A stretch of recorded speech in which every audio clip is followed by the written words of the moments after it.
Yung script.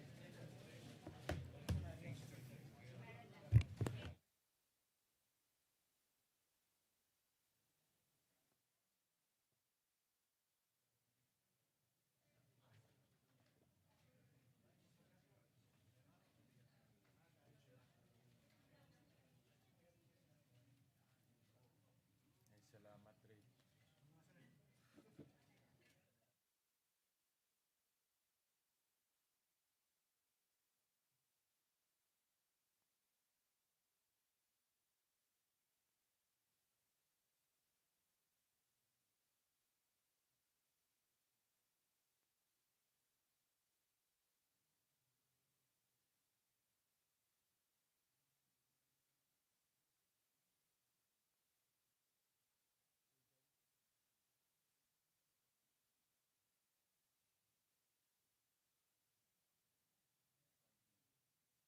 Na magba-budget season, so kailangan mo simulan tayo magtrabaho.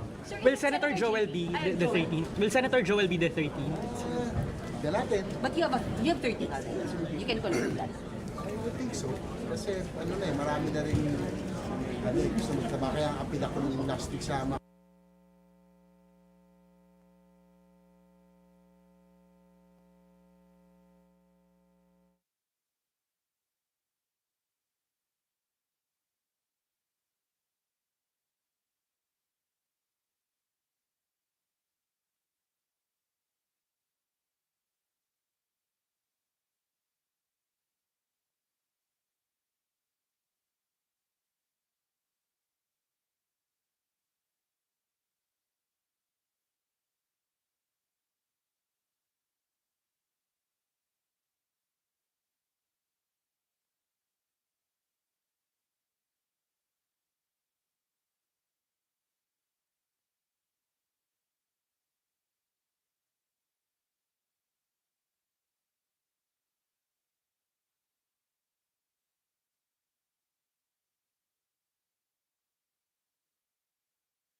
Pursuant to Proclamation 1318, issued by President Ferdinand Romualdez Marcos Jr., the first session of the Senate in the first special session of the 20th Congress is hereby called to order.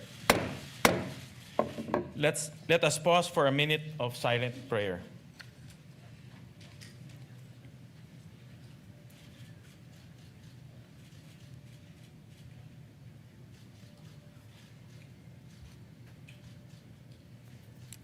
Amen. The Secretary will please call the roll. The Honorable Senator Aquino, Senator Cayetano Alan, Senator Cayetano Pia, Senator De La Rosa, Senator Ejercito, Senator Escudero, Senator Estrada, Senator Go, Senator Ontiveros, Senator Lacson, Senator Lapid, Senator Legarda, Senator Marcoleta, Senator Marcos, Senator Padilla, Senator Pangilinan, Senator Soto III, Senator Tulfo Erwin, Senator Tulfo Rafi, Senator Villanueva, Senator Villar Camille, Senator Villar Mark, Senator Zubiri, Senate President Pro Tempore Gatchalian. With 13 senators present, the chair declares a quorum. Mr. President. Majority Leader. Thank you, Mr. President. Mr. President, I move that we proceed with the election of the Senate President of the Philippines. I so move. Is there any objection? Hearing none, the election of the Senate President is now in order. Mr. President, I move to, if I may be able to be recognized, to nominate our Senate President. Yes, we recognize the Majority Leader. Mr. President, I rise today to nominate Senate President Pro Temp Sherwin Gatchalian as the President of the Senate of the Philippines. Throughout his public service career as member of the House of Representatives, as mayor of Valenzuela City, and as senator, he has consistently proven his competence, his effective leadership, and his unparalleled work ethic. Siya nga po palagi ang nagsasara ng Senado, staying late in his office even after adjournment. As a matter of fact, Mr. President, I hear complaints from your staff that hindi na po sila nakakauwi ng disenteng oras dahil overwork daw sila, overwork. At palagi nilang tinatanong sa akin, kailan ko daw siya mahahanap ng girlfriend para makauwi daw ng mas maaga. Kaya, Mr. President, ikaw nga po daw, ang sinasabi niya, nagsasara ng Senado, na wala na pong staff, ikaw na lang po naiiwan.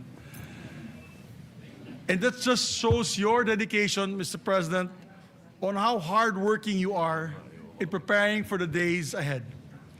He has ably led some of our most demanding and time-consuming and consequential committees, namely the Committee on Energy, the Committee on Economic Affairs, the Committee on Basic Education, and most notably, the Committee on Finance. As Finance Chair, he had navigated the very challenging period in the wake of flood control scams coming into light. But he led the Finance Committee with great resolve, spearheading unprecedented initiatives to ensure accountability and transparency in the national budget. I believe that this last budget, my dear colleagues, was one of the most transparent in recent history. As a matter of fact, whatever projects that we wanted to insert or amend into the budget, we had to come up with voluminous requirements and documents coming from the agencies themselves and the receiving bodies like the LGUs. And that was the request, not just the request, it was the demand of then Finance Chair Wing Gatchalian. He is the leader that the Senate needs in this time of division and disarray, and he has done this before. I know he'll be able to rise above the fray and lead us back to our principal function, which is to attend to the work of legislation. I have every confidence that as Senate President, he'll be able to set the institution back on the right path, guided by the highest standards of service, integrity, and morality. To my colleagues, I plead, let us elect Senate President Gatchalian and let us get back to our work in this hallowed institution. Maraming salamat po, Mr. President. And maybe we don't need to put it to a vote, Mr. President. Maybe we can do it by acclamation, Mr. President. Ayes and nays would be fine. I so move, Mr. President. So, And I All move to those- close. There are no other nominees for Senate President. I move to close the period of nomination. Any objection? Hearing none, the nominations are closed. Therefore, Mr. President, we'd like to Therefore- congratulate. Ye, as you said, for, Yes. to vote Ayes and will, nays. as acclamation. All those in favor of Senator Sherwin Gatchalian as Senate President of the Republic of the Philippines, say aye. Aye. All those against, say nay. The ayes have it. Senator Sherwin Gatchalian is declared Senate President of the Republic of the Philippines. May we ask Senator Gatchalian to, before that, Senator Francis Pangilinan is recognized. Yes, just for the record that the vote, having a quorum, is unanimous, Mr. President, for the record. Thank you. We place that on record. May we ask Senator Sherwin Gatchalian to ascend to the rostrum to take his oath as Senate President.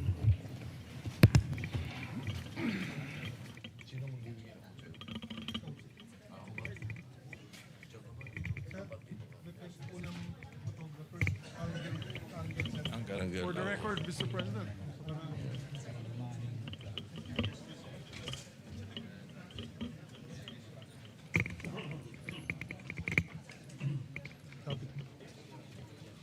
Yan, kasi ilaw. Spotlight. May mga kasama ka. Meron. Sila Mix. Oh, dapat. Mix at saka si Cheese. Mix. May we request Senator Zubiri and Senator Escudero to please join us. Dito sila likod ko. Pamilya mo sa likod. Okay.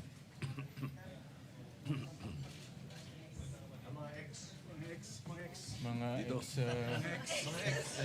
ex-men. Yung kayo sa kabila. Yung kayo sa kabila. Dito kami. Dito yung family. Di ba dapat dito kayo? Dito kayo dalawa. Dito. Dito kayo. Yan. Yung may family. Alright. Sige. Pare, first bachelor Senate President. Yung iba pretending. Oh, mami mo nandiyan na. Diyan na. Leto na. Yeah, kompleto na. Okay.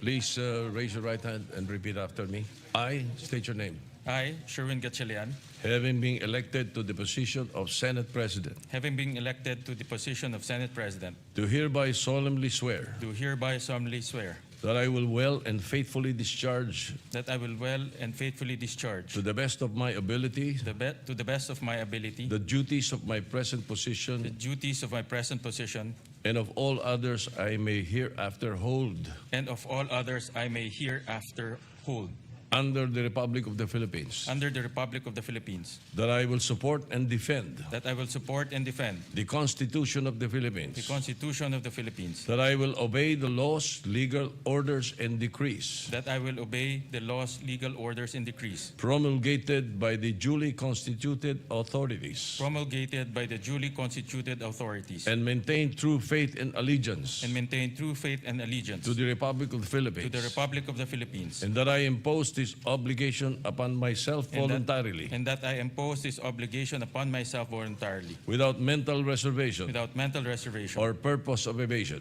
or purpose of evasion. So help me God. So help me God. Congratulations, sir. Thank you. Thank you.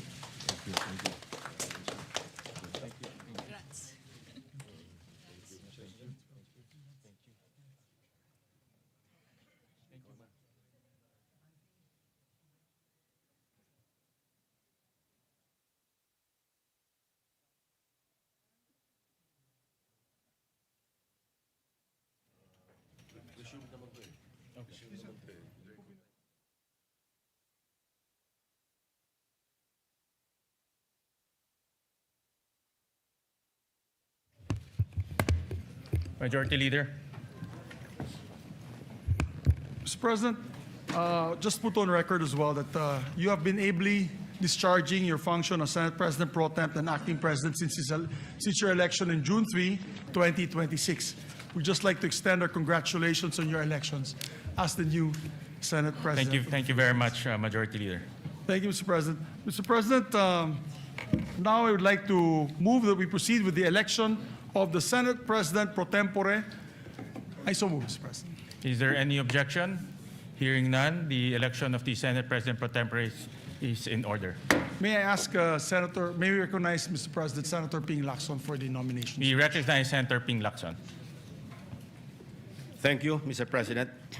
With your Honor's ascension as the fourth Senate President of the 20th Congress of the Republic of the Philippines, your previous post as Senate President pro tempore is now officially vacant. May I therefore nominate Senator Vicente Soto III to the position of Senate President pro tempore. Before I make my motion, Mr. President, I think I will be remiss of my duty and responsibility as a senator, colleague, and friend if I didn't thank and commend our two distinguished colleagues, Senator Chis Escudero and Senator Joel Villanueva, for responding to their higher calling for this chamber, our beloved institution known as the Philippine Senate, higher than their friendships, their affiliations, and every individual member of this body, even higher than themselves.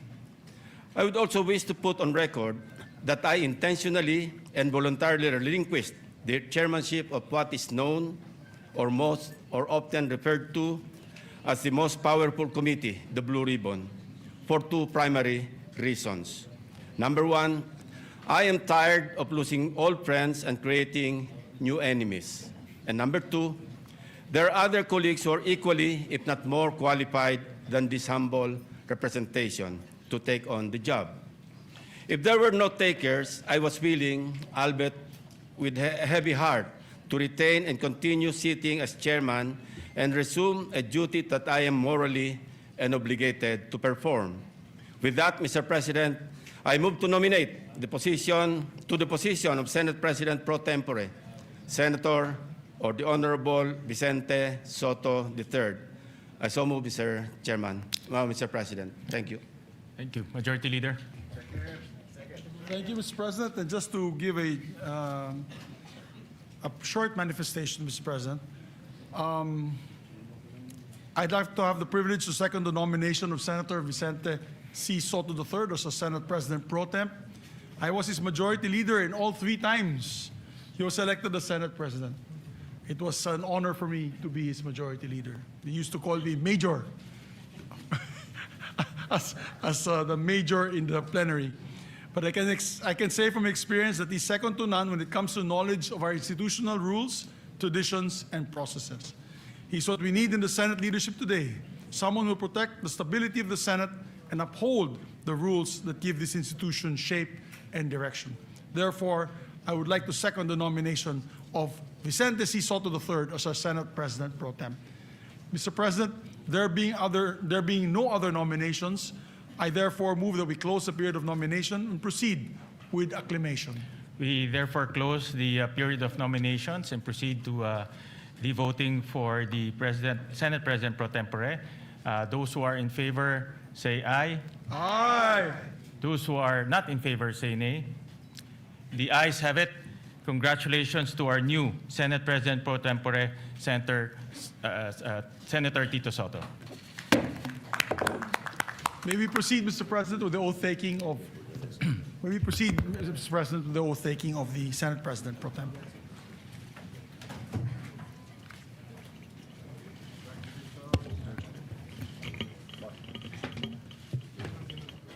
Sabi daw pang retirement position ni Senate President.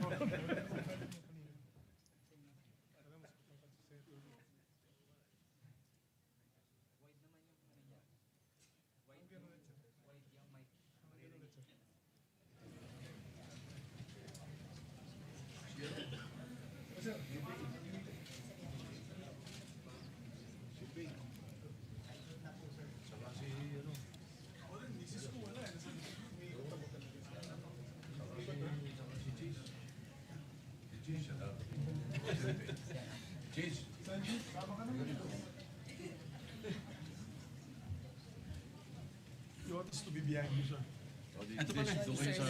Ayan pala. Congratulations. Thank you. Sorry, dito na kami dumaan, sir. Yeah, si Cheese. Ito ka, cheese. Hindi, sa kabila. Sa kabila. Sa kabila.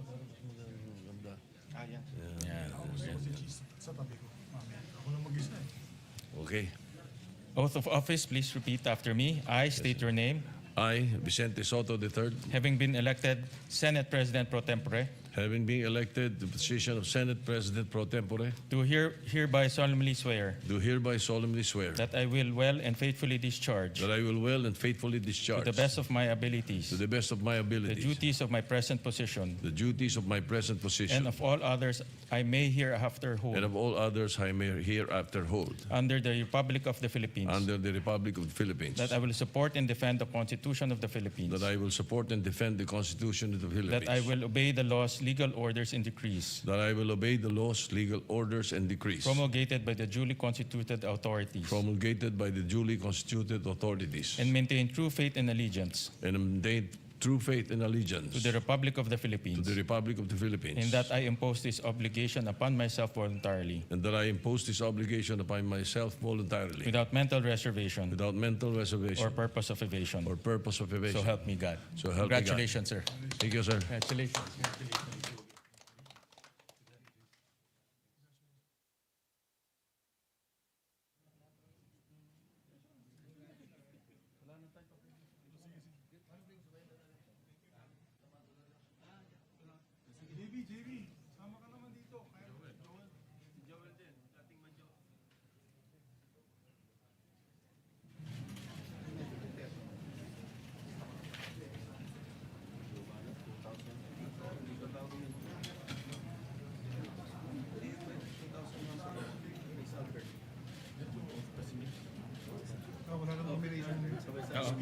Hindi, off lang.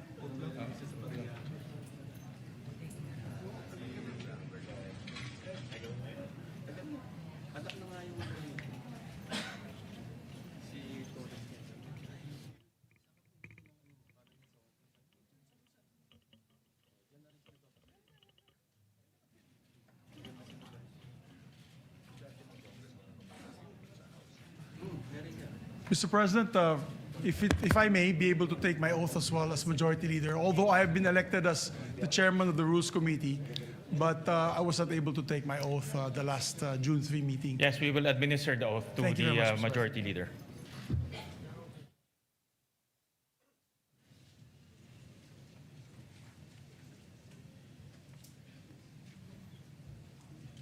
Ito yung isang Congress na pang-apat na yung Senate President. Oath of office, please repeat after me. I state your name. I, Juan Miguel Zubiri, Having been elected to the position of Chairperson of the Committee on Rules, having been elected to the position of Chairperson of the Committee on Rules, do hereby solemnly swear do hereby solemnly swear that I will well and faithfully discharge, that I will well and faithfully discharge, to the best of my ability, to the best of my the ability, duties of my present position, the duties of my present position, and of all others I may hereafter hold, and of all others that I may hereafter hold, under the Republic of the Philippines, under the Republic of the Philippines, that I will support and defend the Constitution of the Philippines, that I will support and defend the Constitution of the Philippines, that I will obey the laws, legal orders, and decrees that I will obey the laws, legal orders, and decrees promulgated by the duly constituted authorities, promulgated by the duly constituted authorities, and remain true faith and allegiance to the Republic of the Philippines, and remain true faith and allegiance to the Republic of the and Philippines, that I impose this obligation upon myself voluntarily, and that I impose this obligation upon myself voluntarily, without mental reservation without mental or reservation purpose of evasion. or purpose of evasion. So help me God. So help me God. Congratulations. Thank you very much, sir. Thank you, sir.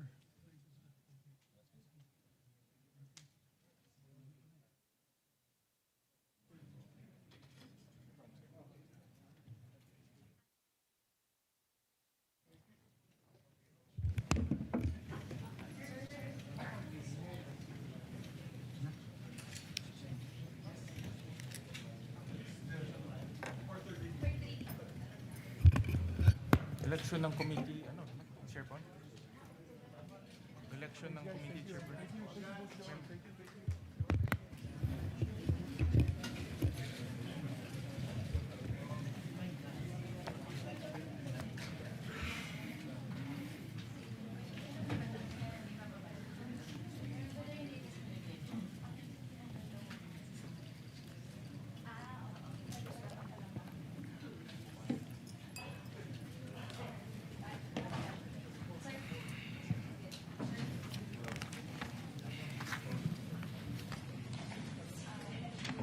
Yes.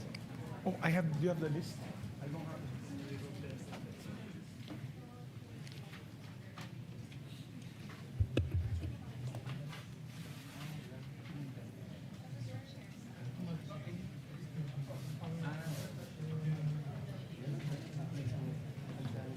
Majority Leader. Yes, Mr. President, we're about to elect the members of the different committees so that we can buckle down to work, Mr. Correct. President. But I need just a 1 minute suspension to get the list from the staff. 1 minute suspension.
Ready to resume, Mr. President. Session resumed.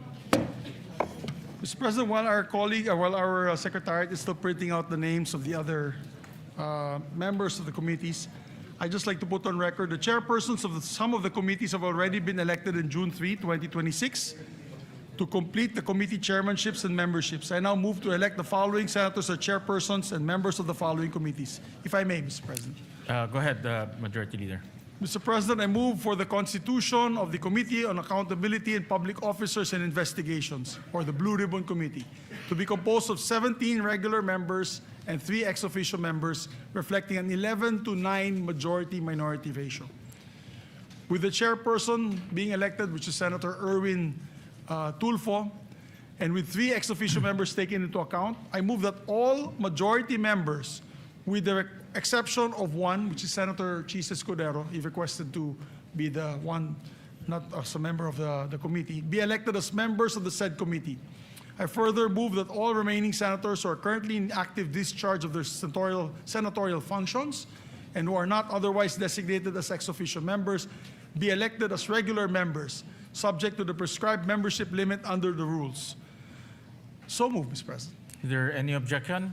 Hearing none, the motion is approved. Yes, just to explain to the public that's listening, all members, actually 17 members po ang membership ng Committee on Accountability and That's three. Public Officers and Investigations, the Blue Ribbon Committee. Ibig po sabihin yan, 17 members plus yung ex-officio members, which is the Senate President Pro Temp, the Majority Leader, the deputies, the two Deputy Majority Leaders, the Minority Leader, and also the Deputy Minority Leader. So halos lahat po, sa lahat na nakikinig po sa atin na yung araw na ito, halos lahat ng members ng Senado, except for one, ay magiging membro ng Blue Ribbon. So we just move today, Mr. President, to state that fact and put on the record. So noted. Thank you very much, Mr. President. And upon the instruction of the chairperson, Senator Erwin Tulfo, I manifest the designation of Senator Kiko Pangilinan as vice chairperson of the said committee. Is there any objection? Hearing none, manifestation is noted. Mr. President, I would like to also move on the election of members of the Committee on Social Justice on the part of the majority. The chairperson is Senator Erwin Tulfo. The vice chairperson is Senator Risa Ontiveros. And the members are Senator Kiko Pangilinan, Senator Manuel Lito Lapid, and Senator Raffy Tulfo. Is there any objection? Hearing none, the motion is approved. Mr. President, I move to elect the members of the Committee on Energy. The chairperson being Senator Erwin Tulfo, vice chairperson Senator J.V. Ejercito, members Senator Risa Ontiveros, Senator Bam Aquino, Senator Lito Lapid, and Senator Raffy Tulfo. We still need two members of the majority. I'll wait for the chairperson to give me the names of the two additional members. I so move, Mr. President. Is there any objection? Hearing none, the motion is approved. Thank you, Mr. President. Mr. President, I move that we elect the committee members of the Committee on Trade, Commerce, and Entrepreneurship. As chairperson, Senator Bam Aquino, and as members, Senator J.V. Ejercito, Senator Cheese Escudero, Senator Manuel Lito Lapid, Senator Kiko Pangilinan, and Senator Raffy Tulfo. Is there any objection? Hearing none, the motion is approved. Mr. President, I move that we elect the members of the Committee on Constitutional Amendments and Revision of Codes. The chairperson being Senator Francis Kiko Pangilinan, and members Senators Risa Ontiveros, Senator Ping Lacson, Senator J.V. Ejercito, Senator Bam Aquino, Senator Lito Lapid, and Senator Cheese Escudero. I so move. Is there any objection? Hearing none, the motion is approved.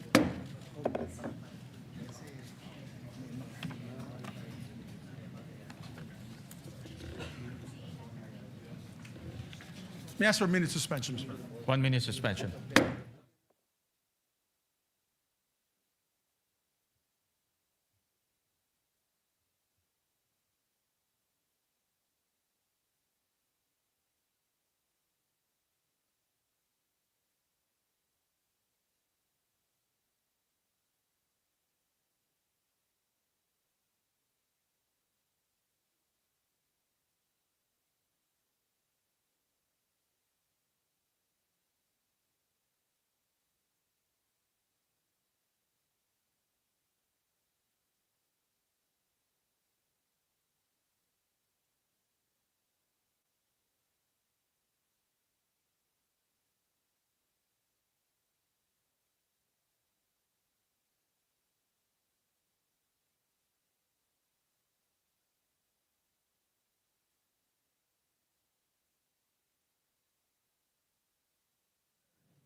Yeah. Yes, sir. Mr. President, may I continue, Mr. President? Session resumed. Thank you, Mr. President. We'd like to elect also the members of the Committee on Agriculture, Food, and Agrarian Reform. The chairperson being Senator Francis Kiko Pangilinan, the Vice Chairperson being Senator J.V. Ejercito, members Senator Risa Ontiveros, Senator Bam Aquino, Senator Lito Lapid, Senator Erwin Tulfo, Senator Raffy Tulfo, Senator Chis Escudero, and Senator Joel Villanueva. I so move. Is there any objection? Hearing none, the motion is approved. Mr. President, I move that we elect also the members of the Committee on Basic Education, the chairperson being Senator Bam Aquino, members Senator J.V. Ejercito, Senator Risa Ontiveros, Senator Lito Lapid, Senator Kiko Pangilinan, Senator Raffy Tulfo, Senator Erwin Tulfo, and Senator Joel Villanueva. I so move. Is there any objection? Hearing none, the motion is approved. And Mr. President, I also like to move to the Commission on Appointments. We'd like to elect Senators Panfilo Lacson, Senator Mig Zubiri, Senator Joel Villanueva, Senator Risa Ontiveros, Senator Tito Soto, Senator Raffy Tulfo, and Senator J.V. Ejercito as members of the Commission on Appointments. Is there any objection? Hearing none, the aforementioned senators are hereby elected. Thank you, Mr. President. I would like to also move to elect Senators Bam Aquino, Senators Kiko Pangilinan, Senator Lapid, and Senator Escudero as members of the Senate Electoral Tribunal. I Is there so any move. objection? Hearing none, the aforementioned senators are hereby elected. Thank you, Mr. President. May I just ask for another minute suspension? 1 minute suspension.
Anong next committee?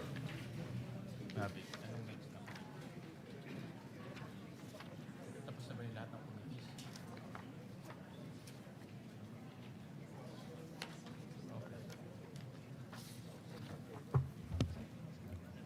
Okay. Resignation ng vice chair.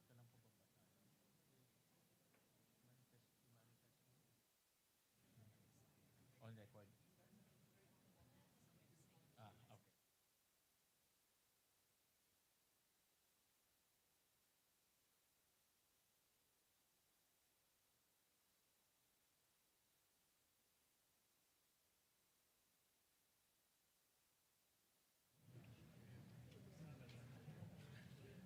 Ready to resume, Mr. President.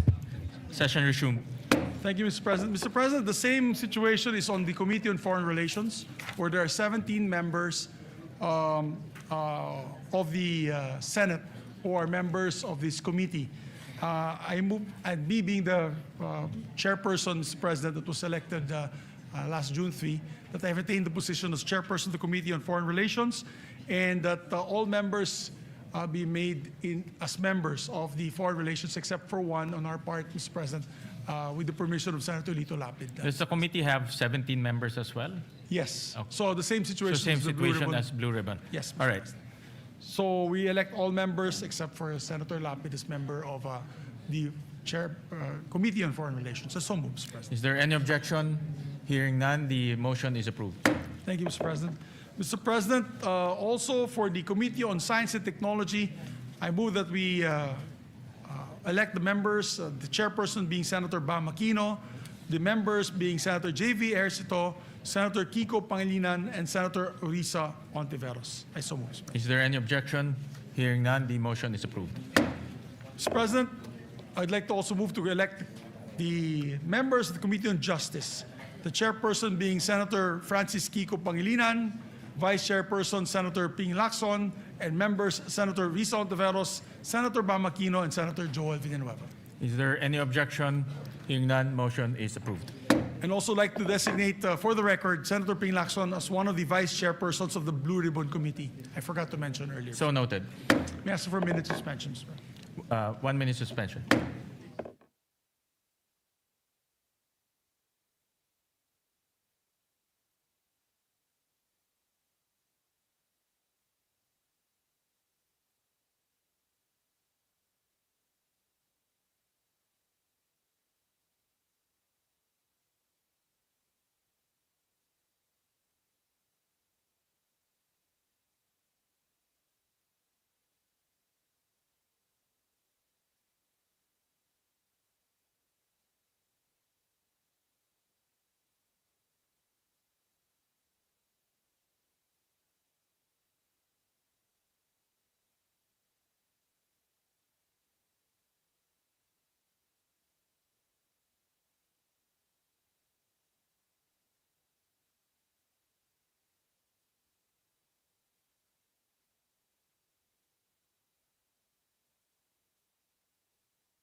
Ready to resume, Mr. President? Session resumed. Thank you, Mr. President.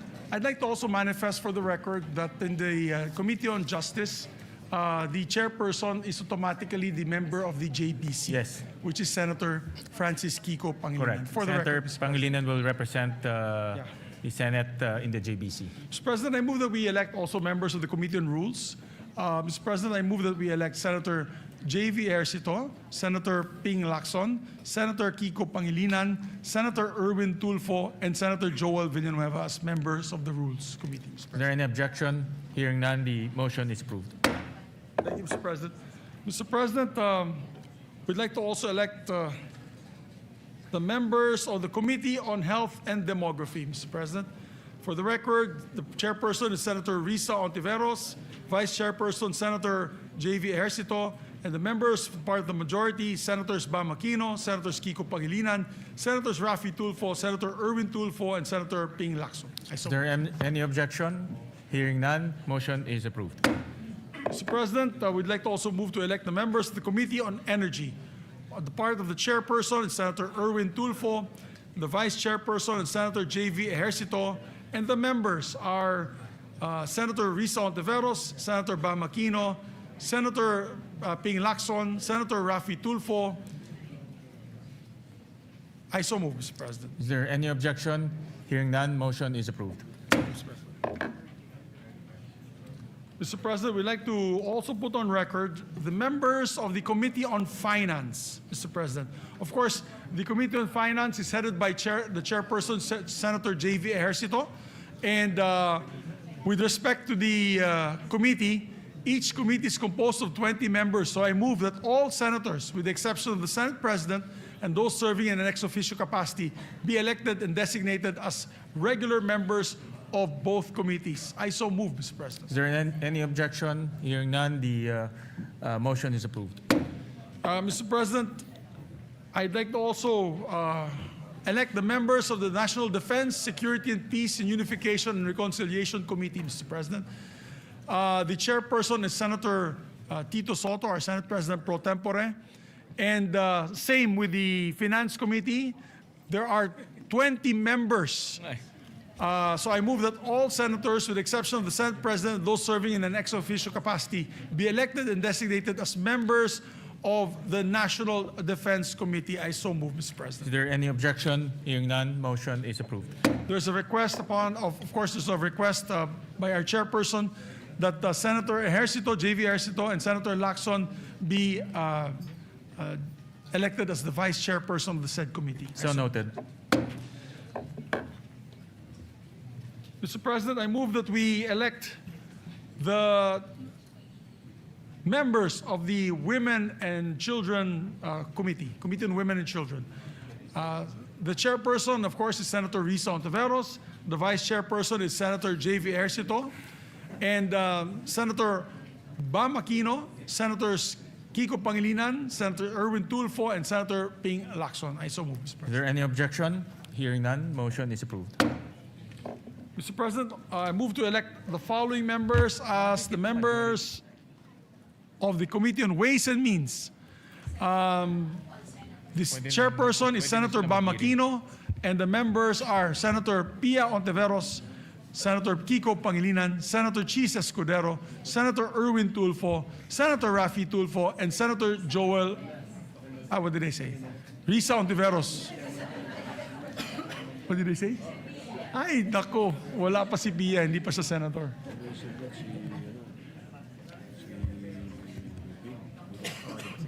Senator Pia. Okay, my apologies, Mr. President. My apologies.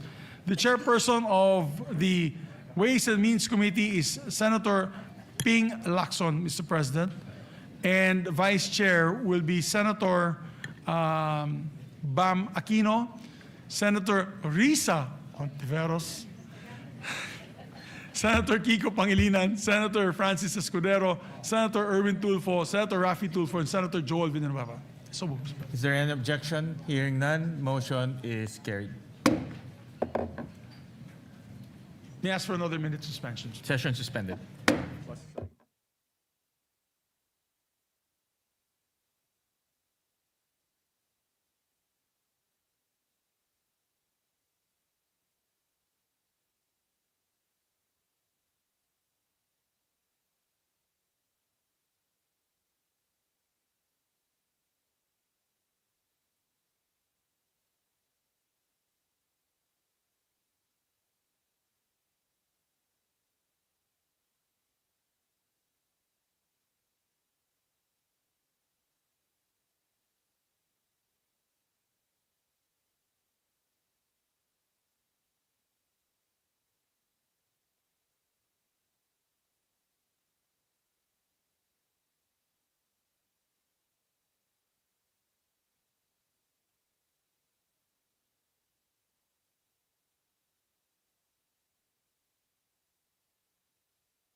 Ready to resume, Mr. President. Session resumed. Mr. President, I move that we elect the members of the Committee on Games and Amusements. The chairperson, of course, is Senator Lito Lapid. The vice chair is Senator Rafi Tulfo. The members are Senator Chis Escudero, Senator Panfilo Lacson, Senator Erwin Tulfo, and Senator Joel Villanueva. So moved. Is there any objection? Hearing none, motion is approved. Mr. President, I move that we elect the members of the Committee on Ethics and Privileges.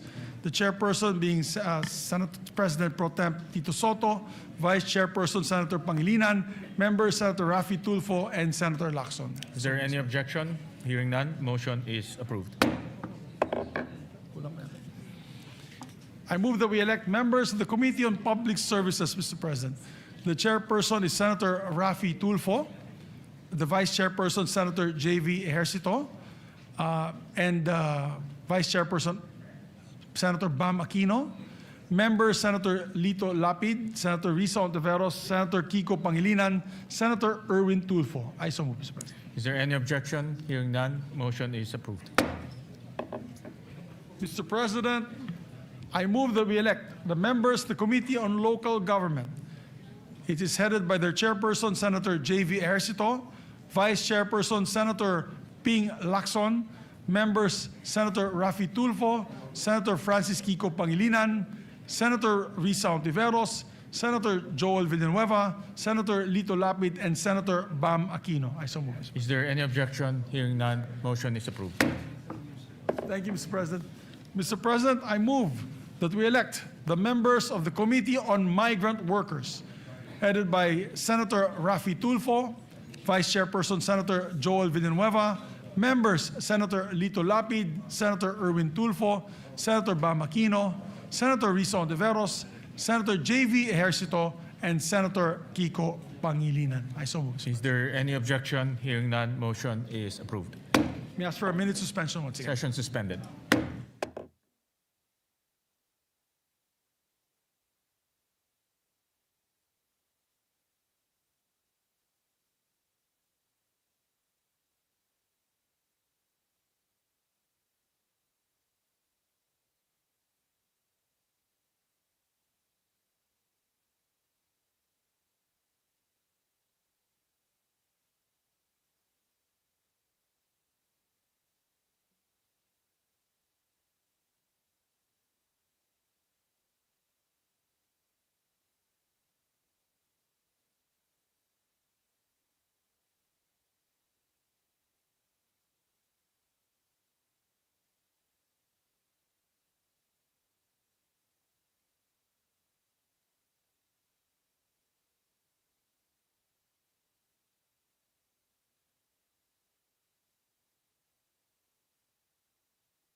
Session resumed.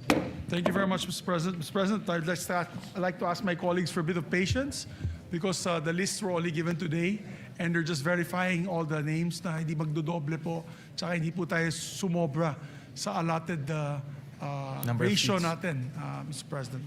So, and I'd just like to reiterate the election of the JBC representatives pursuant to Article 8, Section 8 of the Constitution. I move to elect Senator Francis Pangilinan as the Senate representative to the Judicial and Bar Council.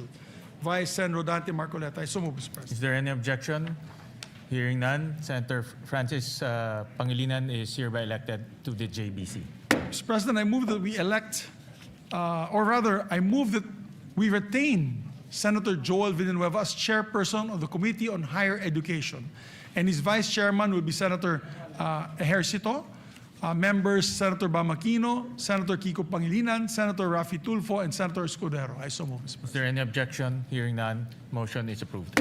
And I'd like to make a correction. In the Committee on Games, it's not Senator Rafi Tulfo who's the vice chairperson. It is Senator Erwin Tulfo. So noted. My apologies to the chairperson. As regards to the CA membership, Mr. President, for the record, that this representation and that of Senator Soto are vice.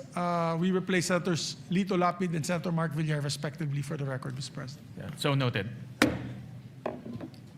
Mr. President, we'd like to also elect the members of the Committee on Labor. Chairperson, Senator Joel Villanueva. Vice Chairperson, Senator J.V. Ejercito. And members, Senator Rafi Tulfo, Senator Erwin Tulfo, Senator Bam Aquino, Senator Risa Ontiveros, Senator Pangilinan, and Senator Escudero, Mr. President. Is there any objection? Hearing none, motion is approved. And Mr. President, I move to formally elect as well my deputy majority floor leaders. We'd like to elect and move to elect Senators J.V. Ejercito as my senior deputy majority leader, who one day in the near future will become the majority leader, I hope, after his job in the Finance Committee, and this representation will just retire.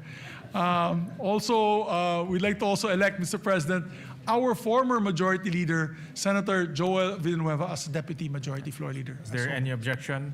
Hearing none, motion is approved. Thank you very much, Mr. President. May I ask for another minute suspension? Session suspended.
Session resumed.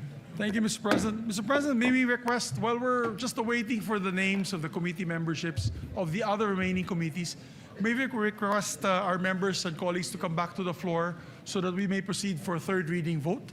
And then the adoption of the resolution on Mindanao that will be authored by Senator Joel Villanueva. So, may we just ask our members to please proceed to the plenary for a third reading. Aye.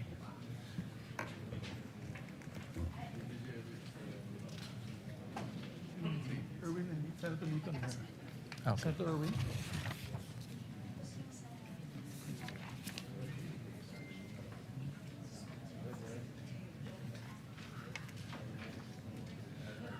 So, Mr. President, I move that we consider in third reading several bills, printed copies of which have been electronically distributed to the senators on May 25 and May 26, 2026, in compliance with the three-day rule of the Constitution. With that, Mr. President, I move to consider a third reading Senate Bill number 2092. This is the bill declaring waling-waling as our national orchid, Mr. President. I so move. Is there any objection? Hearing none, the consideration of Senate Bill number 2092 on third reading is in order. The Secretary is directed to read the title of the bill. An act declaring the waling-waling Vanda sanderiana as the national orchid of the Philippines. And proceed with the roll call vote. Roll call vote. Senator Aquino, Senator Cayetano Alan, Senator Cayetano Pia, Senator De La Rosa, Senator Ejercito, Senator Escudero, Senator Estrada, Senator Go, Senator Ontiveros, Senator Lacson, Senator Lapid, Senator Legarda, Senator Marcoleta, Senator Marcos, Senator Padilla, Senator Pangilinan, Senator Soto, Senator Tulfo Erwin, Senator Tulfo Rafi, Senator Villanueva, Senator Villar Camil, Senator Villar Mark, Senator Zubiri, Yes. Senate President Gatchalian. Yes. With 13 affirmative votes, 0 negative votes, 0 abstention, SB number 2092 is approved on third reading. Thank you, Mr. President. Mr. President, I move to consider third reading House Bill number 6639. This is the bill granting Philippine citizenship to Benny Boatwright III. I so move, Mr. President. Is there any objection? Consideration of House Bill number 6639 on third reading is in order. The Secretary is And directed. before we proceed with the voting, Mr. President, I would just like to put on record, they were here 3 days straight in the last, before we ended the session, and I think they're back onto training, so I think it's okay that we elect them in absentia, because they deserve it, Mr. President. They were here 3 days before we ended session. Correct. In fairness to them, they were here present Yes, physically both- for 3 both, days. members, It's not both, their fault that gentlemen. their citizenship was not considered last time, and I understand that they're now undergoing training Yes. and representing the country. Yes. Senator Kiko Pangilinan is recognized. That is correct, Mr. President. They were here, a sponsor of the measure. They were here every day and witnessed the proceedings or the lack of proceedings. But then we will make arrangements, Mr. President, that when we when we convene for the SONA, or perhaps that week of the SONA, that they come and visit us here in plenary, Mr. President. Both Benny Boatwright and Matt Ramos, Mr. President. for We the take note of that. So we move to proceed with the roll call vote, Mr. President. The Secretary is directed to read the title of the bill and proceed with the roll call vote. An act granting Philippine citizenship to Benny Francois Boatwright III. Roll call vote. The Honorable Senator Aquino, Senator Cayetano Alan, Senator Cayetano Pia, Senator De La Rosa, Senator Ejercito, Senator Escudero, Senator Estrada, Senator Go, Senator Ontiveros, Senator Lacson, Senator Lapid, Senator Legarda, Senator Marcoleta, Senator Marcos, Senator Padilla, Senator Pangilinan, Senator Soto, Senator Tulfo Erwin, Senator Tulfo Rafi, Senator Villanueva, Senator Villar Camil, Senator Villar Mark, Senator Zubiri, Senate President Gatchalian. With 13 affirmative votes, 0 negative votes, 0 abstentions, House Bill number 6639 is approved on third reading. Thank you, Mr. President. Mr. President, move to consider as well for third reading vote House Bill number 6644, the bill granting Philippine citizenship to Matthew James Ramos. I so move, Mr. President. Is there any objection? Hearing none, consideration of House Bill number 6644 on third reading is in order. The Secretary is directed to read the title of the bill and proceed with the roll call vote. An act granting Philippine citizenship to Matthew James Ramos. Roll call vote. Senator Aquino, Senator Cayetano Alan, Senator Cayetano Pia, Senator De La Rosa, Senator Ejercito, Senator Escudero, Senator Estrada, Senator Go, Senator Ontiveros, Senator Lacson, Senator Lapid, Senator Legarda, Senator Marcoleta, Senator Marcos, Senator Padilla, Senator Pangilinan, Senator Soto, Senator Tulfo Erwin, Senator Tulfo Rafi, Senator Villanueva, Senator Villar Camil, Senator Villar Mark, Senator Zubiri, Senate President Gatchalian. Yes. With 13 affirmative votes, 0 negative votes, 0 abstentions, House Bill number 6644 is approved on third reading. Thank you very much, Mr. President. Congratulations to the authors and sponsors of the three measures. Mr. President, I move that we dispense with the reading of the journals of the 68th and 69th session, May 26 and June 3, 2026, and consider the same as approved. Is there any objection? Hearing none, the motion is approved. Mr. President, now we take up a very important measure that our dear colleague, distinguished former majority leader, had filed. I move that we consider proposed Senate Resolution number 447, and this is a resolution urging adequate funding for Mindanao earthquake relief and rehabilitation. I so move, Mr. President. Is there any objection? Hearing none, the motion is approved.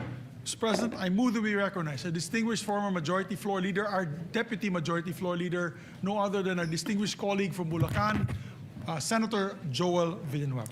We recognize the distinguished gentleman from Bulacan. Thank you very Senator much, Villanueva. Mr. President, our distinguished majority leader. Mr. President, distinguished colleagues, it is an honor to rise before this august chamber to sponsor proposed Senate Resolution number 447, urging the national government to ensure adequate funding and resources for the relief, rehabilitation, reconstruction, and recovery of communities devastated by the recent earthquake in Mindanao. Ginoong Pangulo, ang usapin po natin ngayon ay hindi lamang tungkol sa pondo. Ito po ay tungkol sa mga buhay na winasak ng lindol at sa ating tungkulin na tulungan ang ating mga kababayan na muli pong makabangon. Noong pong 8 ng Hunyo, isang magnitude 7.8 na lindol ang tumama malapit sa Sarangani Province. Sa loob lamang po ng ilang minuto, nagbago ang buhay ng daang-daang libong Pilipino. As of June 16, at least 68 lives have been lost. More than 1,000 have been injured, and over 30 remain missing. Mahigit 1 milyong individual o higit 330,000 families ang naapektuhan, habang halos 19,000 pa rin ang nananatili sa evacuation centers. Ngunit higit pa po sa mga numerong ito ay ang mga kwento ng ating mga kababayan, mga pamilyang nawalan ng tahanan, mga batang hindi makapasok sa paaralan, mga manggagawa, mga magsasaka, mga mangingisda na nawalan ng kabuhayan, at mga pamilyang nagdadalamhati sa pagkawala ng kanilang mahal sa buhay. Mr. President, Mindanao is a pillar of our national economy. Ito po ay mahalagang pinagmumulan ng pagkain, produktong agrikultura at yamang dagat. Kapag naapektuhan po ang Mindanao, nararamdaman po ito ng ating buong bansa. Initial assessments estimate at least 1.13 billion pesos in damage to public and private infrastructure. And that figure is expected to rise, Mr. President, as assessments continue. Nasira po ang mga tahanan, paaralan, ospital at iba pang mahalagang infrastruktura. Ngunit ang mas malaki pong hamon ay ang muling pagtatayo ng mga komunidad at pagbibigay ng bagong pag-asa sa ating mga kababayan. Kaya Ginoong Pangulo, sa pagkakataong ito, nais po nating makita, nais natin din pong kilalanin, lalo na ang ating mga rescue workers, health workers, uniformed personnel, volunteers, local officials at humanitarian organizations na wala pong sawang tumutulong sa mga nasalanta. Ngunit alam po natin, Ginoong Pangulo, alam natin na hindi po sapat ang bayanihan lamang. Heroism saves lives, but resources rebuild communities. Compassion comforts victims, but funding restores livelihoods. Kaya po kinakailangan nating tiyakin na ang lahat ng magagamit na pondo at suporta ng ating pamahalaan ay agad-agad na mapakilos upang mapabilis ang relief, rehabilitation, reconstruction at pagpapanumbalik ng kabuhayan sa mga apektadong lugar. Ginoong Pangulo, sa panahon po ng sakuna, nasusukat hindi lamang po ang tibay ng ating mga infrastruktura, kundi ang tibay ng ating pagkakaisa bilang isang bansa. Ngayon ang panahon upang patunayan na walang Pilipinong maiiwan. And for these reasons, Mr. President, I respectfully seek the support of our esteemed colleagues for the immediate adoption of this resolution. Marami pong salamat at pagpalain tayong lahat ng ating Panginoong Diyos. Senator Erwin Tulfo is recognized, then Senator Kiko Pangilinan. May we recognize as well Senator J.V. Ejercito to And sponsor. Senator, we And then recognize, after which, sorry. yeah, we recognize Senator JV first for his Yes, I have the co-sponsorship. list. It's Senator J.V. Ejercito, Mr. President. After that, Senator Kiko Pangilinan and Senator Erwin Tulfo. And Senator Raffy Tulfo after. So we first recognize Senator JV Ejercito. Thank you, Mr. President.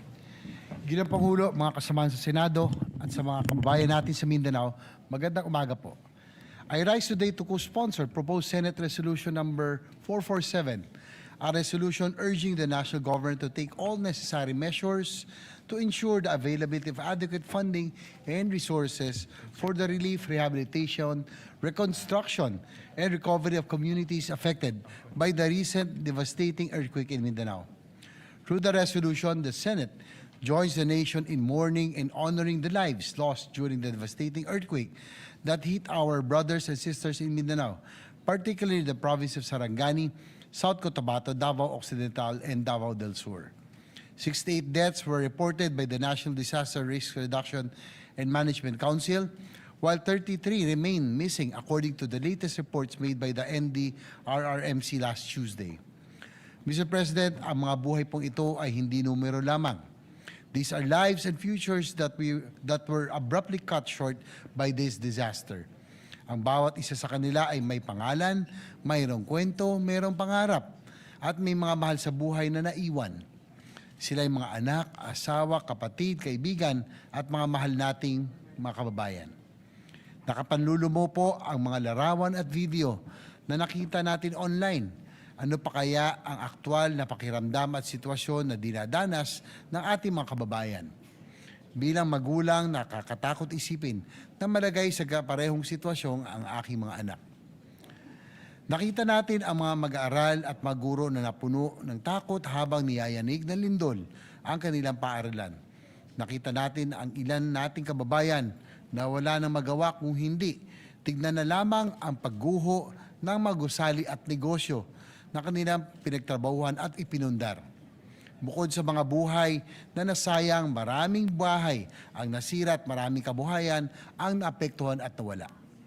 Mr. President, this tragedy is a painful reminder that the country is so vulnerable to disasters and calamities, and that we have so much work to do in terms of disaster preparedness. Lalo na nating nakita ang kahalagan ng matatag na infrastruktura at sistema ng pagpaplano sa pagsasaayos ng ating mga komunidad. Resilience should not just be expected from our constituents, but should mean that our infrastructure systems and responses can withstand the wrath of nature. Sa ilalim ng liderato ni Senate President Win Gatchalian, mabilis na nakapag-abot ng paunang tulong ang Senado sa mapektadong komunidad. Subalit alam natin na hindi matatawaran ng kahit anong ayuda, donasyon o anumang halaga ang mga buhay na nawala at ang sakit ng trahedya na dinaranas ng mga naiwang pamilya. Kaya naman, nakikiisa ko sa panawagan na sa pamamagitan ng Senate Resolution na ito ay tiyakin ng ating pamahalaan ang agaran at pangmatagalang suporta para sa rehabilitasyon at pagbangon ng Mindanao. Bigyan natin ng malalim na kahulugan ang mga nawalang buhay sa pamamagitan ng pagtiyak na ang naiwan ay muling makapagsisimula. Ginoong Pangulo, gagawin natin ang ating tungkulin dito sa Senado. Bilang inyong bagong halal na chairman ng Committee on Finance, titiyakin natin na mayroong nakalaang suporta upang maibalik ang kaayusan, seguridad at dignidad ng pamumuhay ng mga kapatid natin sa Mindanao na lubhang naapektuhan ng sakuna. Maraming pagsubok na ang dinaanan ng ating bansa, maraming bagyo, lindol at iba pang kalamidad. At pandemya ang sumubok sa tibay ng sambayanang Pilipino. Sa mga panahong mahirap para sa ating mga kababayan, ang pagbangon, ipakita natin na mayroon silang maasahan na gobyerno at mga namumuno. Lubos po tayo nakikiramay sa mga pamilyang nawalan at nakikisa tayo sa buong Mindanao sa panahong ito ng pagdadalamhati at pagbangon Mindanao. Maraming salamat po. Maraming salamat, Senator JV. We recognize Senator Erwin Kiko Pangilinan.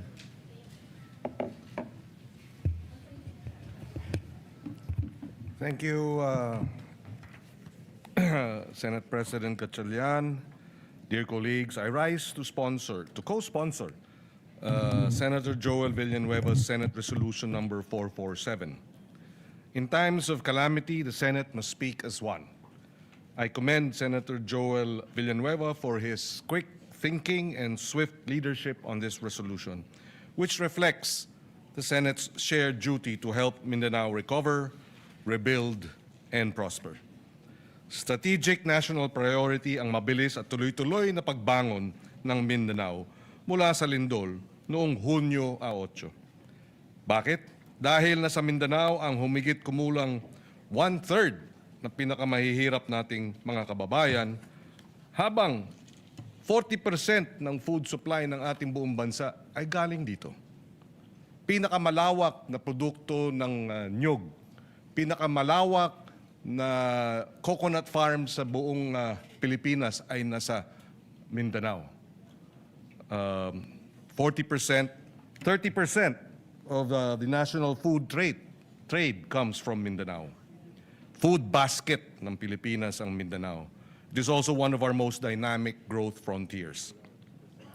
Maraming mga tahanan, paaralan, ospital, kalsada, tulay, mga sistema ng kuryente at tubig at iba pang mahalagang infrastruktura ang nasira sa Davao Region at Soc-Sargen. Kung hindi ito agad-agad at sapat na matutugunan, mas lalaki ang pinsalang dulot sa agrikultura, pangingisda, logistics at mga lokal na negosyo. Tatagal ang paghihirap ng mga apektadong pamilya at malalagay rin sa alanganin ang pambansang seguridad sa pagkain at katatagan ng ating ekonomiya. Ang Senate Bill number 2259 ng inyong lingkod naglalaan ng 15 billion pesos in supplemental funding.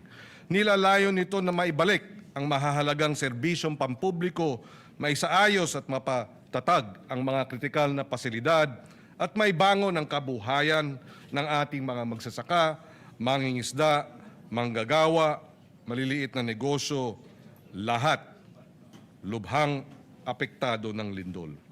Sa pagsuporta ng PS Resolution number 447 ni Senator Joel at sa ating Senate Bill 2259, pinagtitibay ng Senado na nasa interes ng buong Pilipinas ang pagbangon ng Mindanao. Dahil pagprotekta ito sa ating sistema ng pagkain, pangangalaga sa mga trabaho at pagpapatatag at pagpapabagsak o baba ng presyo ng mga bilihin. Sa sama-sama nating pagkilos, bubuo tayo ng isang Mindanao na mas matatag, mas ligtas, at mas handa, gayon din ng buong bansa.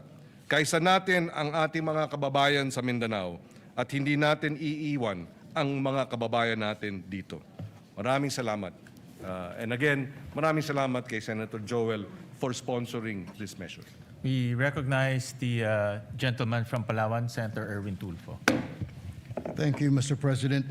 I rise today to express my full support and to formally manifest my co-sponsorship of the Senate Resolution number 447, which urges the government to take all necessary measures to assist the people of Mindanao following the recent earthquake that has caused significant damage to lives, homes, infrastructure, and livelihoods.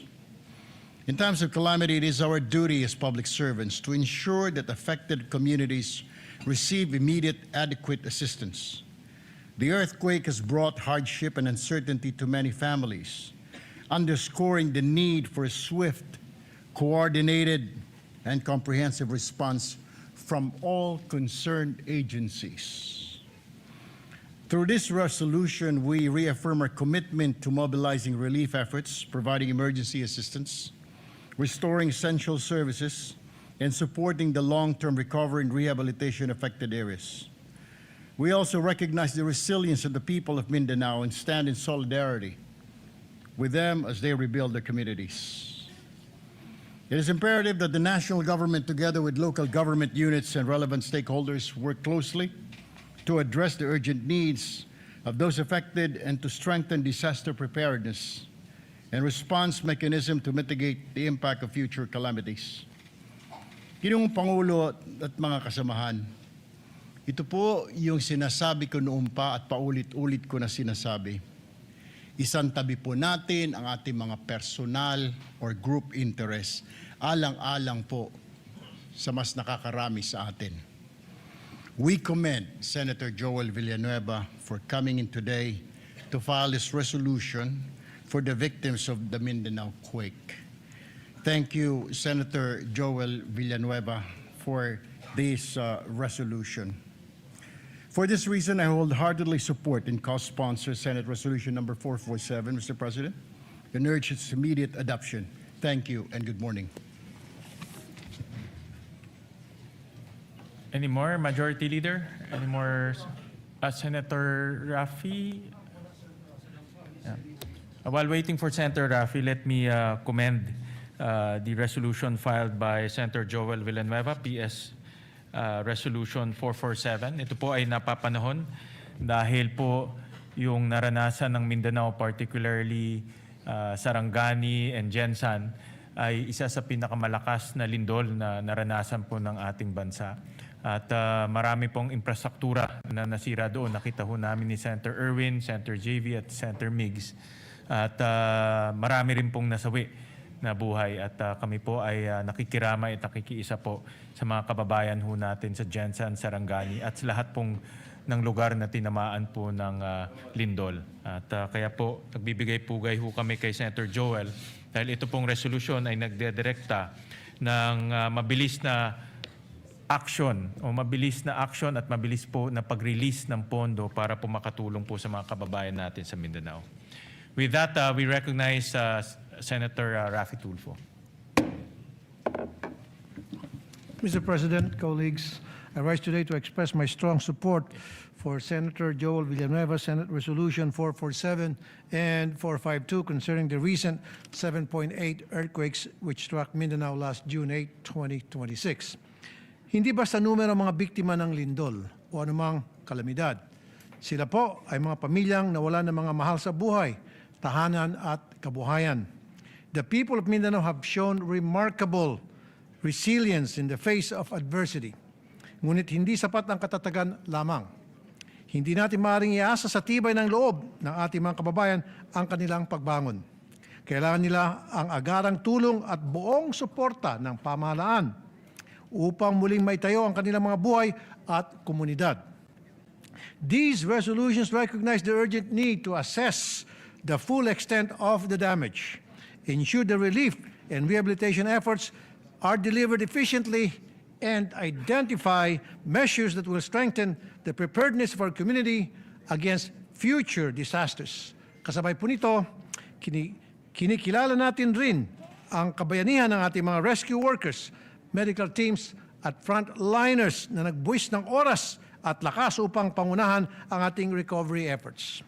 For these reasons, I express my support, again, for Senate Resolution 447 and 452 and urge my colleagues to continue working together to ensure that the affected communities receive the assistance, rehabilitation, and protection that they deserve. May we continue to pray for their rehabilitation and for the continued safety of all our kababayans. Maraming salamat po, Mr. President. Thank you. Thank you very much for the co-sponsorship speech. Majority Leader, any more Thank you very much, Mr. co-sponsorship? President. With that, no other members wish to sponsor the measure. I move that all members present be made co-sponsors, Mr. President. Is there any objection? Hearing none, motion is approved and all senators are made co-sponsors of this bill. Yes, Mr. President. Those are present today. Okay. Mr. President, I move that we adopt proposed Senate Resolution number 447. I so move, Mr. Is President. there any objection? Hearing none, proposed resolution 447 is hereby adopted, subject to style. Thank you, Mr. President. And we would like to thank Senator Joel Villanueva for filing this measure. Kami po sa Mindanao ay nagpapasalamat po sa kanya sa malasakit po niya sa amin sa Mindanao. Maraming po salamat kay Senator Joel. With that, Mr. President, I move to also take up proposed Senate Resolution number 452 and ask the Secretary to read the title of the measure. Resolution expressing the profound gratitude of the Senate of the Philippines to the rescue workers, social welfare and healthcare personnel, local government units, uniformed services, civil volunteer groups, and all humanitarian responders for providing swift life-saving assistance to affected communities in the aftermath of the magnitude 7.8 earthquake that struck Mindanao. Health workers. Thank you, Mr. President. Mr. President, you are the sponsor Yes, of the Mr. measure, Pres- Mr. President. Do you wish to? Yes, Mr. sponsor President, or- I will just, Majority Leader, I will just insert my sponsorship speech for this resolution. Pero ito po ay simpleng pasasalamat sa ating mga frontliners, sa DSWD, in particular the Armed Forces of the Philippines who provided logistical support sa mga sinalanta po ng lindol. Kaya po ito ay isang pasasalamat sa lahat po ng frontliners natin. Kasama na rin po yung LGU na talagang kaagad rumisponde sa pinsala ng lindol. Thank you, Mr. President. Pero meron na po tayong mga kasamahan. Mr. President, with your permission and permission of the body, we would like to give short sponsorship speeches. Yes. May we recognize Senator J.V. Ejercito? He'll also insert to the records his sponsorship speech. And we'd like to recognize Senator Erwin Tulfo. We recognize Senator Erwin Tulfo for his co-sponsorship speech.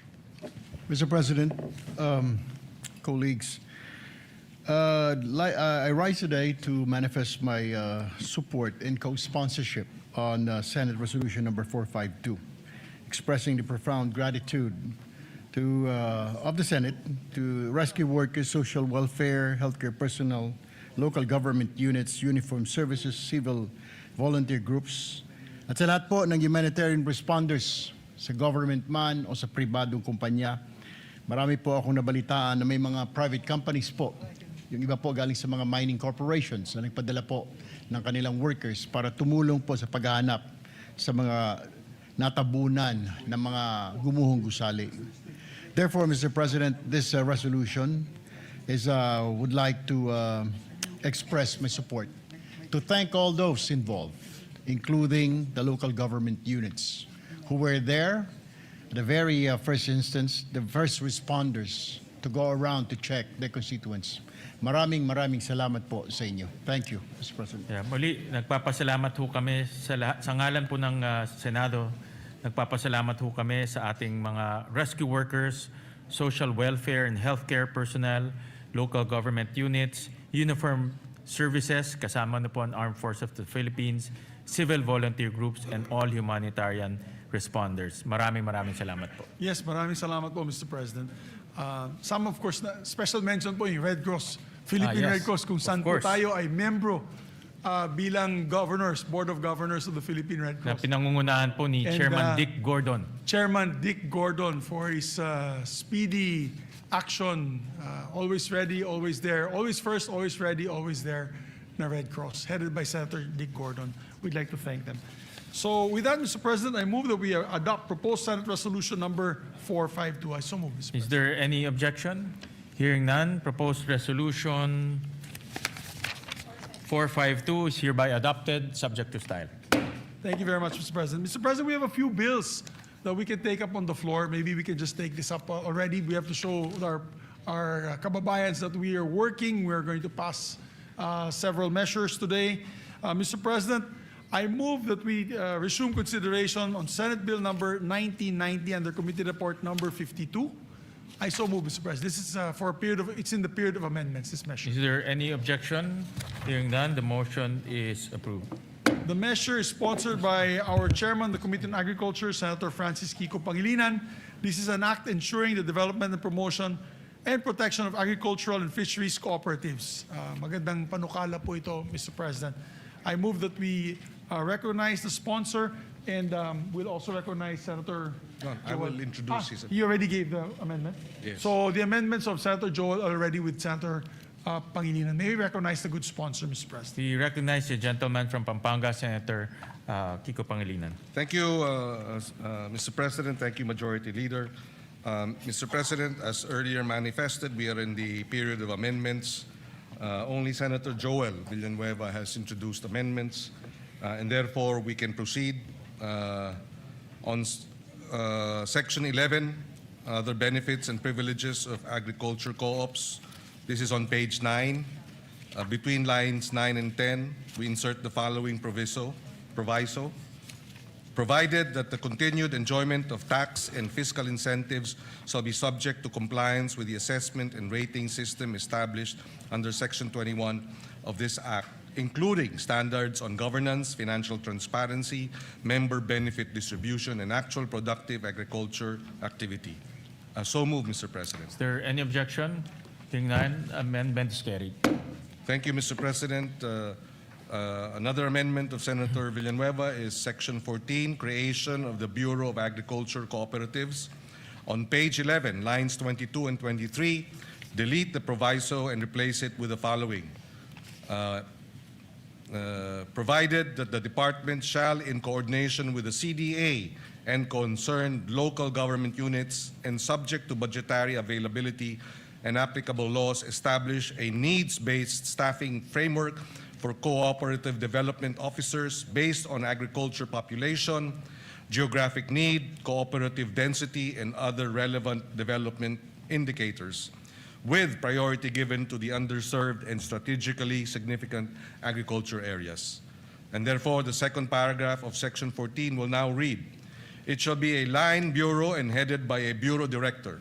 Its organizational and staffing pattern shall be determined by the department in consultation with the Department of Budget and Management, provided that the department shall, in coordination with the CDA and concerned local government units and subject to budgetary availability and applicable laws, establish a needs-based staffing framework for co-op development officers based on agri population, geographic needs, cooperative density, and other relevant development indicators, with priority given to underserved and strategically significant agriculture areas.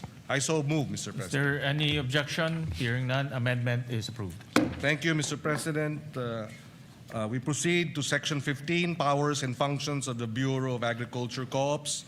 On page 12, between line 19 and 20, insert a new paragraph to read, the Bureau shall exercise its powers and functions in a manner complementary to and not duplicative of the powers and functions of the CDA under applicable laws. So move, Mr. President. Is there any objection? Hearing none, amendment is approved. Mr. President, Section 30, implementing rules and regulations, the amendment will be on page 17, deletes line 9 to 12 and replace them with the following. Section 30, implementing rules and regulations.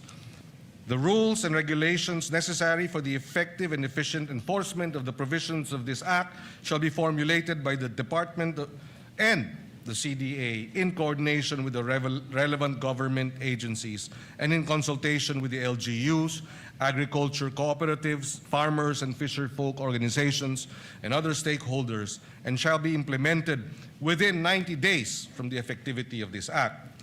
Unjustified or willful failure or refusal of the concerned government agencies to promulgate the implementing rules and regulations, IRR, within the specified period shall subject the heads of these government agencies to administrative penalties under applicable civil service laws.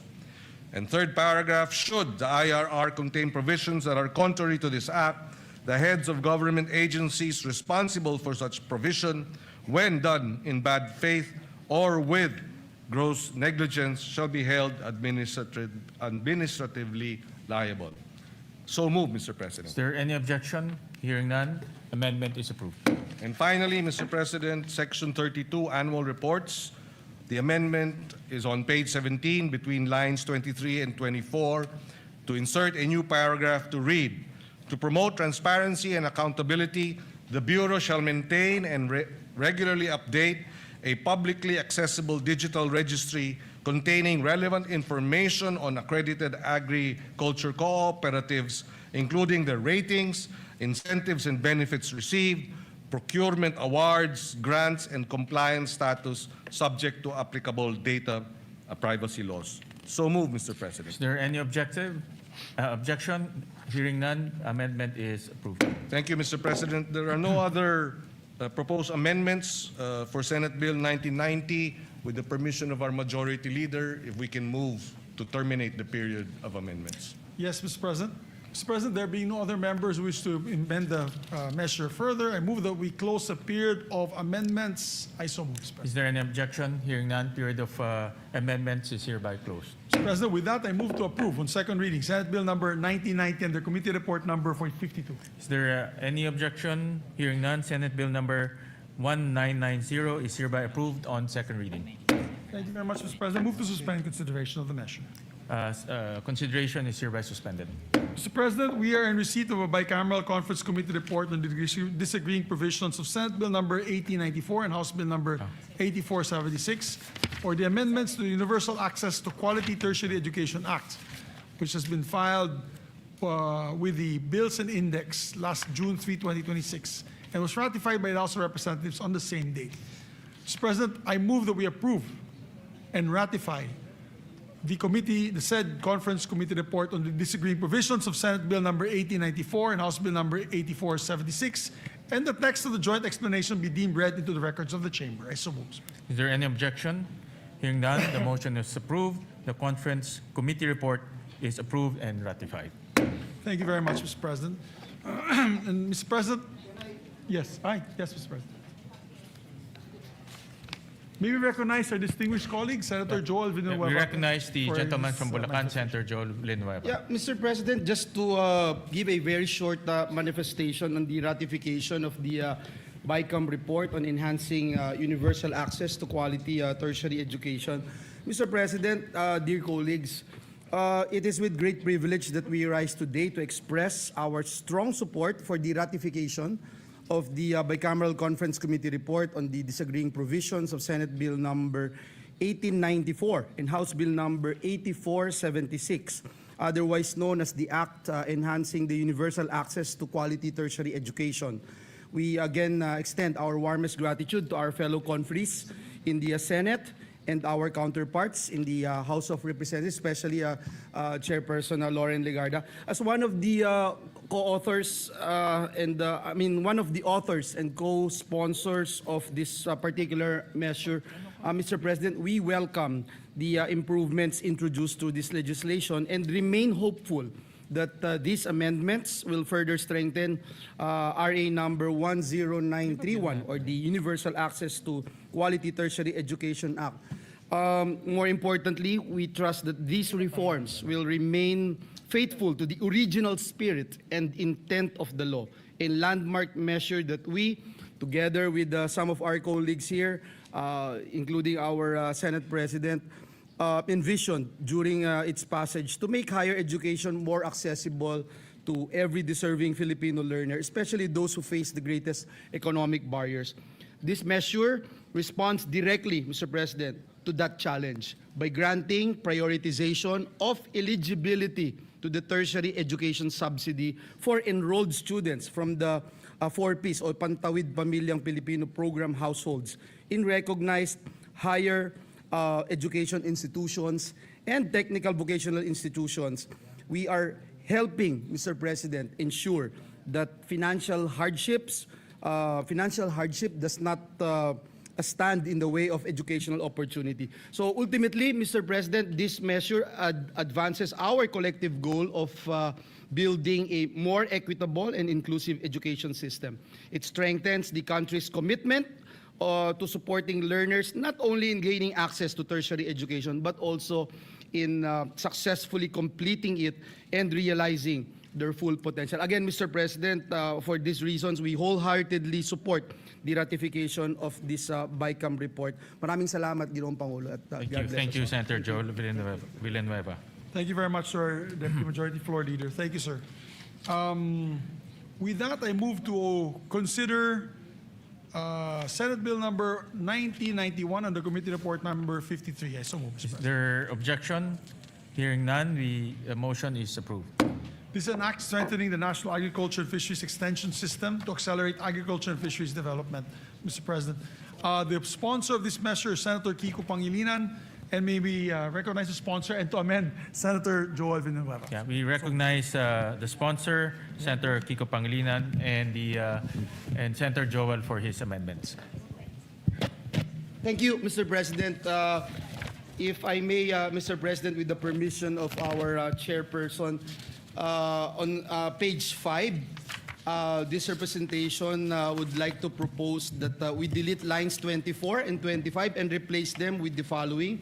The roadmap shall contain, among others, measurable performance indicators, annual implementation targets, monitoring and evaluation mechanisms, periodic review provisions, and annual projected budgetary requirements, including the establishment of the local development hub. The rationale, Mr. President, is that this proposed amendment strengthens the second paragraph of Section 6 by expanding the required contents of the roadmap to promote accountability, guide implementation, and ensure measurable outcomes in the delivery of agricultural and fisheries extension progress. I submit to the wisdom of our chairperson. Your What Honor. does the sponsor say? Accepted, Mr. President. Is there any objection? Hearing none, amendment is approved. Thank you, Mr. President. On page 6, line 9, after the word act and before the period, insert the following. And other applicable laws, and without diminution of vested rights, benefits, and security of tenure of affected personnel. So the paragraph, Mr. President, will now read as follows. The Secretary is also authorized to reorganize the department's internal offices to determine if existing ones, in the interest of economy and efficiency, need to be integrated into the establishment of the BAX, subject to the provisions of Republic Act number 12231 or the Government Optimization Act and other applicable laws, and without diminution of vested rights, benefits, and security of tenure of affected personnel. I so move, Mr. President, if it is acceptable to our What dear does the colleagues. sponsor say? Wholeheartedly accepted, Mr. President. Is there any objection? Hearing none, amendment is approved. Thank you, Mr. President. Mr. President, on page 7, between lines 10 and 11, insert a new paragraph. The Technical Education and Skills Development Authority, or TESDA, shall assist the BAEX in the development and implementation of technical, vocational, competency-based, and certification programs for AEWs, farmers, and fisherfolk, consistent with its mandate and subject to existing laws, rules, and regulations. I so move, Mr. President. Is there any objection? What does the sponsor say? If it is accepted. Yes, being the test naman, Mr. President, we accept fully and wholeheartedly this amendment. Any objection? Hearing none, the amendment is approved. Thank you again, Mr. President, to our sponsor. On page 10, line 14, after the period, insert the following sentence. For this purpose, the BAEX shall submit to the COCAFAM an annual report on the implementation of this act, including fund utilization, performance outcomes, progress in achieving the targets under the roadmap, and key implementation challenges. I submit to the wisdom of the chairperson. What does the Accepted, sponsor say? accepted, Mr. President. Thank you again, Mr. Any objection? Hearing none, amendment is approved. Mr. President, last but not the least, on page 10, delete lines 15 to 21 and replace them with the following. Section 19, implementing rules and regulations. The rules and regulations necessary for the effective and efficient enforcement of the provisions of this Act shall be formulated by the Department in coordination with the CHED, relevant national government agencies, LGUs, SUCs, and private sector, the private sector, farmers and fisherfolk organizations, civil society organizations, and other stakeholders, and shall be implemented within 90 days from the effectivity of this Act. The IRR shall include, among others, the phased implementation of the transition from the ATI to the BAEX, personal transition mechanisms, asset and resource transfer procedures, institutional coordination protocols, qualification standards, and safeguards to ensure the uninterrupted delivery of agricultural and fisheries extension services.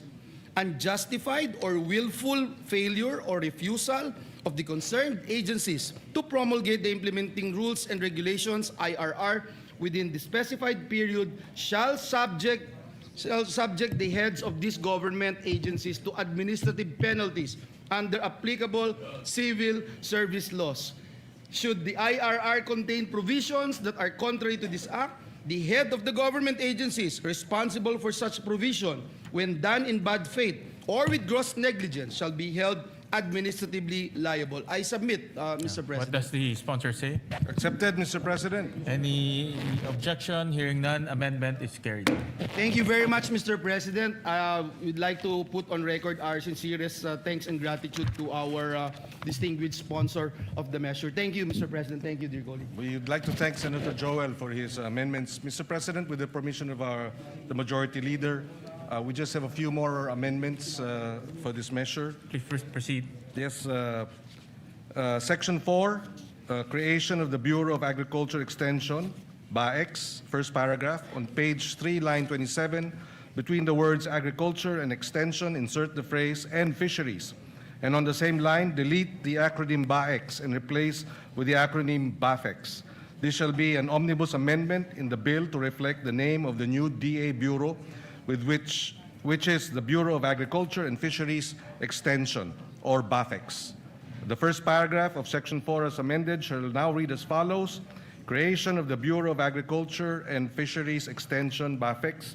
The Agriculture Training Institute is hereby transformed and strengthened into the Bureau of Agriculture and Fisheries Extension, hereinafter referred to as the BAFEX. It shall be a line bureau in the Department of Agriculture under the supervision of the Undersecretary for Operations. As a line bureau, it shall maintain physical offices at the national, regional, provincial, and municipal levels. So moved, Mr. President. Any objection? Hearing none, amendment is approved. On the same Section 4, second paragraph, on page 4, line 4, after the word section, delete the number 8 and replace with number 9. And it shall now read as follows. The BAFEX shall be headed by a bureau director with 2 assistant directors at the national level who shall head the Technical Services and Administration and Finance Service. Technical Service and Administration and Finance Service, respectively. It shall further be comprised of such other personnel nationwide as indicated in the plantilla under Section 9. So moved, Mr. President. Is there any objection? Hearing none, amendment is approved. Thank you, Mr. President. Section 9, plantilla of BAFEX personnel. First paragraph. On page 6, line 25 to 31. Starting from the word agriculture, on line 25, delete the rest of the paragraph ending with the word country on line 31 and replace with the following. Director, Provincial Agriculture Extension Officer, Assistant PAEO, and Agriculture Extension Workers, AEWs. The department shall provide the details of the plantilla reflecting a minimum of 3 AEWs in every municipality in the country. The first paragraph of Section 9 shall now read as follows. Section 9, plantilla of BAFEX personnel. There shall be a plantilla of positions in the BAFEX, namely Bureau Director, 2 Assistant Directors, Regional Director, Provincial Agriculture Extension Officer, PAEO, Assistant PAEO, and Agriculture Extension Workers, AEWs. The department shall provide the details of the plantilla reflecting a minimum of 3 AEWs in every municipality in the country. So moved, Mr. President. Is there any objection? Hearing none, amendment is approved. Section 9, third paragraph. On page 7, delete the entire paragraph on lines 5 and 6 and replace with the following paragraph. The basic salary grade for Agriculture 1 shall be salary grade 13 in the government salary grade scale, consistent with Republic Act 12215 or the Philippine Agriculturist Act. So moved, Mr. President. Is there any objection? Hearing none, amendment is approved. Mr. President, on page 7, delete lines 15 to 16 and replace with agriculture officers, workers shall be entitled to appropriate representation allowance and traveling allowance, RATA, in accordance with existing regulations. So moved, Mr. President. Is there any objection? Hearing none, amendment is approved. The penultimate amendment, Section 16, on appropriations, first paragraph on page 9, line 25. After the word for, delete the word personal and replace with personnel. The first paragraph of Section 16 shall now read as follows. Section 16, appropriation for the first year of implementation of this Act. the amount of 10 billion pesos shall be appropriated for personnel services and operation and capital budget requirements of BAFEX. It shall be sourced out of the total budget of the department. So move, Mr. President. Is there any objection? Hearing none, amendment is approved. And finally, on the title of the bill, the following, the omnibus amendment approved earlier, the title shall now read as follows. An act strengthening the National Agriculture and Fisheries Extension System to accelerate agriculture and fisheries development, creating the Bureau of Agriculture and Fisheries Extension, BAFEX, and appropriating funds therefore. Subject to style, Mr. President, so move. Is there any objection? Hearing none, amendment is approved, subject to style. Thank you, Mr. President. There are no other amendments. With the permission of the Majority Leader, I move to terminate the period of amendments. Thank you very much, Mr. President. With that, no other member wishes to make any further amendments. I move to close the period of amendments. Is there any objection? Hearing none, period of amendments hereby closed. Mr. President, I move to approve on second reading Senate Bill number 1991 under Committee Report number 53. Is there any objection? Hearing none, Senate Bill number 1991 is hereby approved on second reading. Thank you, Mr. President. Move to suspend Thank consideration. you, of the Mr. measure. President. Consideration of Senate Bill number 1991 is hereby suspended. And we'd like to congratulate the distinguished colleague for that. Mr. President, I move, finally, we'll take up one more bill and one sponsorship of another bill, and then we can suspend for the CA. And then we'll take up the other bills this afternoon when we come back, Mr. President. Mr. President, I move that we resume consideration of Senate Bill number 1905 under Committee Report number 35. I so move, Mr. President. Is there any objection? Hearing none, motion is approved. This measure, Mr. President, is for all our barangay health workers. We were in the ground during the earthquake, and we saw all the first responders were actually barangay health workers Correct. helping our people. We promised them, Mr. President, we will pass this, and therefore I would like to recognize the sponsor, Senator Risa Ontiveros, for their finalizing our amendments on this measure, Mr. President. By the way, for the record, Mr. President, we passed this already in the last Congress. So it's just a matter of passing this once again in this Congress. Thank you, Mr. President. Majority Leader. We recognize the gentle lady from Panay, Senator Risa Ontiveros. Salamat po, Mr. President. Mr. President, there are no more committee amendments and no colleague has submitted individual amendments for proposal today.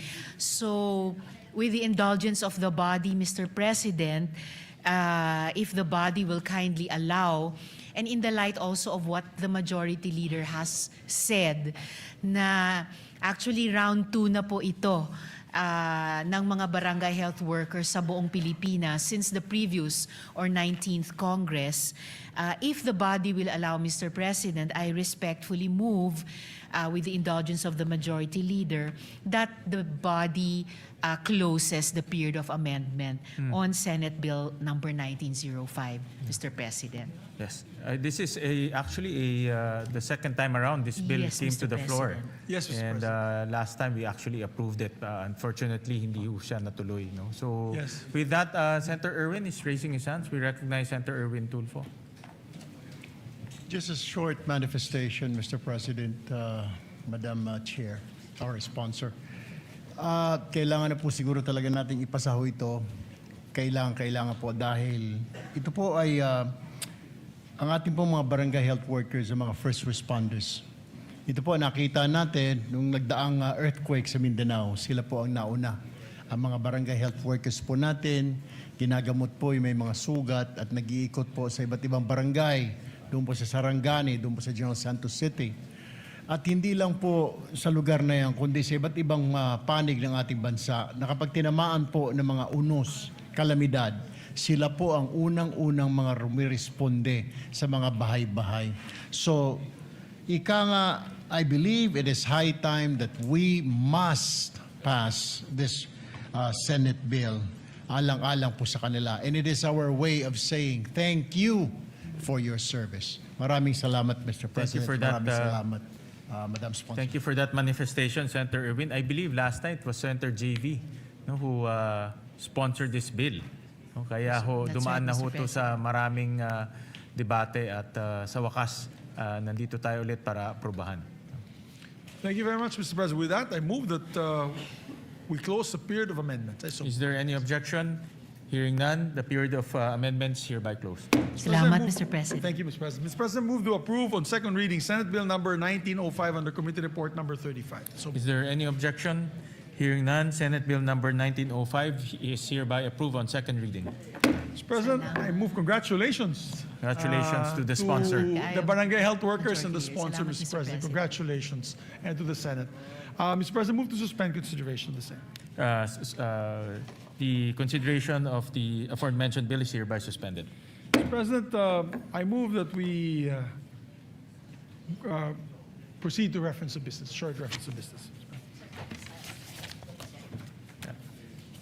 The Senate Secretary is directed to read the reference of business. Reference to business, message from the House of Representatives, letter from the House informing the Senate that on 3 June 2026, it passed the following House bills in which it requests the concurrence of the Senate. House number A389, an act prohibiting political dynasties in national and local elective offices.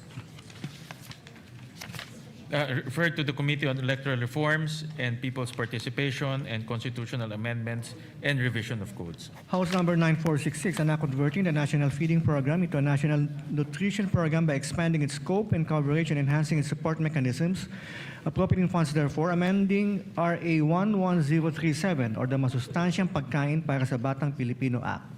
Referred to the Committees on Basic Education, Agriculture, Food and Agrarian Reform, Ways and Means, and Finance. Committee Report 71, jointly by the Committees on Basic Education, Agriculture, Food and Agrarian Reform, and Finance, so Senate number 2272, with Senators Tulfo R., Pangilinan, Marcos, Estrada, Villanueva, Lapid, Villar M., Aquino, Ejercito, Tulfo E., and Villar C. as authors. An act strengthening and expanding the National Nutrition Program, amending for the purpose Republic Act number 11037, otherwise known as the Masustansyang Pagkain para sa Batang Pilipino Act, appropriating funds therefore, recommending approval in substitution of Senate numbers 87, 219, 431, 902, 1145, 1192, 1207, 1312, 1375, 1471, and 1767. Sponsor, Senator Aquino. To the calendar for ordinary business. Majority Leader. Oo nga. Plenary na.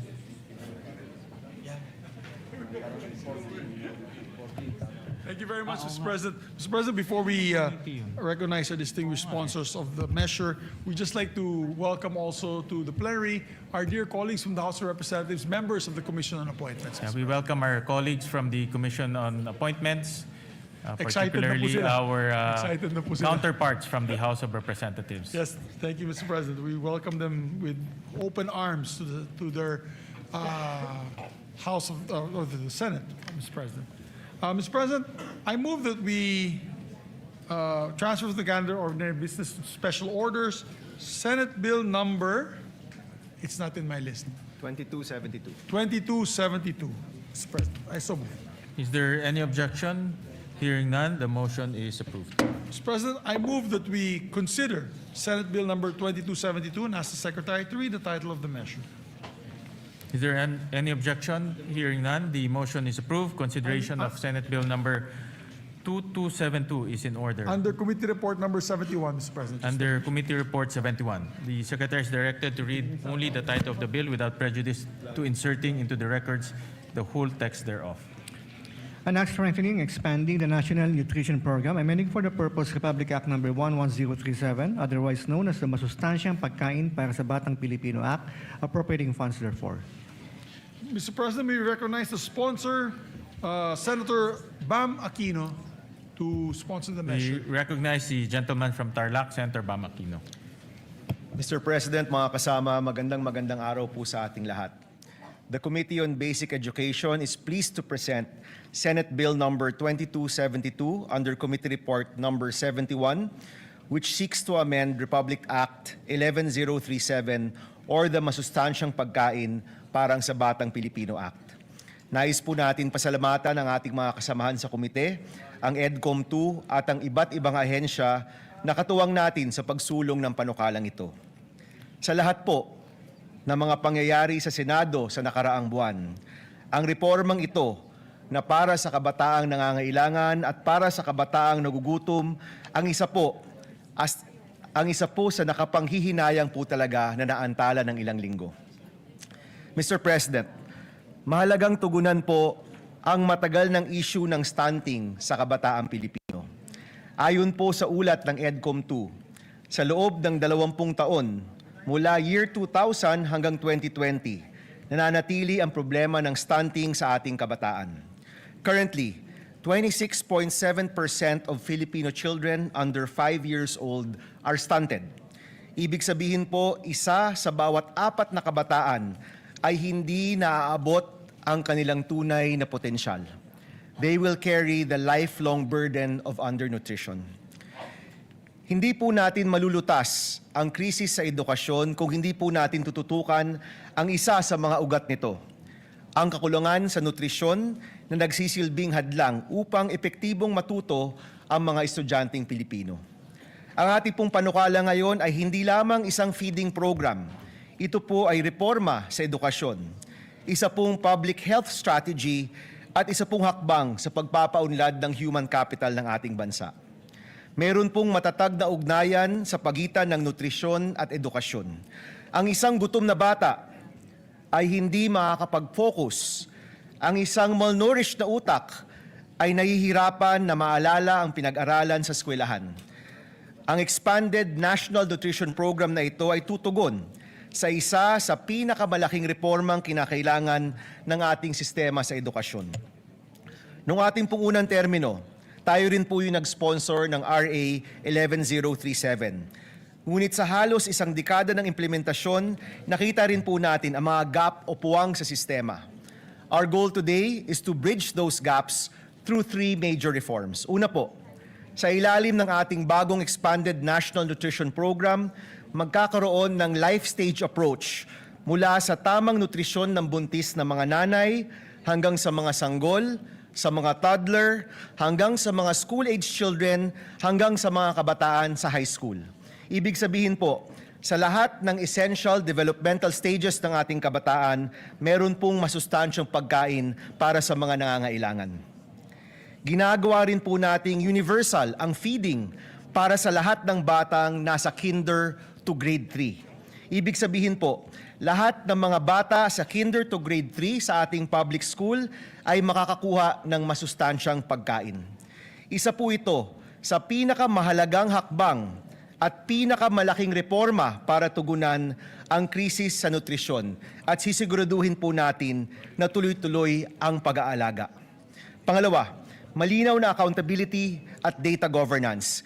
Nililinaw rin po ng panukalang ito ang mga tungkulin ng DOH, DSWD, DepEd, NNC, DILG at iba't iba pang mga ahensyang patungo sa nutrisyon ng ating kabataan. Sa pamamagitan po nito, may iiwasan ng overlap at masisigurado na may nakatutok sa nutrisyon ng bata sa bawat edad. Sisimulan din po ang isang Universal Health Record or UHR. Sa pamamagitan ng tama at updated na data tungkol sa nutrisyon, mas madali rin pong matututukan at mababantayan ang paglaki ng bawat bata mula barangay hanggang sa paaralan. Pangatlo po, ang pag-uugnay sa lokal na produksyon. Isa pong pinaglaban din po ni Senator Kiko Pangilinan. Ang pagtugon sa malnutrition ay tugon din po sa kahirapan ng ating mga magsasaka at mangingisda, ang ating food producers.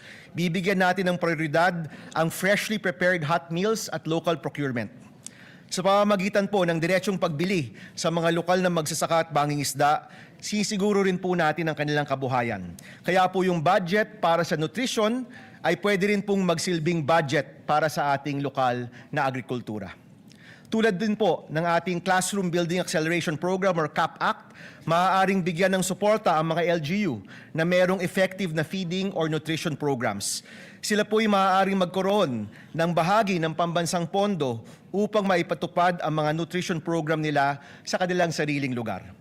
Mga President, Mr. President, mga kasama, ang nutrition po ay isang long-term investment para sa ating human capital at ekonomiya. Ang mga batang malusog ay mas may pagkakataong magtagumpay sa paaralan, maging produktibong bahagi ng ating workforce at makapag-ambag sa pag-unlad ng ating bansa. Nagbibigay din ang batas na ito ng karagdagang suporta para sa mga vulnerable sectors tulad ng indigenous learners, mga nasa GAIDA or geographically isolated and disadvantaged areas, mga batang may kapansanan at mga buntis na mag-aaral. Gaya po ng iba nating mga reforma sa edukasyon, inaasahan ko po ang inyong suporta upang masiguro na wala ng batang Pilipino ang uuwi na gutom o mahihirapang mag-aral dahil sa kumukulong sikmura. Simulan po natin ang pag-unlad ng ating bansa sa pinakapundasyon, isang batang Pilipinong busog, malusog, at handang matuto. Maraming salamat, Mr. President, mga kasama. Magandang araw po sa inyong lahat. Maraming salamat, Senator Bam, at maraming salamat at meron tayong ganitong batas para pumalutas po natin ang malnutrisyon sa ating bansa. At maraming salamat at binibigyan mo ng importansya ang kalusugan ng ating mga mag-aaral. Thank you, Mr. President. One of our principal authors and sponsors would like to also sponsor. We recognize distinguished colleague Senator Joel Villanueva. Yeah, we recognize Senator Joel Villanueva. Thank you very much, Mr. President, distinguished Majority Leader. Ginoong Pangulo, distinguished colleagues, it is an honor to co-sponsor Senate Bill number 2272 or the Expanded National Nutrition Program Act, strengthening and expanding Republic Act number 11037 or the Masustansyang Pagkain para sa Batang Pilipino Act. As one of the authors of this particular measure, having filed Senate Bill number 1145, we'd like to put on record our sincerest thanks and gratitude to the sponsor of the measure, our chairperson, Senator Bam Aquino, for pushing for this timely amendments to the law. Ginoong Pangulo, kapag po ang isang batang Pilipino ay pumapasok sa paaralan na wala pong laman ang sikmura, hindi lang po yan ang walang laman. Unti-unti rin pong nauubos ang kanyang pag-asa. Because before a child can dream, before a child can learn, before a child can succeed, he needs to be fed and nourished. According to UNICEF, Mr. President, nearly 1 in every 3 Filipino children under 5 years old is chronically malnourished. Sa BARM nga po, umaabot pa raw po sa 45.2% ang stunting rate ng mga bata. Mas mataas pa po ito, Ginoong Pangulo, sa nakakaalarma ng 28.8% na stunting rate ng buong bansa. Habang tayo po ay narito ngayon sa bulwagang ito, may batang Pilipinong pumapasok sa paaralan na tubig lang ang laman ng kanyang tiyan. May batang hirap na mag-concentrate sa klase dahil siya po ay gutom. At may mga magulang na pinipiling huwag kumain para lang may maihain naman para sa kanilang mga anak. Mr. President, the 2022 PISA results also showed that more than 1/3 Filipino students reported not eating at least once a week because of financial hardship. Hindi po simpleng statistics ito, Ginoong Pangulo. Mukha po ito o mukha po iyan ng batang nahihilo sa classroom. Mukha po yan ng batang unti-unting na pag-iiwanan. Hence, Mr. President, we fully support this measure which recognizes that hunger is not really a food problem. It is an education problem. It is a health problem. It is a poverty problem. Mr. President, distinguished colleagues, the true measure of a nation is how it treats its children. Kung gusto po nating magkaroon ng matatag na ekonomiya, dekalidad na edukasyon, at produktibong mamamayan, magsimula po tayo sa pinakapayak ngunit pinakamahalagang pangangailangan, ang masustansyang pagkain. Kaya naman po sa panukalang batas na ito ay laban po ito sa kontragutom, laban kontra gutom, laban kontra stunting, laban kontra kahirapan, at laban para sa kinabukasan ng bawat batang Pilipino. Naniniwala po tayo, Ginoong Pangulo, na kapag busog ang bata, mas malakas at mas ganado po siyang mangarap. Mas handa po siyang matuto at mas handa po siyang lumaban sa buhay. At kapag ang batang Pilipino ay lumaking malusog, ang buong bayan po ang aangat. Dahil walang batang Pilipino ang dapat matulog na gutom at walang batang Pilipino ang dapat mangarap ng walang laman ng tiyan. Muli, Ginoong Pangulo, maraming salamat at pagpalain po tayong lahat ng ating Panginoong Diyos. Maraming salamat, Senator Joel Villanueva. We recognize the gentleman from Pampanga, Senator Kiko Pangilinan. Maraming salamat, Mr. President. Just a quick manifestation. We will submit our co-sponsorship speech for this measure. We congratulate Senator Bam Aquino for marshalling this through. Nung nakaraang 2 kampanya po natin ay pagkain at gutom ang ating tinututukan. Kaya ito'y isa sa mga mahalagang panukalang batas na dapat lamang ay maipasa kaagad. Isang pondo, Mr. President, 4 ang tinutugunan.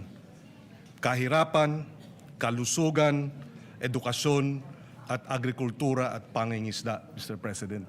4 ang tinutugunan, 1 pondo, Mr. President. Hindi lang gutom ng ating mga kababayan, ang ating mga anak, pati ang gutom ng ating mga magsasaka at mangingisda na maibenta ng tama ang kanilang ani at huli para gumanda ang kanilang kita, matutugunan din ng panukalang ito. Kaya we will submit our co-sponsorship speech, and we thank Senator Bam Aquino for marshalling this measure. Maraming salamat, Mr. President. Thank you. very much. We also recognize the gentleman from Palawan, Senator Erwin Tulfo. Mr. President, distinguished colleagues, I rise today to manifest my full support on Senator Bam Aquino's bill and formally co-sponsor the bill on the expanded National Nutrition Program under Committee Report number 71. Section 15, Article 2 of our 1987 Constitution explicitly mandates that the state shall protect and promote the right to health of the people. Yet, despite our past legislative efforts, we are cognizant of the stark reality that child malnutrition remains a formidable crisis in our country. Under Republic Act number 11037 or the Masustansyang Pagkain para sa Batang Pilipino Act, our national feeding program is currently limited to a period of 120 days. Mr. President, this is simply insufficient to sustain the nutritional requirements of our growing children from prenatal period to their school age years. Hindi naman po nawawala ang gutom at malnutrisyon pagkalipas ng 120 days. Sa katunayan, karamihan sa mga kaso ng stunting ay nagsisimula sa unang yugto ng buhay ng isang bata. Kaya kinakailangan ang tuloy-tuloy at pangmatagalang interbensyon. It is for this reason that I also filed Senate Bill number 1471. Through this measure, we seek to extend the national feeding program. Furthermore, this bill represents an opportunity to simultaneously uplift another marginalized sector by harmonizing this measure with Section 11 of Republic Act number 11321 or the Sagip-Saka Act. We mandate the direct purchase of agricultural and fishery products from accredited farmers and fisher folks cooperatives. Mr. President, by linking our national feeding initiatives directly with our local producers, we combat the hunger that impairs our students' ability to learn, and we secure reliable livelihood for our agriculture sector. Win-win solution para sa ating mga mag-aaral at magsasaka.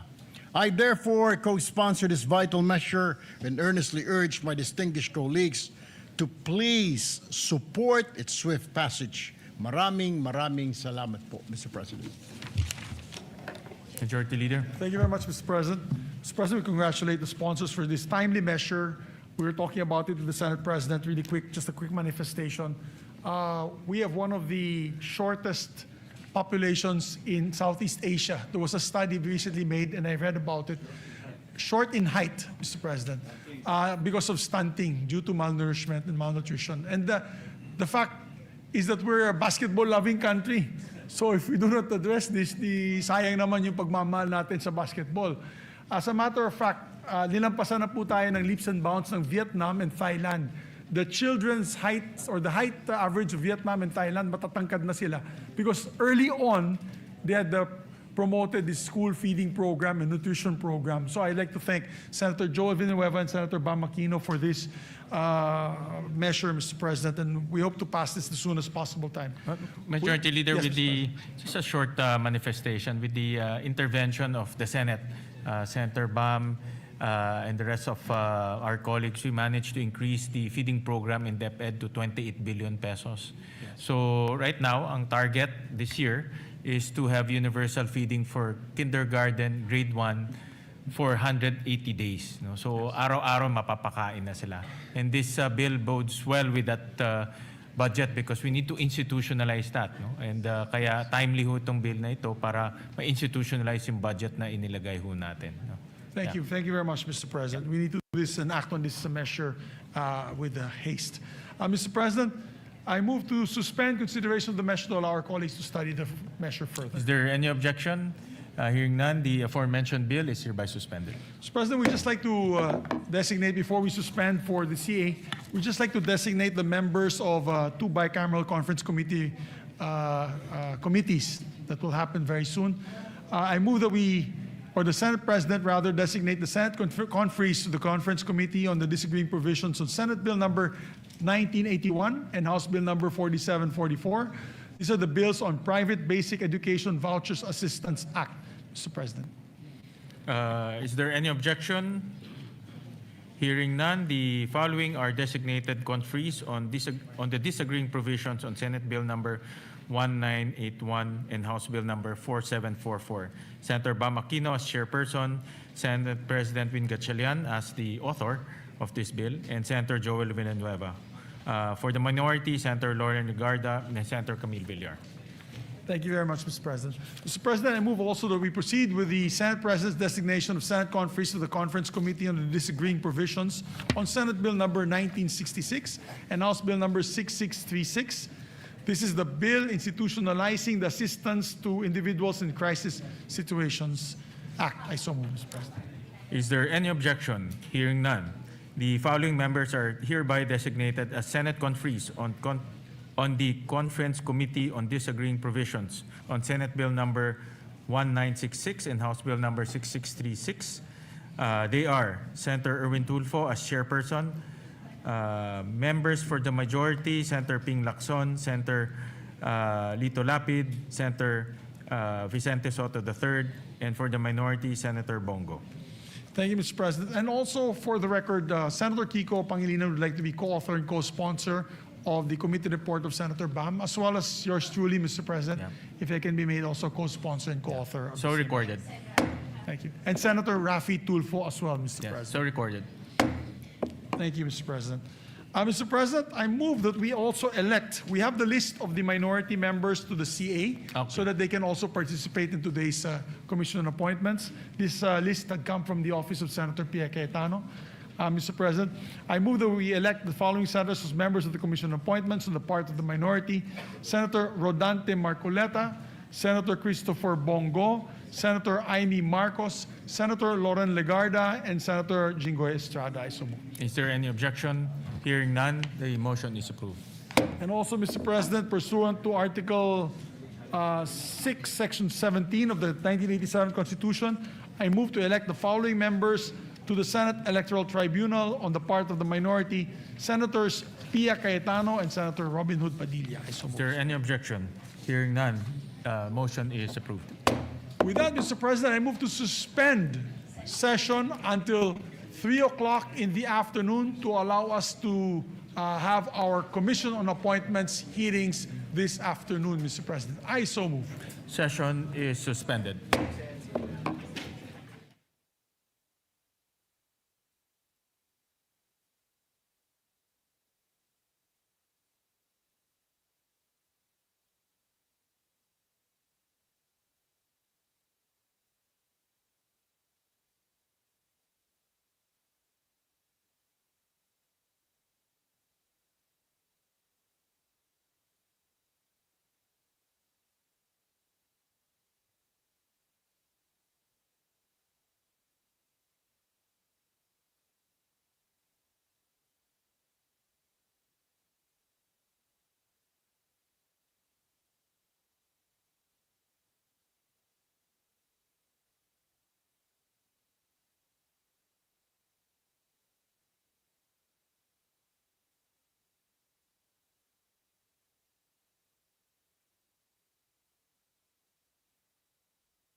The plenary session of the Commission on Appointments is in special session of the 20th Congress is hereby called to order. May I call on Senator Risa Hontiveros to kindly lead us in prayer.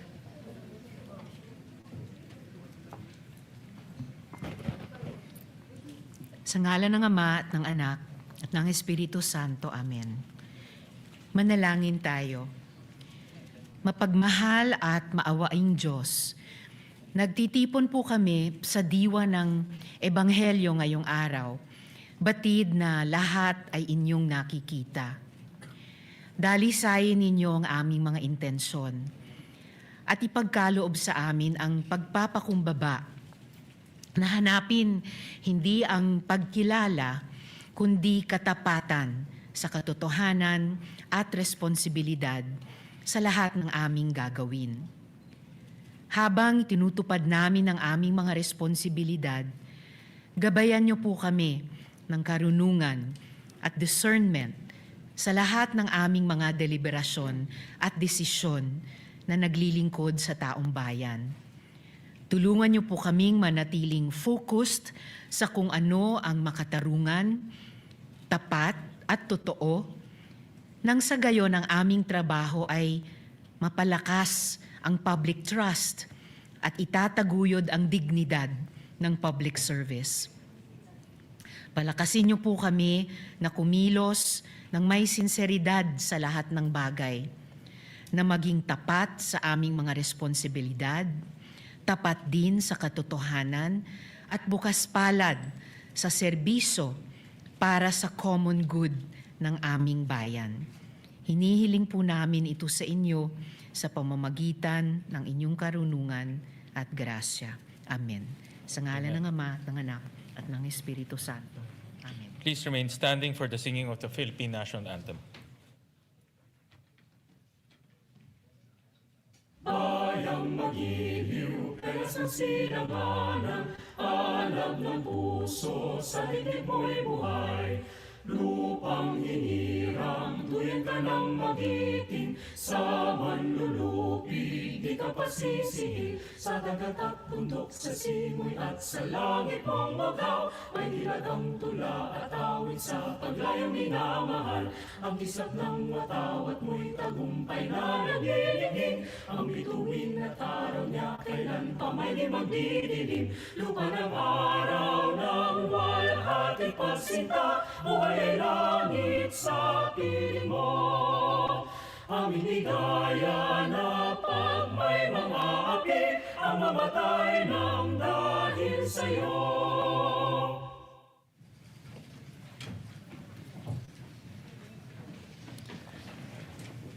May I ask the Secretary to read the communication dated 17 June 2026 from the House of Representatives, Secretary General Cheloy Garafil, on the election of the House of Representatives members to the Commission on Appointments. June 17, 2026, the Honorable Senator Sherwin T. Gatchalian, Chairperson, Commission on Appointments. Dear Honorable Gatchalian, I have been directed to inform the Commission on Appointments that the House of Representatives on even date elected the following as members of the House of Representatives contingent to the Commission on Appointments. 1.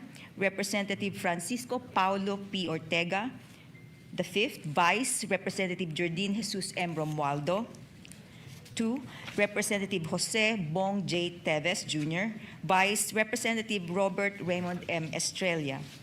3. Representative Franz S. Pumaren. Vice Representative Eddie Bong G. Plaza. 4.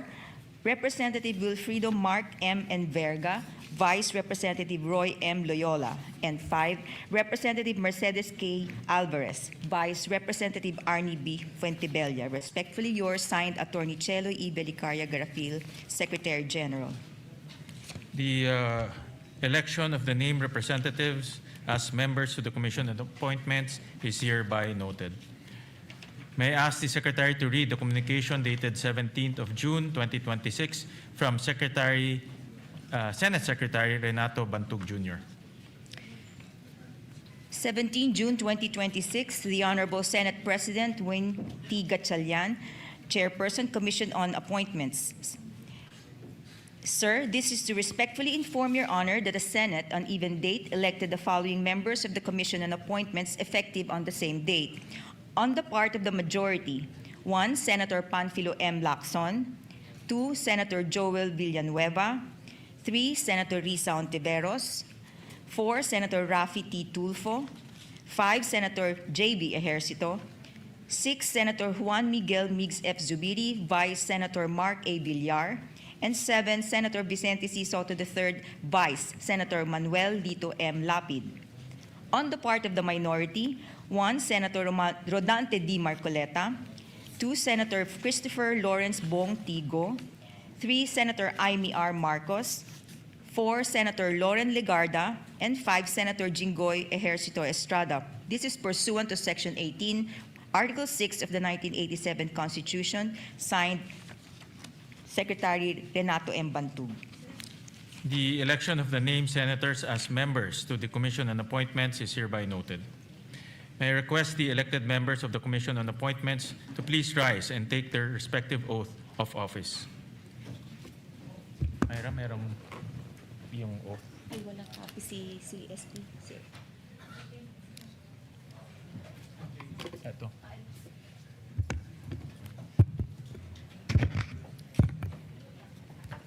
Oath of office. Please raise your right hand. I state your name. Off, state your address. Having been nominated and elected to the position of, state your position.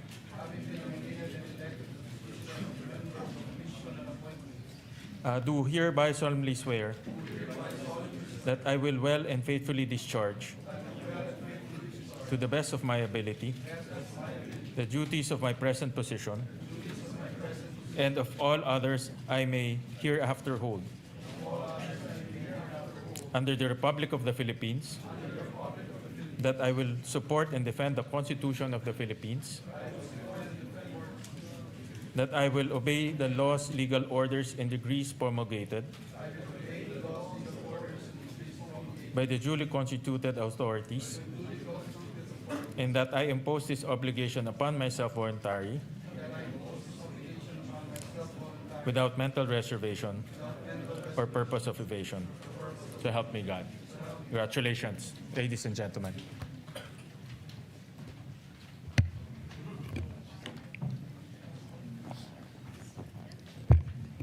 The Secretary will please call the roll.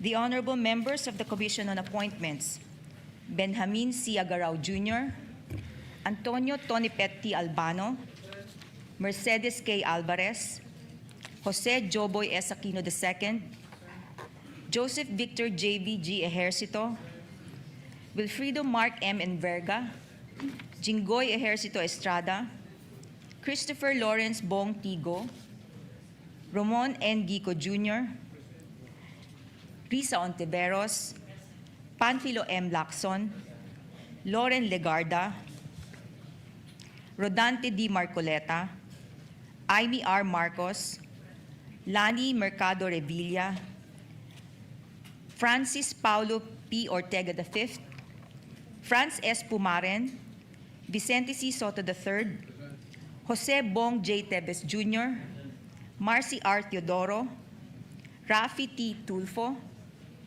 Alan U. T., Joel Villanueva, Juan Miguel Migues F. Zubiri. With 22 members present, the existence of a quorum is hereby declared.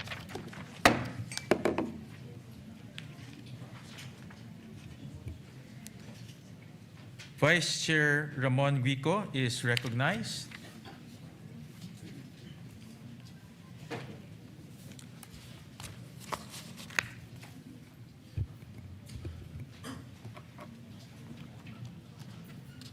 Thank you, Mr. Chair. The majority floor leader is unable to attend today's plenary session. On that note, I move that the body designate Assistant Majority Floor Leader Senator Joel Villanueva as acting majority floor leader only for today's session. Is there any objection? Hearing none, motion is approved.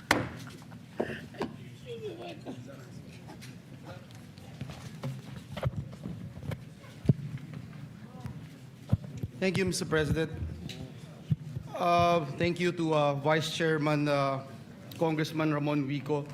Mr. Chairman, in view of the special session convened by the President of the Philippines and considering the urgency of the matter before the body, the 5-day notice requirement for meetings prescribed under Chapter 3, Section 10 of the rule has not been complied with.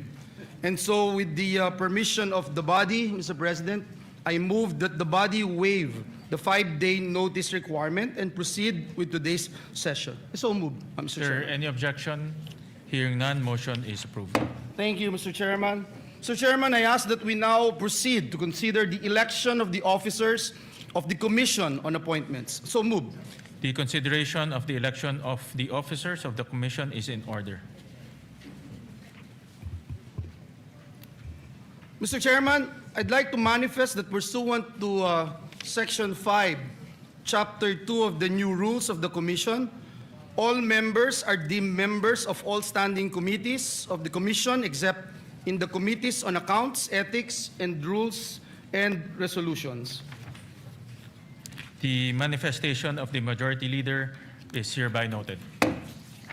Mr. Chairman, I move to dispense with the reading of the journal of the plenary session held on the 17th of March 2026 and consider the same as approved. Is there any objection? Hearing none, the reading of the journal of the plenary session held on 17th March 2026 is hereby dispensed with, and the same is hereby approved. Thank you, Mr. Chairman. May I now request that the chairperson of the Committee on National Defense, Representative Jose Joboy S. Aquino, be recognized. So moved. The Congressman Joboy Aquino is hereby recognized.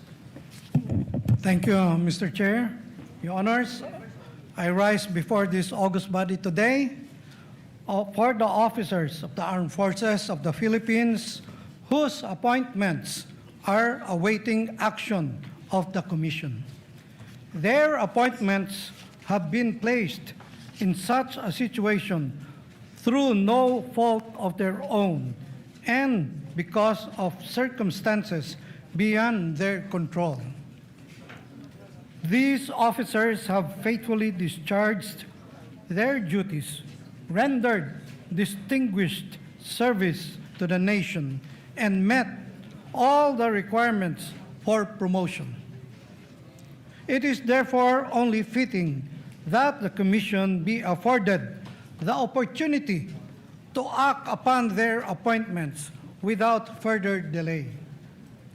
Indeed, no promotion can truly compensate for the sacrifices, hardships, and risks they have endured in the service of our country. Nevertheless, the timely consideration of their appointments is a recognition of their competence, dedication, and unwavering commitment to the Filipino people. Accordingly, Mr. Chair, and with the indulgence of the honorable members of this body, considering the limited time available to issue notice for a committee meeting to consider the appointments awaiting action of Committee on National Defense, and in view of the urgency of the matter, I move that the Committee on National Defense be allowed to immediately convene today and proceed with the consideration of the appointments before it. Thank you, Mr. Chair. Is there any objection? Hearing none, the motion is approved. Moreover, Mr. Chair, Your Honors, in view of the urgency that prompted the convening of this special session and the need for the immediate consideration of the appointments awaiting action of the Committee on National Defense, I move that this body waive the 5-day notice requirement for committee meetings under Articles 4, Section 1 of the Rules of the Standing Committees. Is there any objection? Hearing none, motion's approved.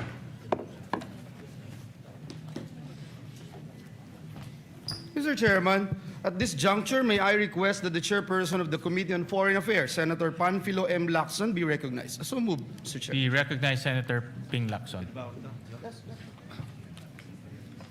Mr. Chairman, Your Honors, following the precedent set by the Committee on National Defense, this representation respectfully manifests that there are likewise appointments awaiting action by the Commission, and like those of our military officers, find themselves in this situation through no fault of their own. These appointees concerned are distinguished members of our Foreign Service who have devoted their careers to advancing Philippine interests abroad. They have served with dedication, professionalism, and loyalty, often far from their families and loved ones, and frequently under demanding and challenging conditions in the service of our nation.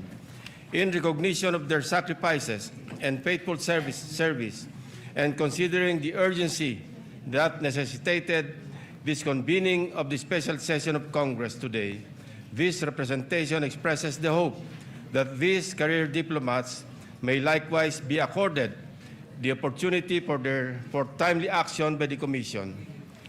For the information of this august body, the request for the conduct of a meeting of the Committee on Foreign Affairs was transmitted to the Commission's Secretariat yesterday evening, and the corresponding notice was issued.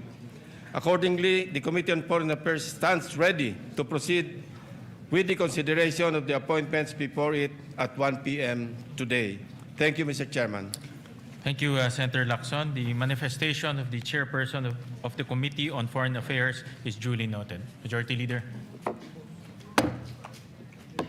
Mr. Chairman, in view of the authority granted by the body for the Committee on National Defense and the Committee on Foreign Affairs to convene and proceed with the consideration of the appointments referred to them, may I respectfully move that the session be suspended. So move, Mr. Chairman. Is there any objection? Hearing none, session is suspended.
Meron naman pala. Ilalong presto.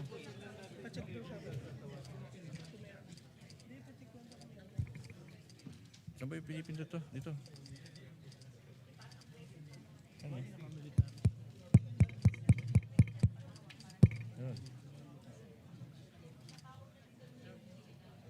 Petay ko muna.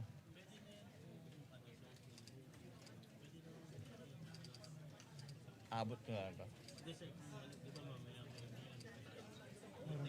Oo.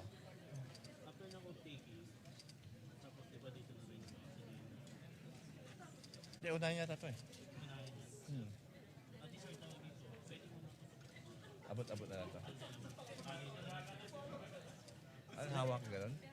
Hindi ba pwedeng ilagay na lang sa gitna para sila na lang pupunta? Oo, sino tatayo? Tatayo na lang kung tatawagan sila. Isang Kung sino tatanungin, siya lang lalapit sa mic. Saan tatayo ito paharap? Kahit isa lang sir. Ganun. Oo. Kahit isa lang. Isa lang. Sabi niya sir, kahit handheld lang daw eh. Handheld? E di hawakan ko na. Bigay ko na lang sa kanila.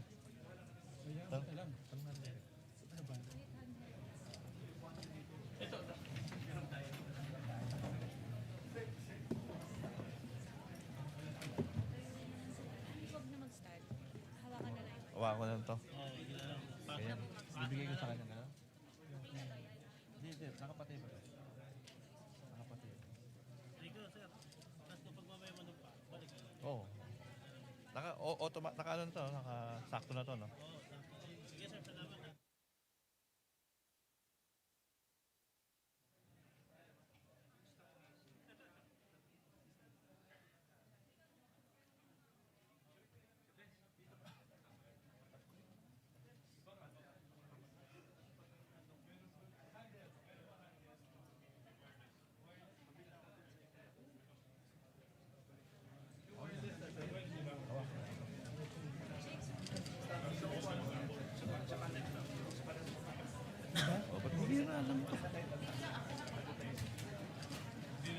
Binubuksan ko rin sa...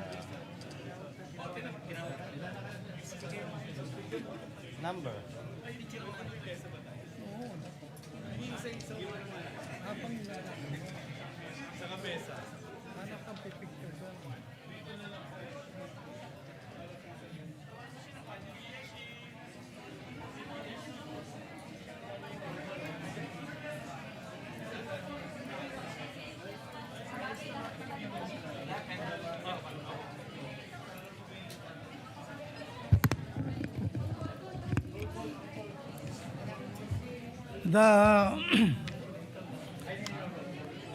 The meeting on the Committee on National Defense of the Commission on Appointments in the special session of Congress is hereby called to order.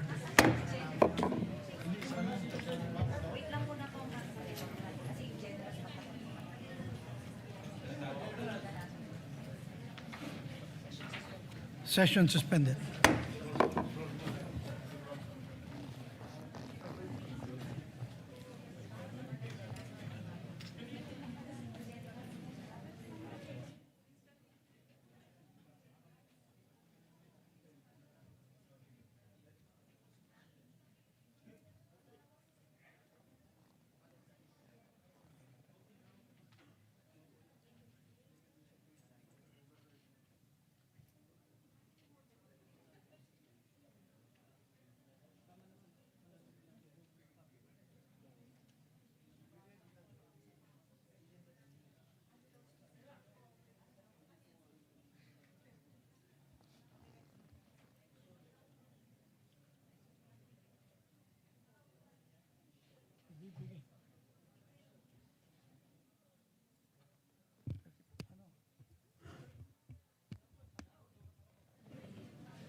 Okay ka na?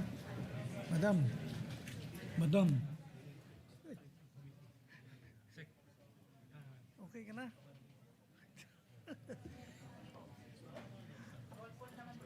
Yeah, okay. Hindi, kaya nga. Ikaw lang.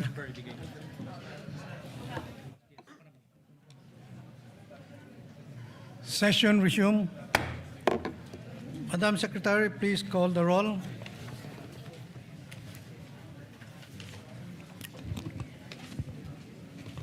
The honorable members of the Committee on National Defense, Benjamin C. Agaraw Jr., Antonio Tony Petit Albano, Mercedes K. Alvarez, Jose Joboy S. Aquino, Chairperson, Joseph Victor J.B. Ejercito, Wilfrido Mark M. Enverga, Jinggoy Ejercito Estrada, Christopher Lawrence Bong Tigo, Ramon N. Gico Jr., Risa Ontiveros, Panfilo M. Lacson, Lauren Legarda, Rodante D. Marcoleta, Amy R. Marcos, Lani Mercado Revilla, Francis Paulo P. Ortega V, Franz S. Pumaren, Vicente C. Soto III, Jose Bong J. Tebes Jr., Marcy R. Teodoro, Rafi T. Tulfo, Alan U.T., Joel Villanueva, Juan Miguel Mix F. Zubiri. The chairperson is present. With 20 members present, including the chair, we have a quorum. Good morning, distinguished members of this committee, guests, ladies and gentlemen.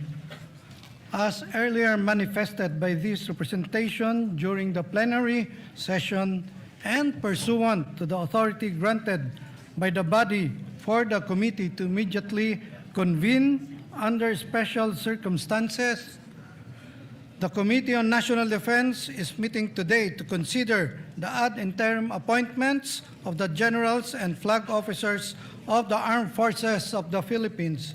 Before this committee today, please stand up as your name is called. Number 1, Edmond G. Peralta, Lieutenant General. Isagani O. Criste, Major General. Alan M. Avier, Vice Admiral. Naisforo M. Diaz Jr., Brigadier General.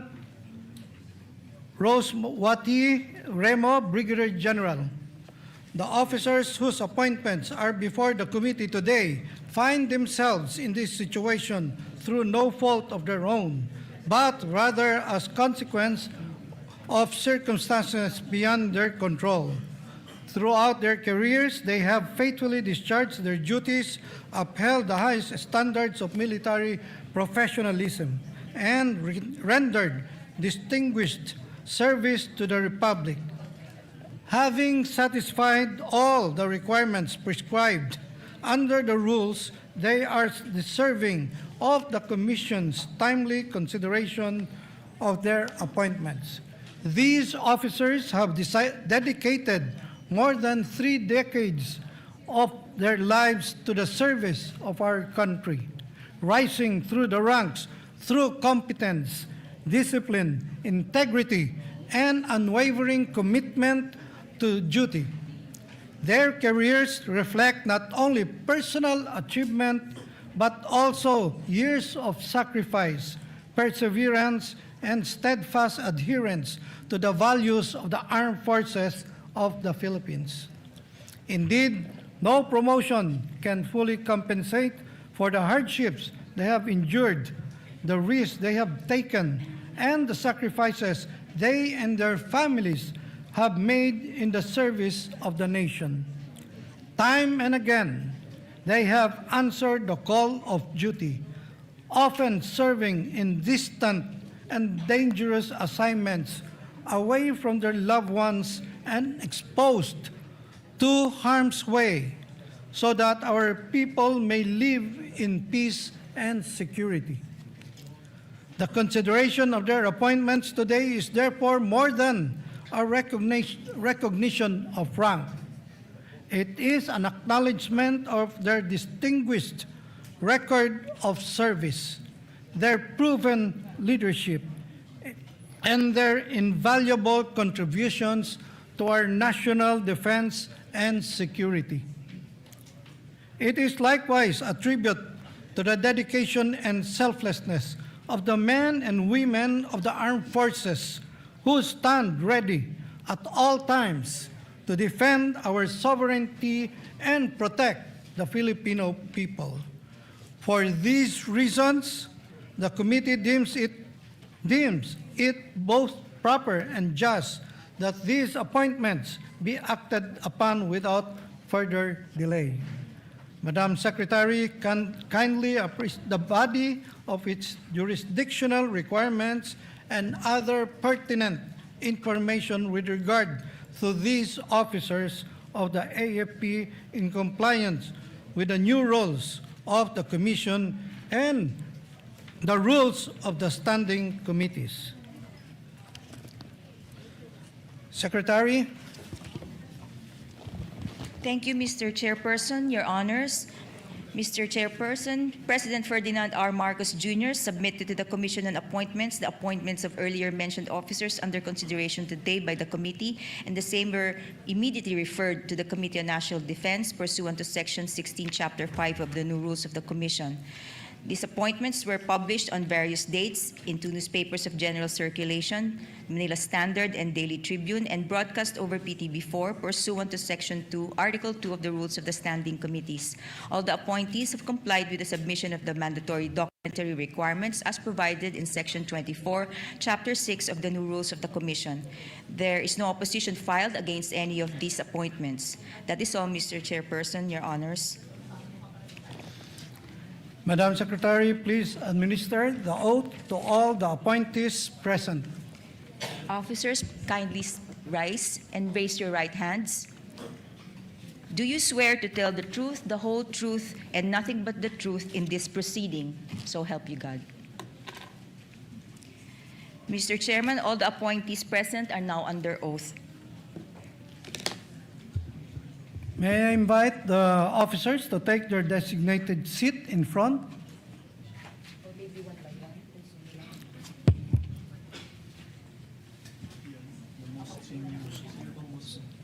Session suspended.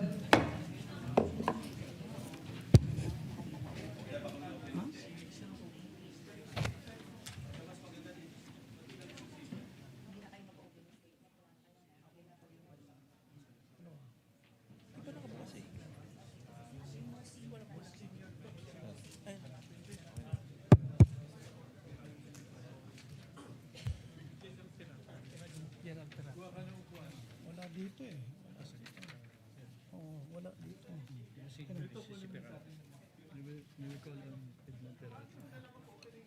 Session resume. The chair would now like to call to the most senior among the officials, Edmond G. Peralta, Lieutenant General. Take a seat. May ipon ba dyan? If, to deliver his opening statement. Sir, I am Lieutenant General Edmundo G. Peralta, sir. I am the Deputy Chief of Staff, Armed Forces of the Philippines. Appearing before you are four other officers. Here's our name before, sir. And we are here for the confirmation of we appear before the Commission appointments for our confirmation, sir.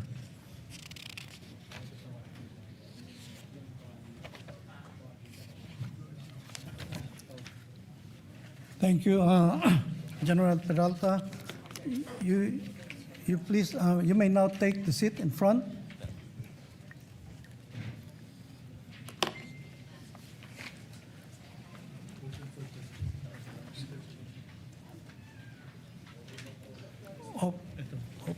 Open now for, oh yeah.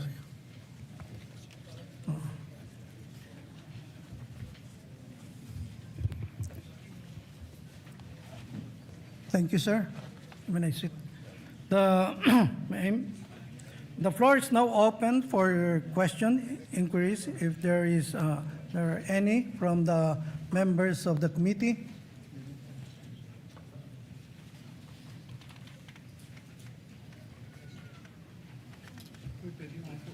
If Honorable Marcoleta is recognized.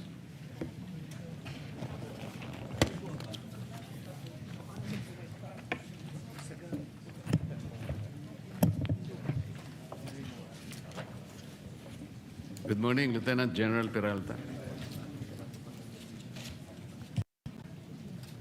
Tama po ba na ang birthday ninyo is May 14, 1970, Yes, sir. which was last month? Yes, sir.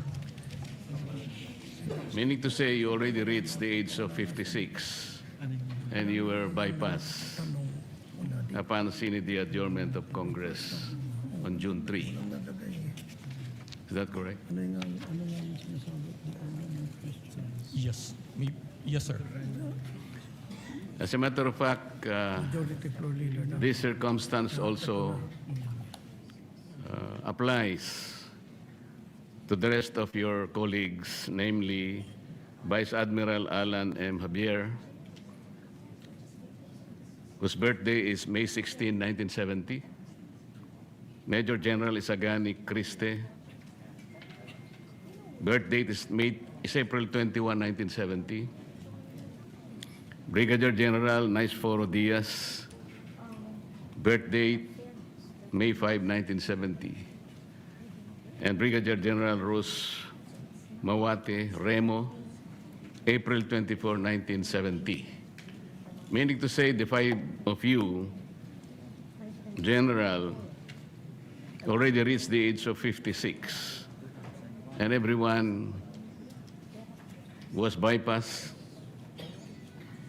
upon the scene of the adjournment of Congress last June 3, 2026. That is a fact, sir. And are you aware of Republic Act 11939? Yes, sir. Republic Act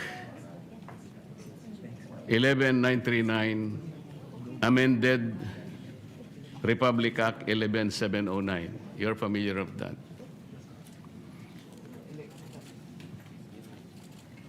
Do you know why I am citing this particular law, General? Yes, sir. Why? We are less than 1 year, sir.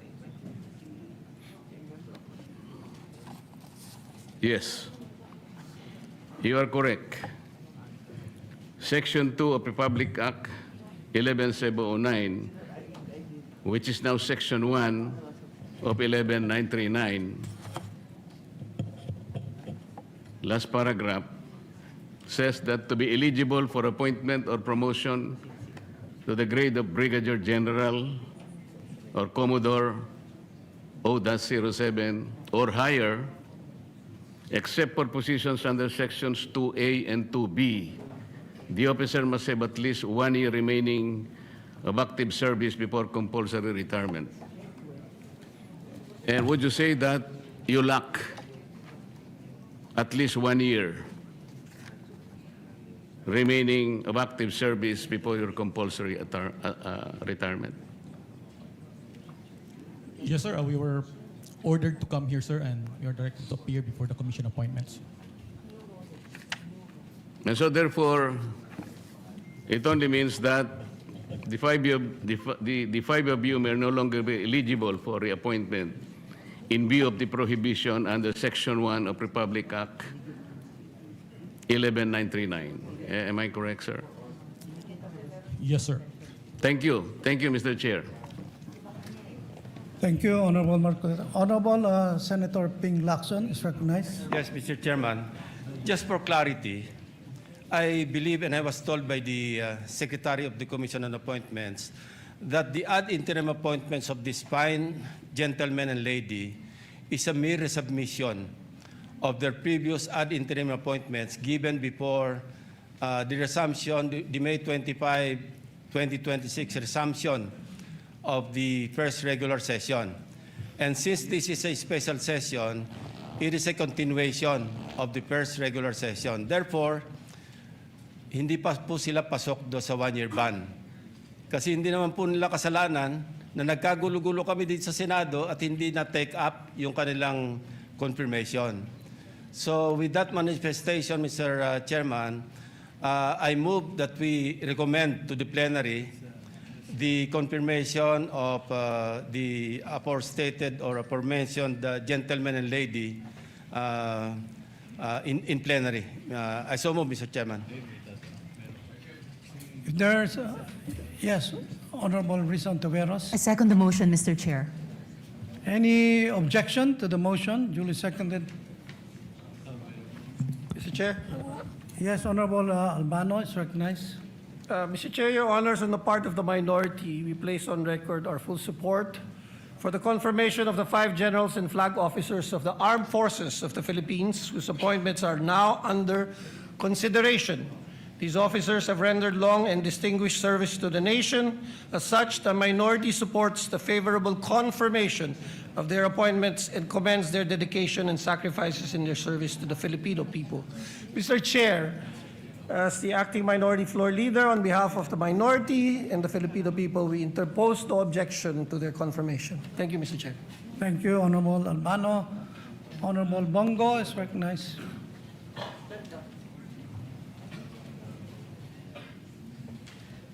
Mr. Chair, esteemed colleagues, allow me to express my full support for this commission. As this commission gives its consent to the well-deserved appointments of the senior officers of the Armed Forces of the Philippines. These officers have demonstrated professionalism. Opo, sir. Ano lang, support lang po. Manifestation lang po. These officers have demonstrated professionalism, dedication, and unwavering commitment to their duties in safeguarding our nation's sovereignty, protecting our people, and upholding the Constitution. Wala na po akong katanungan sa kanila. And in fact, itong dalawa, no, si Vice Admiral Alan Madrid Javier, Lieutenant General Edmundo Peralta, are mga tanglaw diwa, class of 92. Their years of service, leadership, and sacrifice reflect the highest ideals of military service and have earned them the trust and confidence of their fellow servicemen. At naintindihan ko rin po na yung 1 year bar rule, no, na dapat nilang mahabol dahil bawat star na alam po ni Senator Ping Lacson yan noon pa, parati nating pinaglalaban dahil napakahalaga po sa kanila yung 1 star na madagdag sa kanila. Yan po yung dala-dala na nila hanggang sa kanilang pagtanda. At maraming salamat rin po, Senator Ping, sa mga suporta mo noon sa sundalo.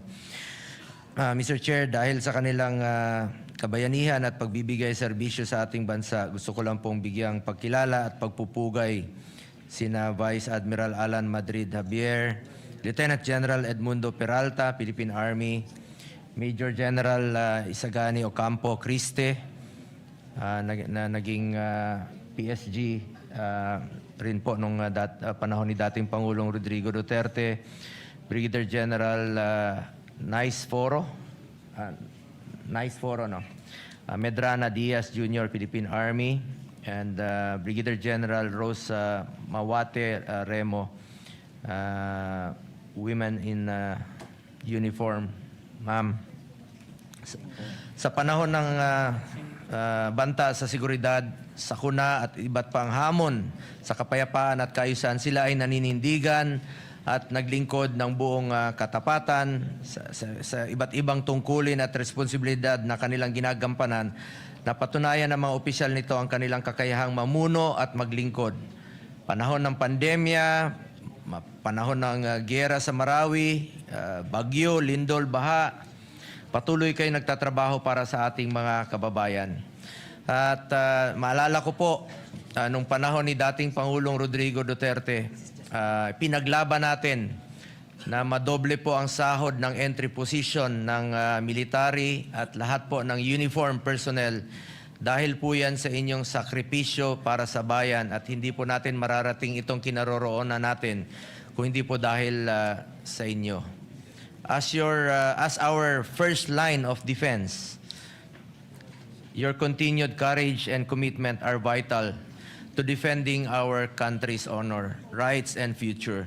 We also call on you to remain steadfast in protecting our sovereignty.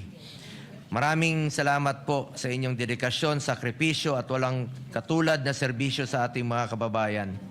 Wala po akong katanungan kung hindi nagbibigay lang po ako ng full support dito sa ating hearing sa Commission on Appointments. Dati naman po akong membro dito since 2019.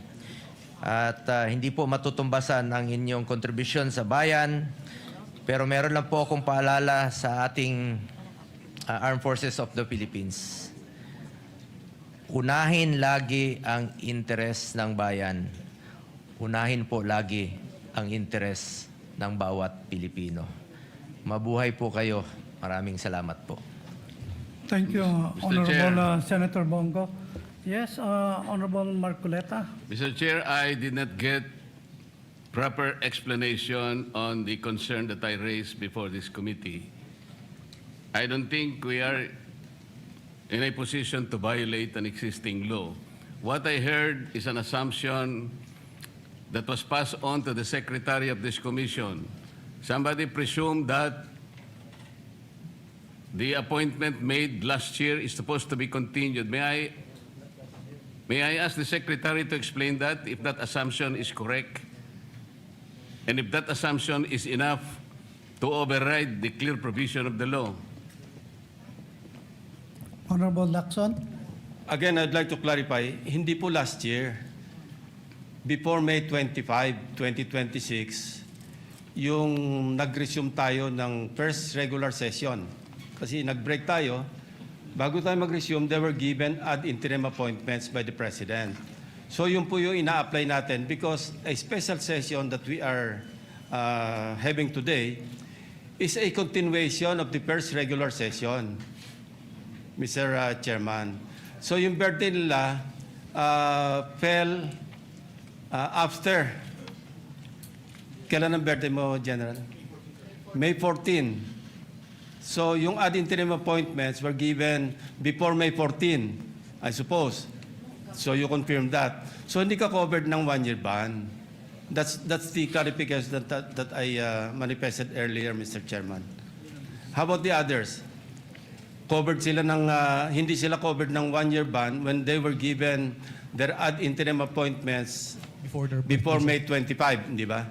Kasi kung after May 25, resumption, nomination, at saka hindi na kayo mag-apply. But since you were given your ad interim appointments, since Congress was in recess at that time, having resumed on May 25, hindi po kayo mako-cover ng 1-year ban. That's my point.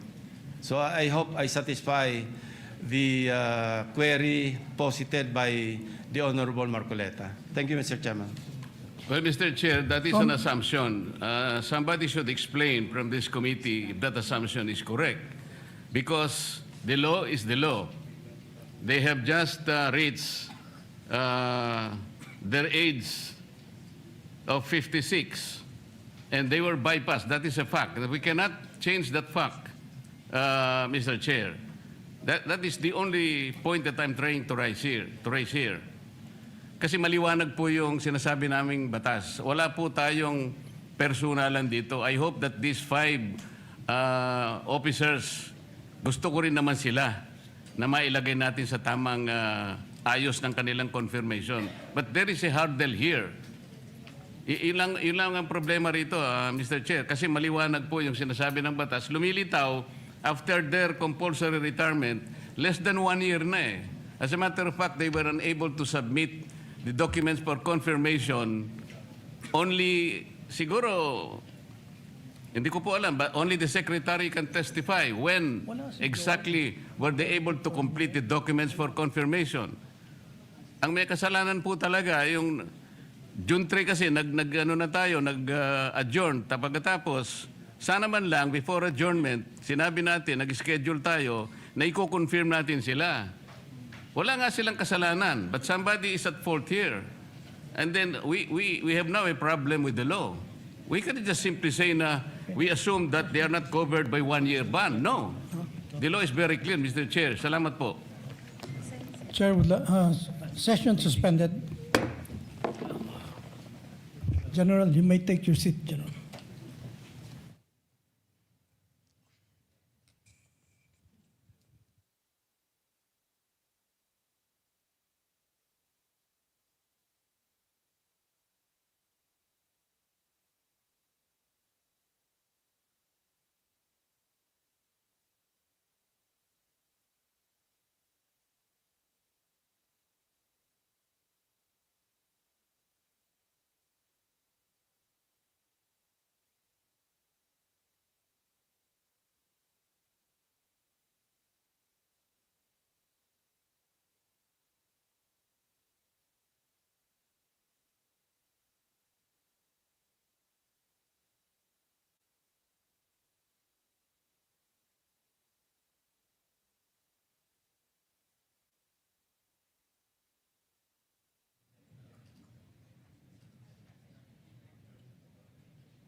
Balik ka.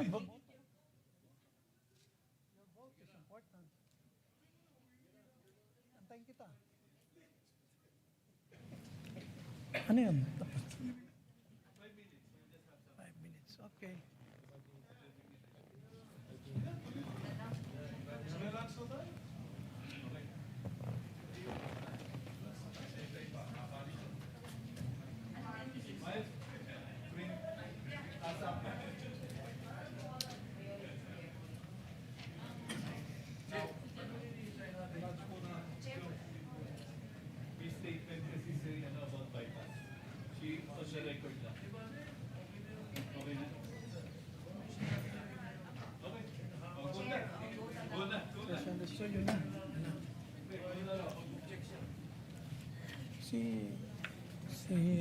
Sino nga yun? Teodoro. Marcy Teodoro.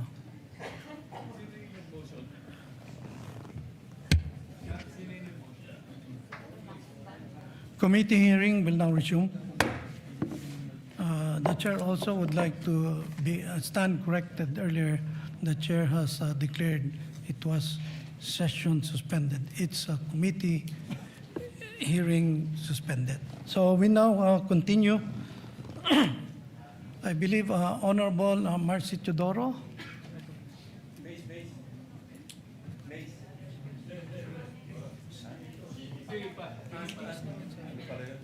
Okay na? Honorable Teodoro would like to make a manifestation. Honorable Marcy Teodoro. Mr. Chairman, a point of information. Bago po ako rito pero meron po tayong kaso Matibag versus Benipayo, GR number 149036 of 2002. This has something to do and defining what is a bypass appointment. As pointed out earlier by Senator Lacson, that this is basically a continuation of the previous session. Hence, the appointment was not technically bypass as defined under the said doctrine under Matibag versus Benipayo. A point of information, Mr. Presiding, Mr. Chairman. This may help or guide the committee in its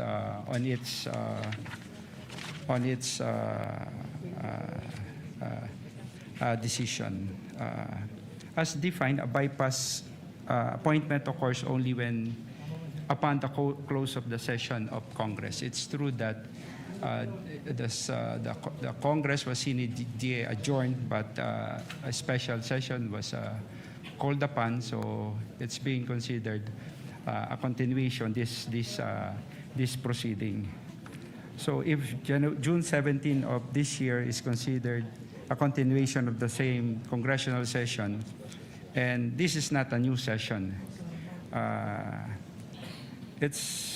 that event triggers the bypass, but not yet occurred. Therefore, the appointment remained pending and subject to the CA action. This is my humble observation and opinion on the matter, Mr.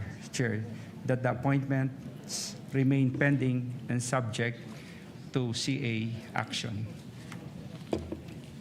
Thank you, Honorable Teodoro. Yes, Honorable Marcoleta. Mr. Chair, I think we should clearly clarify that this plenary session is not a continuation of the last session. This plenary session is not a continuation of the last session, simply because this is a clearly separate proceeding, given that Congress adjourned sine die on June 3. This is very clear. We should not explain it any further. And Matibag versus Benipayo was quoted, Mr. Chair. In this case, Mr. Chair, an ad interim appointment can be terminated for two causes specified in the Constitution.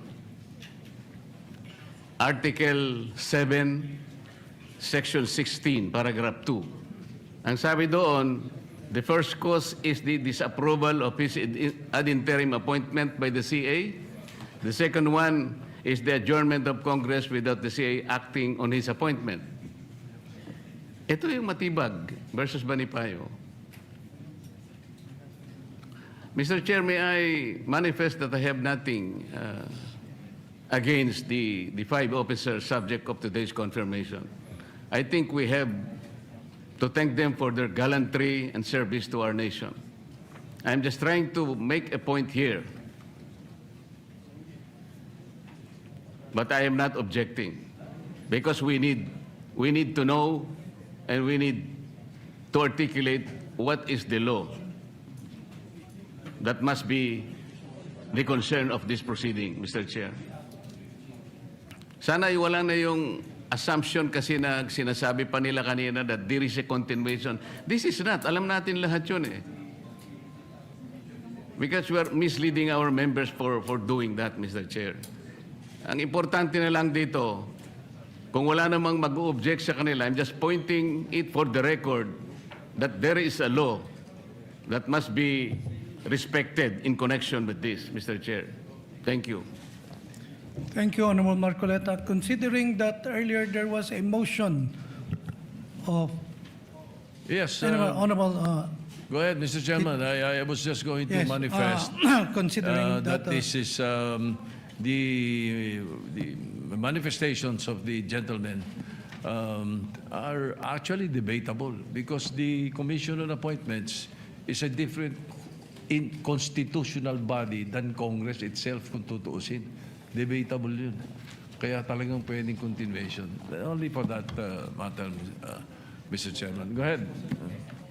yes, majority floor. Thank you, Honorable Soto.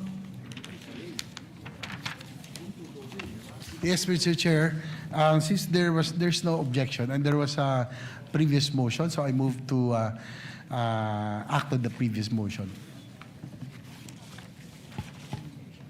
Considering that there's no objection, the previous motion of Honorable Lacson is hereby approved.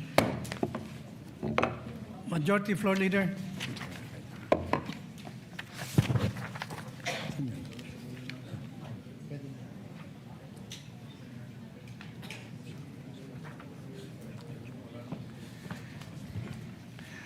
Mr. Chair, since there are no more objections, I move to recommend to the plenary for the Commission to confirm the ad interim appointments of the 5 generals and flag officers of the AFP. So move, Mr. Chair. There is a motion without any objection. The same is hereby approved. Majority Floor Leader. Mr. Chair, there being no other matters to discuss, I move to adjourn the meeting. On motion of the Majority Floor Leader, there being no objection, the meeting is hereby adjourned.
Pwede na tayo. Mag-alas 2 na. Okay.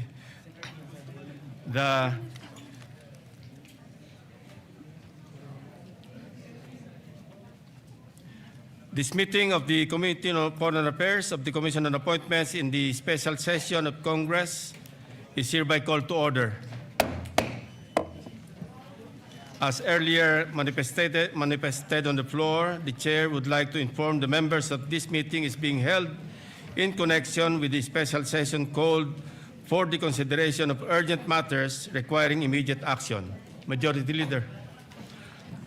Mr. Chair, Your Honors, in view of the urgency that prompted the convening of this special session and the need for the immediate consideration of appointments awaiting action of the Committee on Foreign Affairs, I move that the body waive the 5-day notice requirement of the committee meetings under Article 4, Section 1 of the Rules of the Standing Committee. So move, Mr. Chair. Is there any objection? Hearing none, the motion is hereby approved. With the concurrence of the members, the proceedings shall now continue in accordance with the agenda. Thank you. Madam Secretary, please call the roll of members.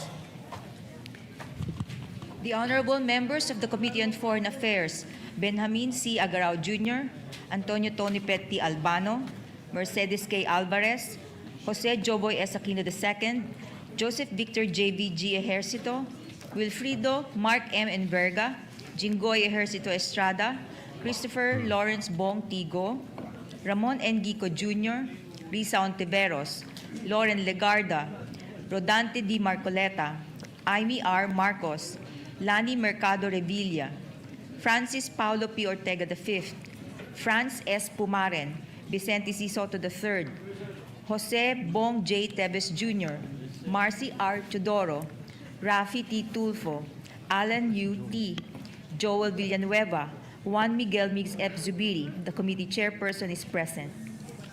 With 22 members present, the existence of a quorum is hereby declared. Majority Leader.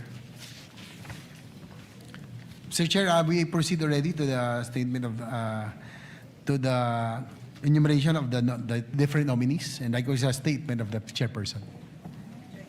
Yeah. Dispense ka na lang na ano. I move to this. Mr. Chair, sorry. I move to dispense with the reading of the minutes of the previous meeting held on March 11, 2020, and consider the same as approved. So move, Mr. Chair. Is there any objection? The Chair hears none. The motion is hereby approved. Good afternoon, esteemed members of the Commission on Appointments, distinguished guests, ladies and gentlemen. Today, your committee is tasked to consider the nominations and ad interim appointments of 85 officials in the Department of Foreign Affairs, namely, nominations. 1. Josel Francisco Ignacio, Chief of Mission Class 2, as non-resident ambassador to the Kingdom of Bhutan, in addition to being ambassador extraordinary and plenipotentiary to the Republic of India, concurrent jurisdiction over the Federal Democratic Republic of Nepal. 2. Senen Chemsen Mangalile, Chief of Mission Class 2, Ambassador Extraordinary and Plenipotentiary to the Kingdom of Cambodia. 3. Noel Mangawang Novicio, Chief of Mission Class 2 as non-resident ambassador to the Republic of Kiribati, the Republic of Nauru, the Independent State of Samoa, Kingdom of Tonga, Tuvalu, and the Republic of Vanuatu, in addition to being Ambassador Extraordinary and Plenipotentiary to the Republic of Fiji. Ad interim appointments. Edgar Barayro Badajos, Robespierre Libelo Bolivar, Emilio Torres Fernandez, Ann Halandoon Luis, Zaldi Bayanin Patron. Chief of Mission Class 2, Lea Victoria Trinidad Carada, Lena Aileen C. De Dios Sison, Noemi Tan Diaz, Maria Luela Chang Duarte, Ambrosio Brian Fruto Enciso III, Jesus Enrique Guanzon Garcia II, Emmanuel Donato Coach Guzman, Mary Lac Santos Hicarte, Brian Dexter Burgos Lao, Career Minister Rapunzel Aglipay Acop, Nomer Blevens Ado II, Azela G. Arumpak Marte, Brian Jess Tio Baguio, Lily Ann Chen Cheng, Ria Eugenio Gorospe, Christine Margaret Mendiola Malang, Mary Joy Balicer Ramirez, Annalyn De Leon Ratonel, Joylyn Espinosa Santos, Rodney Jonas Lucido Sumagi, Rogelio Estrada Villanueva Jr., Maylin Marquez, for Foreign Service Officer Class 1, Maylin Marqueses Acosta, Catherine Flores Alpay, Jacqueline Joan Santiago Arquiza, Mark Chodor Palacios Benigno, Marian Intal Bringas, Christensen Decolen Cabahug, Benjamin Alegado Celedio Jr., Jonathan Andrew Di Cinco Chua, Estefani Alexis Arejola Cruz, Jonel Jan Santos Domingo, Bon Ryan Saltin Pereira, Jan Michael Bansil Gomez, Ana Marie May Ramos Guerra, Charlson Carolino Hermosura, Anwar Makatembel Ito, Elaine May Laruan Hernandez, Andrea Lynn Nicolas Lazaro, Lemuel Cusi Lopez, Nadine Rosario Mineke Morales, Jet Serra Olfato, Elizabeth Picar Ramos, Judy Boydon Razon, Noel Loreto Rodriguez, John Paul Tapia Samonte, Foreign Service Officer Class 2, Maria Pilonila T. Alcaraz Arguelles, Bien Janine Balocating Alparo, is it Janine or Janine? Anyway, Sheila Marie Gonzalo Andales, Bea Habilinar Antonio, Jorge Philip Arcilla Arjona, Jeremiah Picasso Atento, Jeffrey Dairit Batak, Ana Clarisa Perez Briones, Lisel Jane Obra Kaasi, Miko Degamo Kabatingan, Roel Garcia Casaclang, Christy P. Cablin Conta, Paula Bel de Guzman Ebora, Jaquilu Mary Nulud Gan, Lee Damagen Gano, Emile Joseph Batoon Garcia, Maria Tanya Blanco Gaurano, Hannah Eloise Bego Go, Ramona R. Jose Buluser, Aaron Eric Aguilar Losada, Maria Lia Karen Silin Magtibay, Jose Angelo de Guzman Manuel, Louis Dane Cortez Merced, Josel Nivera Mostajo, Reisa Ledesma Olavario, Jacqueline Lim Ong, Rosa Maria Isobel Marcos Pareja, Glaiza Moya Cuarteros, Mary Fides Aparis Quintos, Francis Ramon Borja Torres, Maria Flordelisa Aspera Tuiza, and Maria Rosauro Winkler. Madam Secretary, kindly report on the jurisdictional requirements and other pertinent information relative to the nominations and ad interim appointments of the 85 Department of Foreign Affairs officials under consideration in compliance with the new rules of the Commission and rules of the Standing Committee.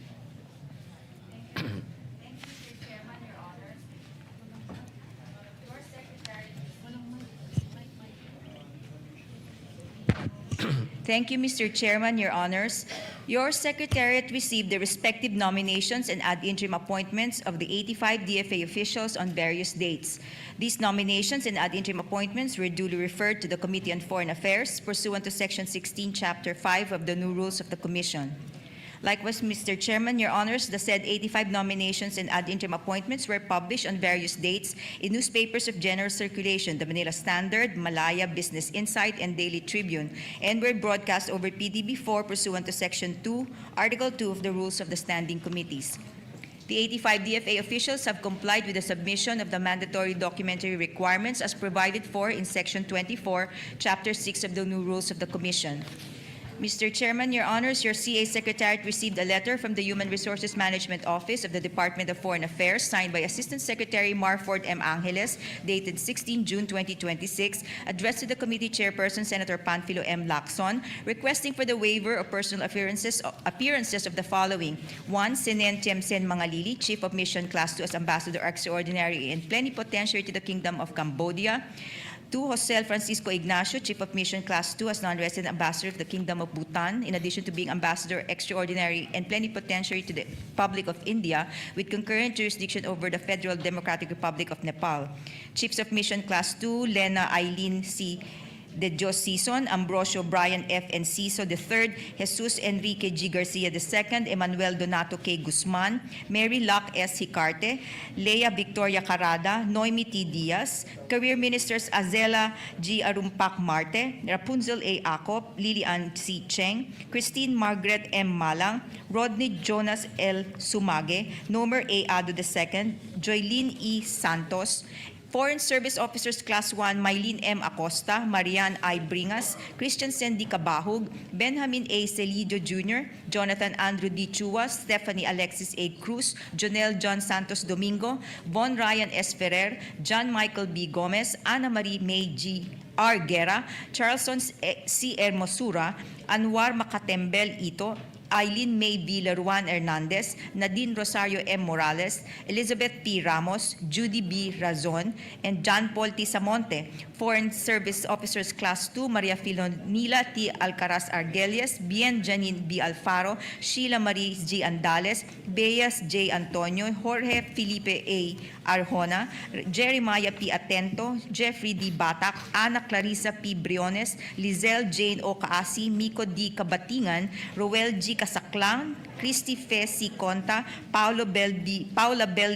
Ebora, Jackie Lumeri N. Gan, Lee D. Gano, Emil Joseph B. Garcia, Maria Tanya B. Gorano, Hannah Eloise G. Go, Ramona Jose Buslecer, Aaron Eric A. Lozada, Maria Lia Karen S. Magtibay, Jose Angelo D. G. Manuel, Louis Dane C. Merced, Reisha Olabario, Jacqueline L. Ong, Rosa Maria Isabel M. Pareja, Glyza M. Cuarteros, Maria Fides A. Quintos, Francis Ramon B. Torres, and Marisa R. Rinkler. The aforementioned officials are currently assigned at our various embassies and consulates overseas and are needed at their respective posts to continue performing vital consular assistance to nationals, political, economic, and cultural functions. The request for waiver of their appearance is also in line with the government's efforts to observe austerity.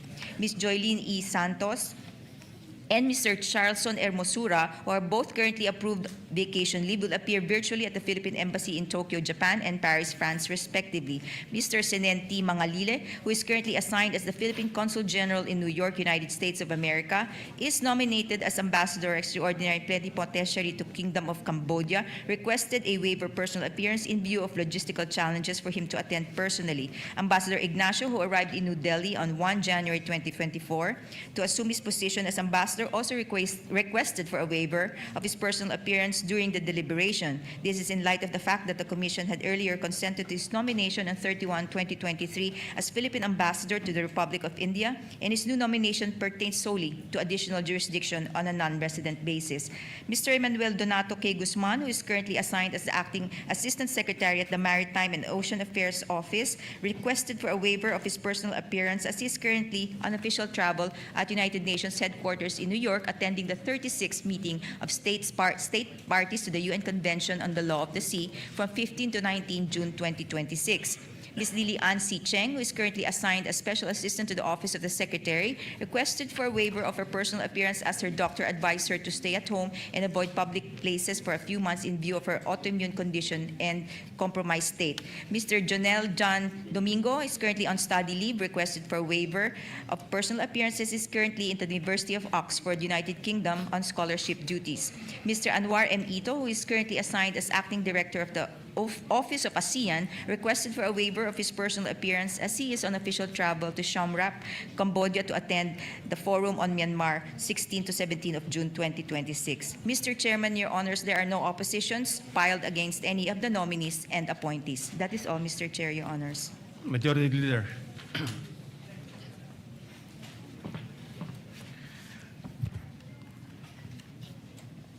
Mr. Chair, I move that committee recommend to the plenary for the commission to give not yet. Letter request. Letter request.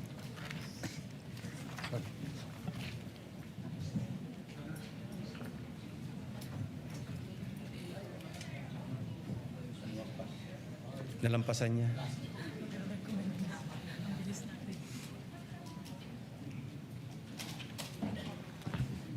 Mr. Chair, Your Honors, I move that the letter request for the waiver of personal appearances of the aforementioned DFA officials be approved. I so move, Mr. Chair. Is there any objection? The chair hears none. The motion is hereby approved. Madam Secretary, please administer the oath to all the nominees and appointees. May I request the appointees and nominees to stand up and raise your right hands? Those who are online, please turn on your microphone so that the committee will hear your response. Do you swear to tell the truth, the whole truth, and nothing but the truth in this proceeding, so help you God? Yes. Mr. Chairman, all the nominees and appointees are now under oath. Shemo Senior. May I call on Ms. Josel Francisco Ignacio to take the front seat? Lalaki ba yun o babae? Online. So, who is the most senior present physically? May we invite him or her in front?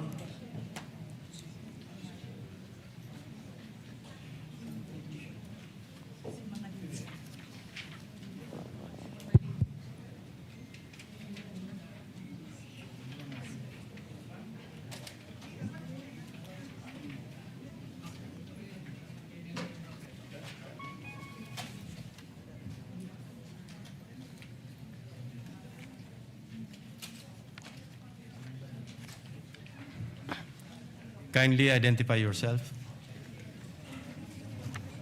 Thank you, Mr. Chair.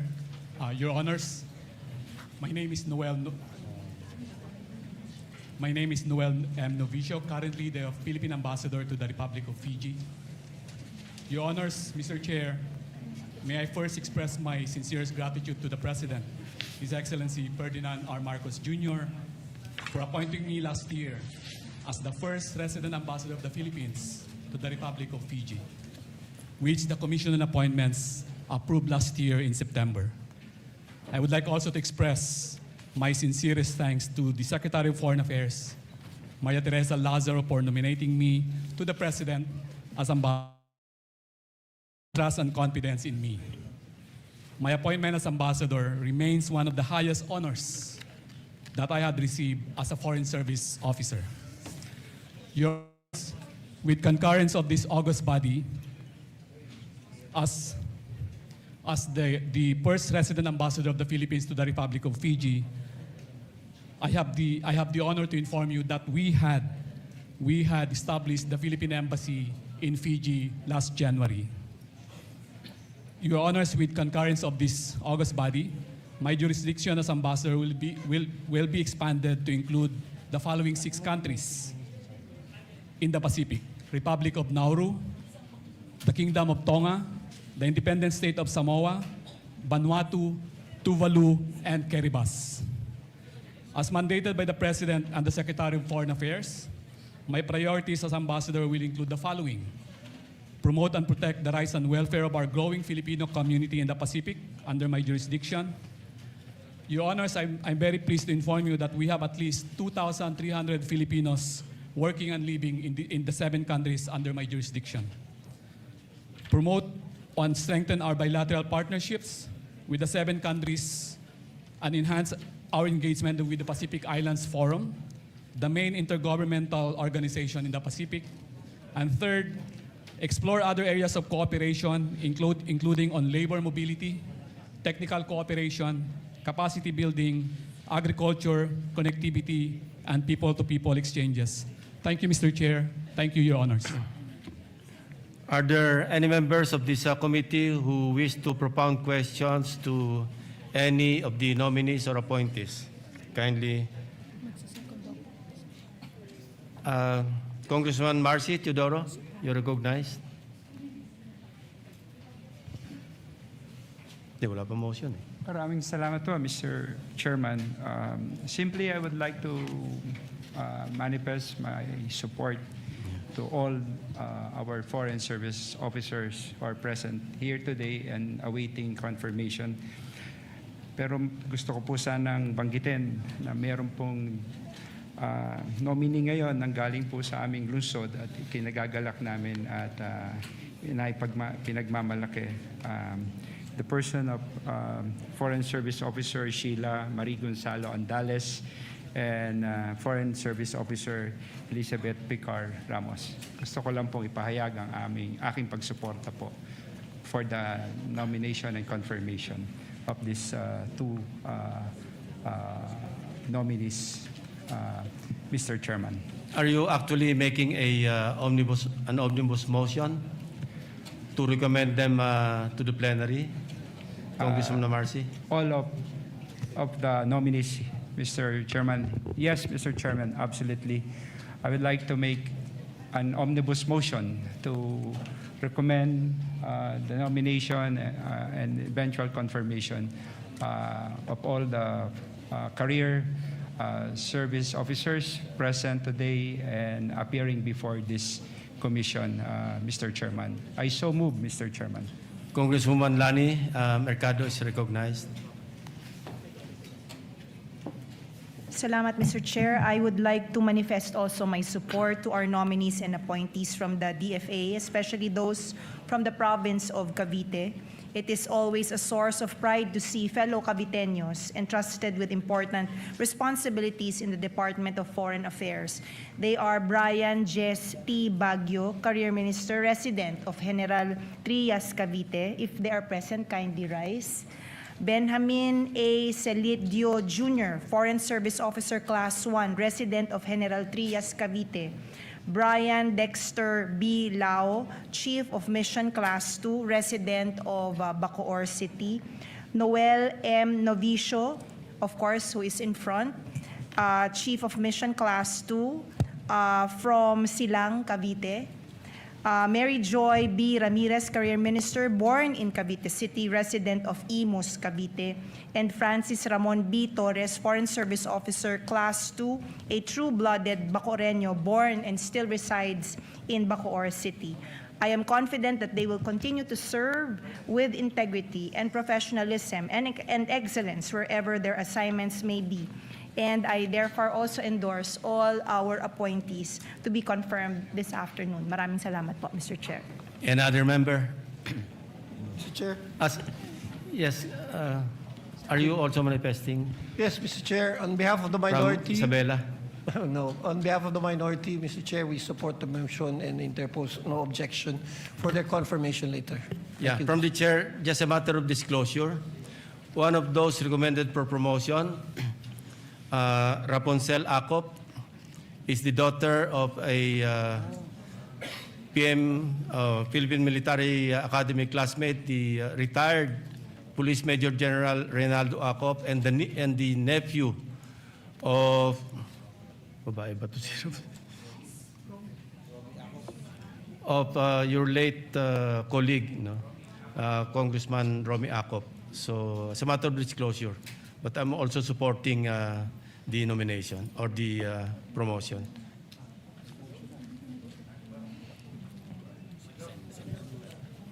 Sir Chair, Senator Bongos.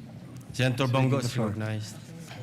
Thank you, Mr. Chair. My distinguished colleagues and everyone here with us today, a pleasant afternoon to all of you. I extend my support for the nominations and ad interim appointments of distinguished foreign service officials in the Department of Foreign Affairs. Yung iba po ay nasa online, headed by Ambassador Noel Novicio. Sir, meron lang po akong isang tanong lang po sa inyo. At sa lahat Please proceed. ng nakikinig. Alam niyo naman po na tuwing may digmaan sa ibang bansa, may kaguluhan, wala pong ibang natatakbuhan ng ating mga kababayan doon, mga OFWs, mga minamahal nating OFWs, mga tinuturing nating modern day heroes. Kayo po yung takbuhan nila. Kaya po tayo nag-create rin po ng Department of Migrant Workers Department.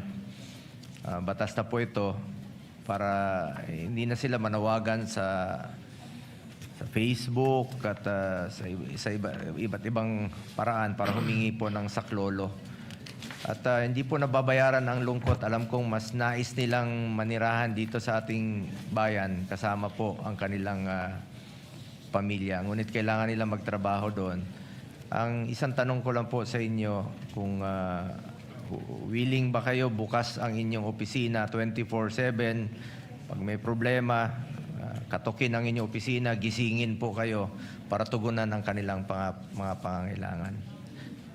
Thank you very much, Your Honor. I'm very pleased to inform you that it is indeed our honor to promote and protect the rights and welfare of our nationals, overseas Filipinos, wherever we are assigned. And I'm very proud to say that most of my colleagues in the DFA have the same mandate. We are open 24/7, as you correctly pointed out, Your Honor. We have hotlines. We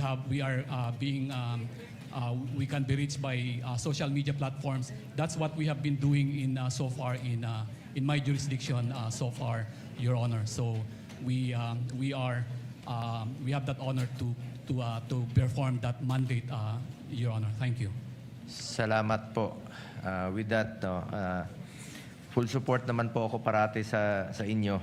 Noon pa. Yun lang po ang parati kong paalala na bukas po ang ating opisina para sa kanilang lahat. At of course, unahin po yung interest ng bayan at interest ng bawat Pilipino. Congratulations at maraming salamat po.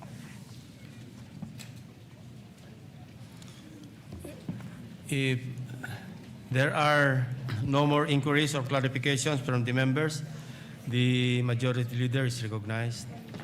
Senator Risa Hontiveros is recognized. Sorry.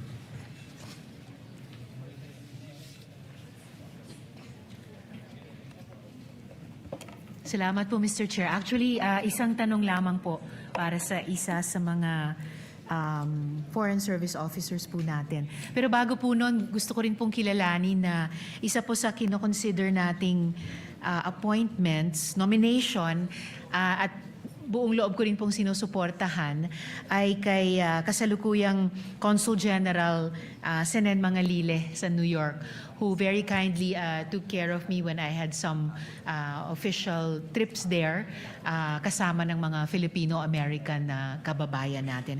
At siya po ay nominated ngayon po para sa ambassador sa Kingdom of Cambodia. Isang tanong na lamang po, Mr. Chair, dun kay Sir John Paul Samonte, kung maaari po.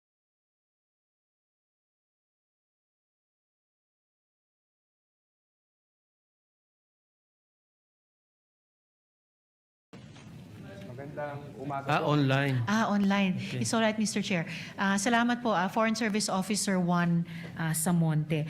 Isang clarification lang po sa inyo at magandang hapon po sa inyo mula dito sa Manila. Nasaan po kayo ngayon, sir? Madam Senator, I'm in Barcelona, Spain. Barcelona. All right, sir. Yung tanong ko po, ayon dito sa information na nabasa po namin, noong 2017 na admonish po kayo for your alleged failure to supervise a subordinate who was involved in the illegal issuance of Philippine Hajj passports to 177 Indonesians. Pwede nyo lang po bang bigyan ng linaw ito sa aming komite? Para din kung malinaw na, at least it can form part of the record at hindi na muling kailangan itanong sa inyo, Mr. Chair. Apo, salamat po Madam Senator for the opportunity to clarify the matter. Ako po, ang una ko pong trabaho sa Department of Foreign Affairs ay Principal Assistant sa Passport Division sa Office of Consular Affairs. Nung panahon po na yon, 2015, alam din po ng lahat na nagpalit po tayo ng passport system. Sa ilalim po ng aming opisina, meron pong 300 po mahigit, more or less, na mga empleyado. At nung bandang huli po ay napag-alaman po namin na meron isa sa kanila na meron na po nagawa. Kami po ay na-clear naman sa lahat po ng mga proceedings at napatunayan din po na wala po tayong kinalaman po sa pagka-issue ng passport. So mas tinanong po kayo, Sir Samonte, dahil sa prinsipyo ng command responsibility, was that it po? Dahil subordinate nyo po yung naging involved di umano dito? Yes? Yes ma'am. Ako po yung principal assistant, the sole principal assistant for the passport division at that time po. So sir, at least lastly, for the record, nagkaroon po ba ng recurrence ng ganyang illegal issuance ng Hajj passports, whether to Indonesians again or any other nationals from other countries? Madam Senator, at the time na po nahuli po yung mga Indonesian, ako po mismo ang pumunta sa airport para po makita kung ano po ang nangyari. Dahil nga po, kami po yung nagulat na may ganun po pala. Nung araw din po na yun, ay pinatigil ng DFA ang pag-i-issue ng mga Hajj passport at pinaigting po namin yung mga requirements para siguraduhin po na hindi po mangyari po muli. And therefore, sir, tamang hindi na po nangyari muli iyon? Sa pagkakaalam ko po, Madam Senator, awa po ng Diyos. Alright, salamat po, FSO1 Samonte. Maraming salamat po, Mr. Chair. Thank you, Senator Risa. Majority Leader. Mr. Chair, I'd like to reiterate the motion of Congressman Marcy Teodoro earlier that the committee recommend to the plenary for the commission to give its consent to the nominations and to confirm the ad interim appointments of the 85 DFA officials as listed in the agenda. So move, Mr. Chair. There's a motion to recommend to the plenary for the commission to give its consent to the nominations and to confirm the ad interim appointments of 85 DFA officials as listed in the agenda. Is there any objection? The chair hears none. The same is hereby approved. Mr. Chair, there being no other matters to discuss, I now move to adjourn the meeting. Is there any objection? The motion to adjourn is approved. This hearing is adjourned.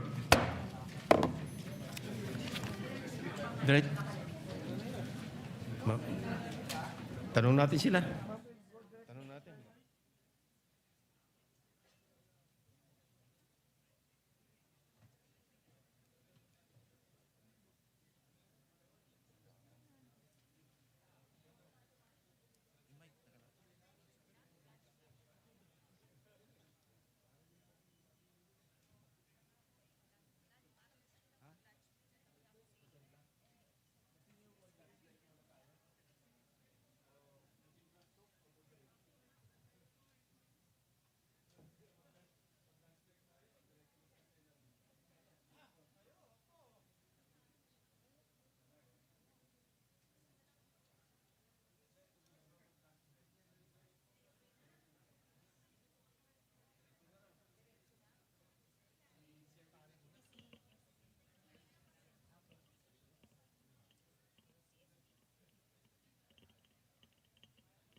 Plenary na po.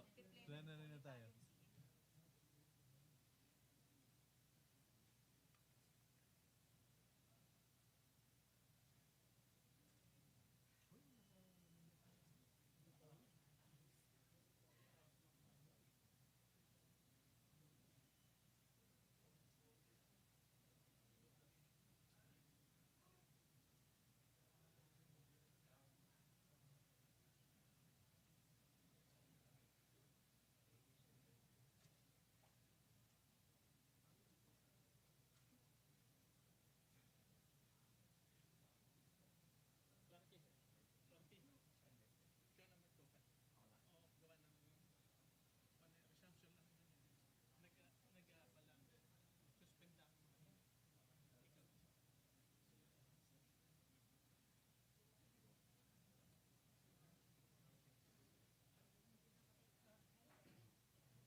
Ano lang pala yung manifestation?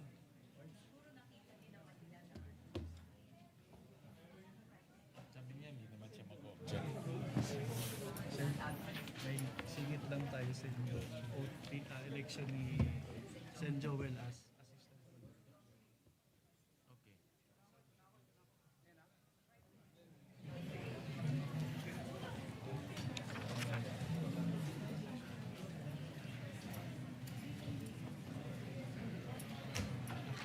Ka-approach mo si Sen. Joel sa website. Mag-oath siya. As assistant.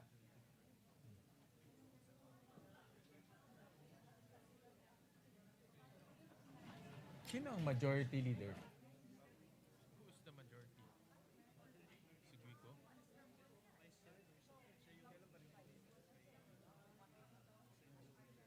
But who is the majority leader?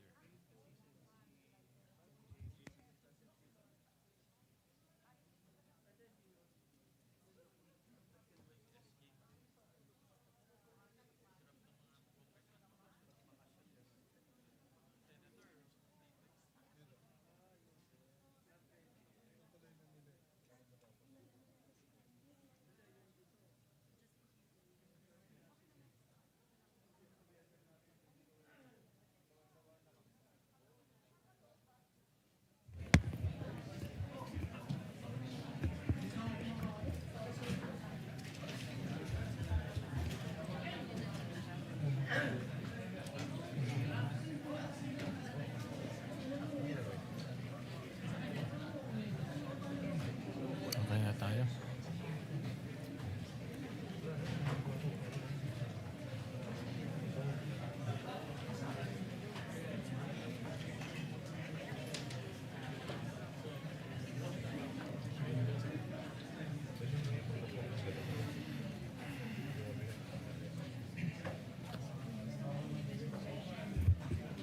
Kompleto na. Kompleto na.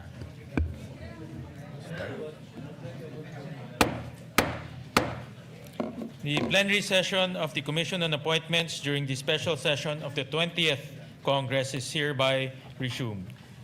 Vice Chair Guico.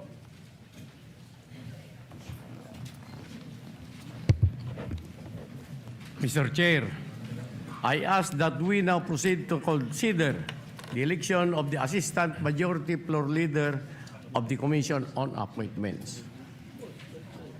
The consideration of the election of the Assistant Majority Floor Leader of the Commission on Appointments is in order. Sir Chair, I move to elect Senator Joel Villanueva as the Assistant Majority Floor Leader of the Commission on Appointments. Is there any objection? Hearing none, the Chair, Senator Joel Villanueva is hereby elected as the Assistant Majority Floor Leader of the Commission on Appointments. Mr. Chair, may we request Senator Joel Villanueva to approach the rostrum to take his oath as the Assistant Majority Floor Leader of the Commission on Appointments.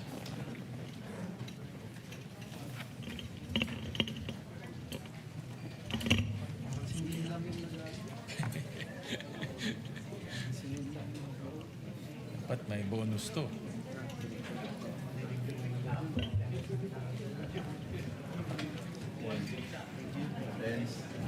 Tayo. All right. Oath of office, please raise your right hand. I state your name. I, Joel Villanueva, Of state your address. of Bukawe, Bulacan, Having nominated and elected to the position, state your position, having been nominated and elected to the position of Assistant Majority Floor Leader of the Commission on of Appointments, the Commission on Appointments, do hereby solemnly swear do hereby solemnly swear that I will well and faithfully discharge, that I will well and faithfully discharge, to the best of my to ability, the best of my ability, the duties of my present position the duties of my present position, and of all others I may hereafter hold and of all others I may hereafter hold, under the Republic of the Philippines, under the Republic of the Philippines, that I will support and defend the Constitution of the Philippines, that I will support and defend the Constitution of the Philippines, that I will obey the laws, legal orders, and decrees promulgated that I will obey the laws, legal orders, and decrees promulgated by the duly constituted authorities, by the duly constituted authorities, and that I impose this obligation upon myself voluntarily, and that I impose this obligation upon myself voluntarily, without mental reservation without mental reservation or purpose of evasion. or purpose of evasion. So help me God. So help me God. Congratulations. Thank you. Thank you.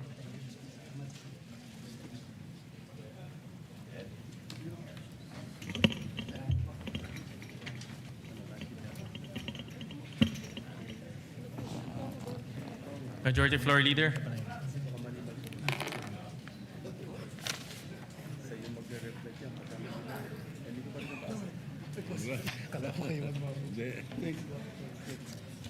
Thank you, Mr. Chairman. Mr. Chairman, at this juncture, may we now proceed to consider the recommendation of the Committee on National Defense on the ad interim appointments of 5 generals and flag officer of the Armed Forces of the Philippines. I so move. Is there any objection? Hearing none, the consideration of the recommendation of the Committee on National Defense is in order. Mr. Chairman, I move that we recognize the chairperson of the Committee on National Defense, Representative Jose Joboy Aquino II. So moved. Representative Joboy Aquino II is hereby recognized. Thank you, Mr. Chair. Honorable members of the Commission on Appointments, I have the honor to rise on behalf of the Committee of National Defense to sponsor the confirmation of the ad interim appointments of 5 generals and a flag officer of the Armed Forces of the Philippines. Following thorough deliberation, the committee found these appointees eminently qualified. These officers have devoted over 3 decades of safeguarding our sovereignty, leading our troops through conflict zones, disaster areas, and demanding assignments. Their promotions are the hard-earned culmination of lifetime sacrifice, integrity, and exemplary performance. Furthermore, we are convened today due to the President's proclamation of a special session to urgently address the vital matters of national security and stability. I want to take a special moment to commend these 5 generals for having the patience and unwavering professionalism through this process. Your steadfastness speaks volumes about the character required to lead our armed forces. Mr. Chairperson, Your Honors, the committee is fully satisfied with their exceptional competence and characters. Let us accord them with the recognition they have rightfully earned through decades of faithful service. Mr. Chair, I move that the Commission confirm the ad interim appointments of 5 generals, flag officer of the Armed Forces of the Philippines, namely Edmundo G. Peralta, the rank of Lieutenant General. Is there any objection? Hearing none. Correct. Is there any objection? Hearing none. Motion is approved. Alan M. Javier, to the rank of Vice General.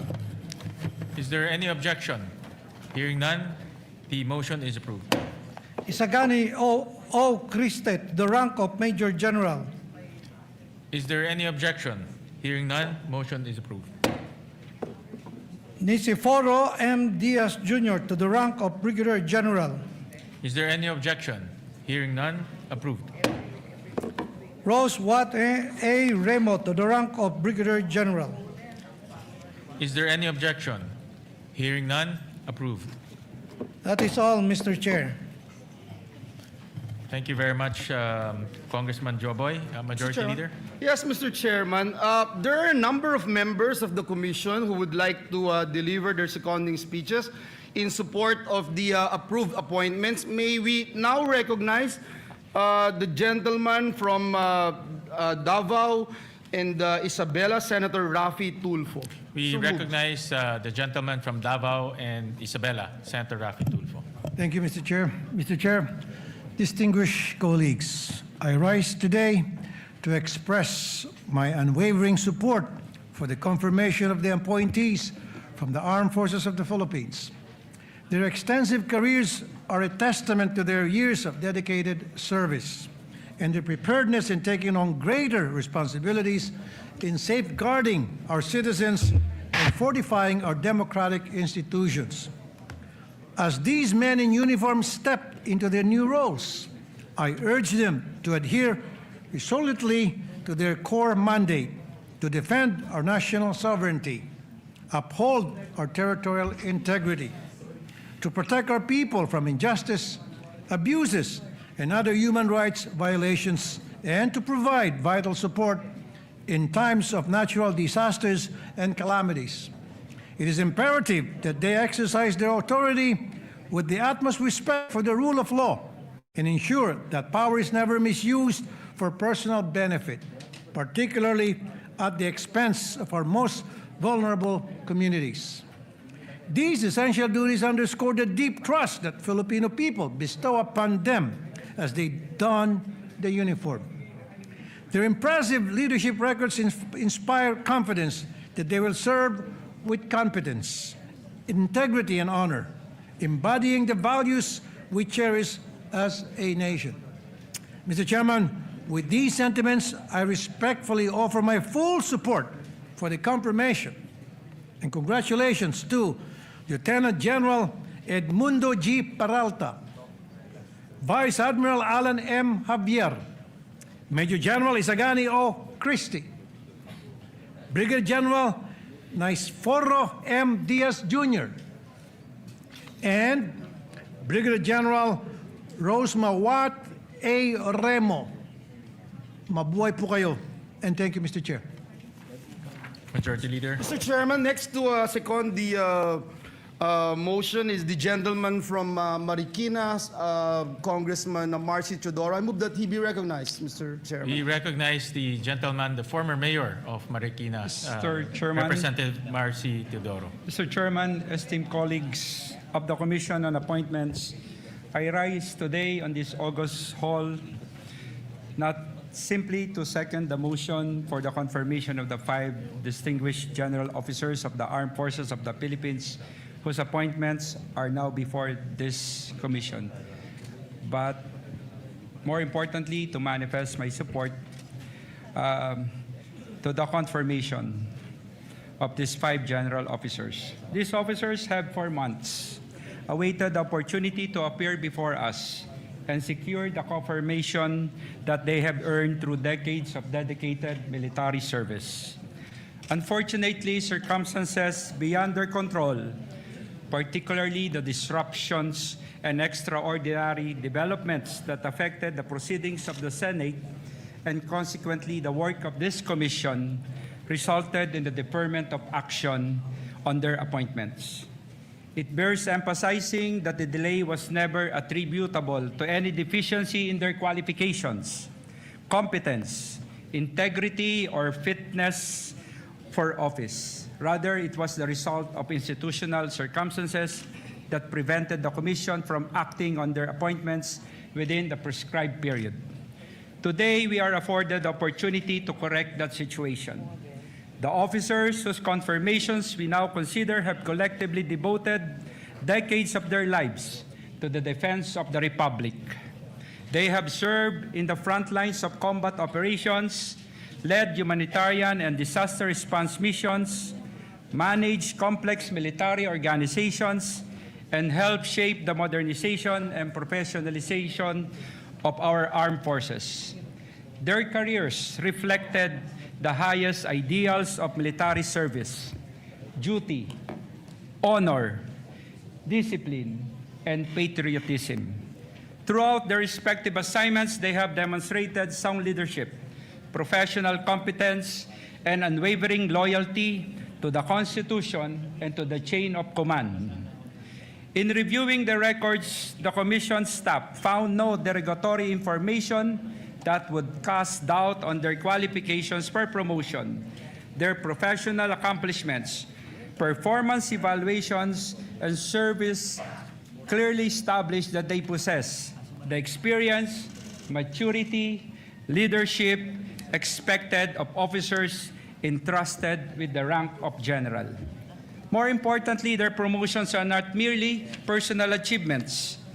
They are an affirmation of the merit-based promotion system within the armed forces and a recognition of the sacrifices made not only by these officers, but also, more importantly, by their families who have stood beside them throughout the years of service to the nation. Mr. Chairman, the Armed Forces of the Philippines continues to face evolving challenges, from territorial defense and maritime security concerns to disaster response and emerging security threats. At a time when our military institutions require experienced and capable leaders, it is imperative that deserving officers receive the confirmation necessary to fully discharge the responsibilities of their offices.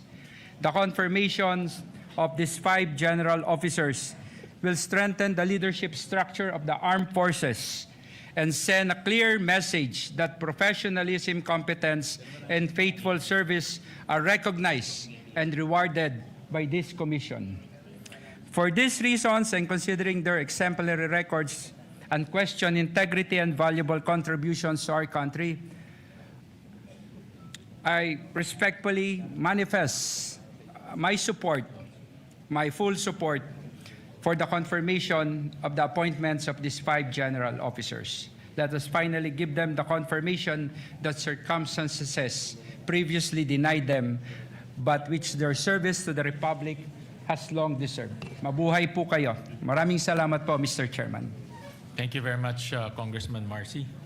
Mr. Chairman, Senators Zubiri, Go, and this representation, together with Representative Paulo Ortega, Representative Wilfredo Enverga, Representative Mercedes Alvarez, wishes to submit his or her and their seconding speeches in writing to be incorporated in the journal of today's session. I just put that on record. So recorded. Mr. Chairman, the Vice Chairperson of this commission, Congressman Ramon Gico Jr., wanted to be recognized. I move that he be recognized, Mr. We recognize the Vice Chairperson, Good Congressman afternoon, Guico. Mr. Chair, esteemed colleagues. I rise for the confirmation of the ad interim appointments of the flag and senior officers of the Armed Forces of the Philippines under the Department of National Defense.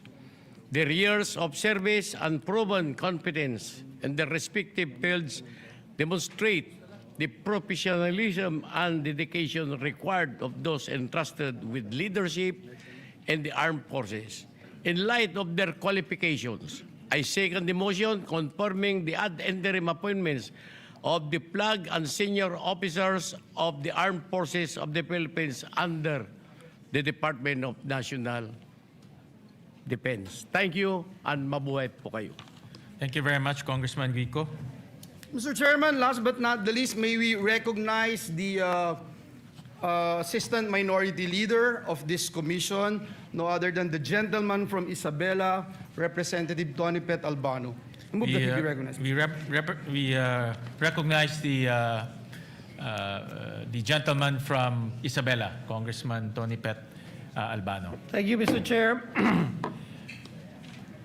Mr. Chair, Your Honors, on the part of the minority, we place on record our full and unequivocal support for the confirmation of the 5 generals and flag officers of the Armed Forces of the Philippines, whose appointments are now under consideration.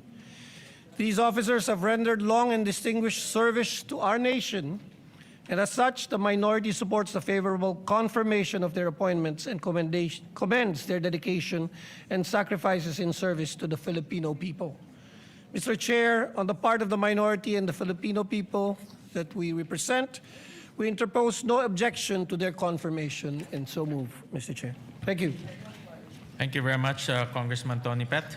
Majority Leader. Yes, Mr. Chairman.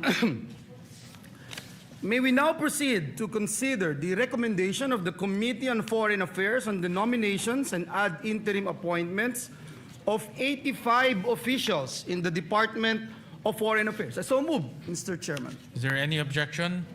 Hearing none, the motion is approved. Mr. Chairman, before we recognize the chairperson of the Committee on Foreign Affairs, may I respectfully move that the letter dated 16 of June 2026 from Assistant Secretary Marford M. Angeles of the Human Resources Management Office, Department of Foreign Affairs, requesting the waiver of personal appearances of 63 officials in the department for the reasons therein stated be approved. Is there any objection? Hearing none, the motion is approved. Thank you, Mr. Chairman. I now move that we recognize the chairperson of the Committee on Foreign Affairs, Senator Panfilo M. Lacson. I so move, Mr. Chairman. We recognize the gentleman from Cavite, Senator Panfilo Lacson. Thank you, Mr. President. May this representation ask for your kind consideration to yield the floor to the Vice Chairperson of the Committee on Foreign Affairs, Representative Tony Pet Albano. I'm currently under the weather due to continuing stress since May 11 up to last night. So please forgive me, Mr. Chairman, and I already asked the permission of Tony Pet Albano to deliver the sponsorship. Thank you. I commiserate with you, Senator Lacson. Like you, I'm also under extreme stress since May 11. So thank you very much. We recognize Congressman Tony Pet Albano. Thank you, Mr. Chair. And I am here to distress everyone anyway.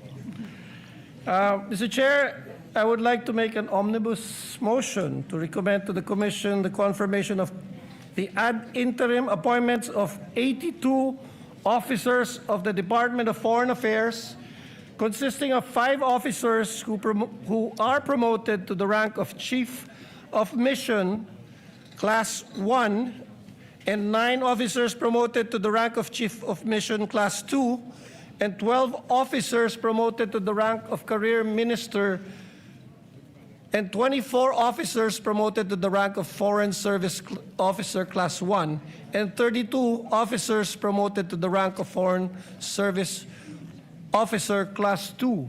Namely, Mr. Chair, the nominations are Jose Francisco, 85 officials of the Department of Foreign Affairs, Mr. Chair. I stand corrected. Okay. The people are Jose Francisco Ignacio, Chief of Mission Class 2. Is there any objection? Hearing none, approved. Senen Tiemsin Mangalile, Chief of Mission Class 2, as Ambassador Extraordinary and Plenipotentiary to the Kingdom of Cambodia. Is there any objection? Hearing none, approved. Noel Mangawang Novicio, Class of Mission Class 2, as non-resident ambassador to the Republic of Kiribati, the Republic of Nauru, Independent State of Samoa, Kingdom of Tonga, Tuvalu, and the Republic of Vanuatu, in addition to being Ambassador Extraordinary and Plenipotentiary to the Republic of Fiji. Is there any objection? Hearing none, approved. And Chief of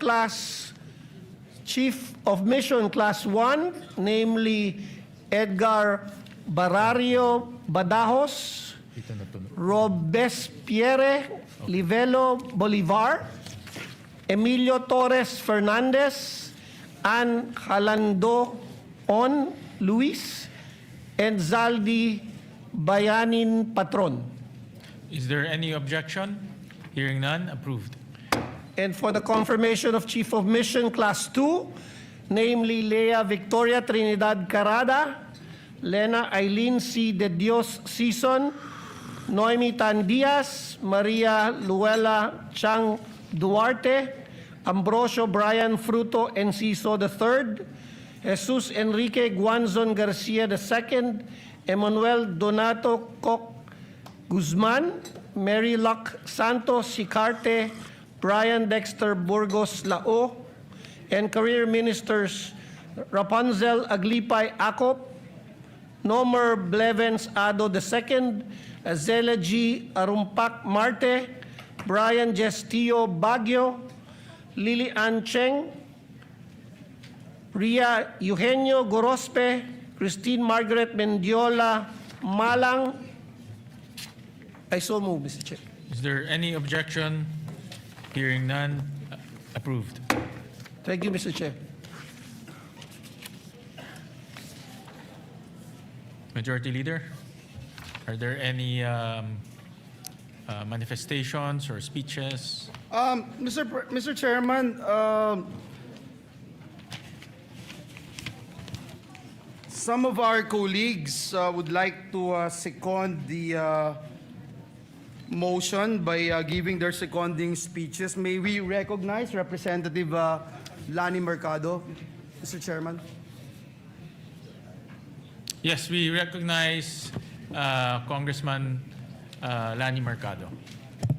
Thank you very much, Mr. Chair. Distinguished colleagues of this commission, I rise to manifest my full support for the confirmation of the appointments of our distinguished career diplomats. We live in a world where countries are more connected than ever. What happens in one part of the world can quickly affect the lives of Filipinos here at home. The recent global oil crisis reminds us that events beyond our borders can influence the prices we pay, the cost of transportation, and the everyday lives of our people. This is why the work of our diplomats is so important. While our soldiers defend our sovereignty on the front lines, our diplomats defend our national interests across negotiating tables, international organizations, and foreign capitals. Their work often happens away from the public eye, yet their efforts open doors for trade and investment, protect the welfare of Filipino overseas workers, strengthen our partnerships with other nations, and help prevent conflicts through dialogue. Tahimik mang ituring ang kanilang gawain, malaki ang kontribusyon nila sa ating bansa. As they take on greater responsibilities, we remind our diplomats that wherever they may serve, they carry not only the Philippine flag, but also the hopes and aspirations of the Filipino people. Sa bawat pakikipag-ugnayan, unahin sana nila ang kapakanan ng ating bayan. To our career diplomats, thank you for your dedication and faithful service. Congratulations on your well-deserved promotions. We wish you continued success as you serve our country with integrity, professionalism, and patriotism. Maraming salamat po. Thank you, Congresswoman Lani Mercado. I believe that Congressman Tony Pet has have some more confirmations to manifest. Yes, Mr. Chair. Go ahead. I beg your indulgence. It was just given to me that the list is not complete, and so I would like to reiterate that other confirmations are Mary Joy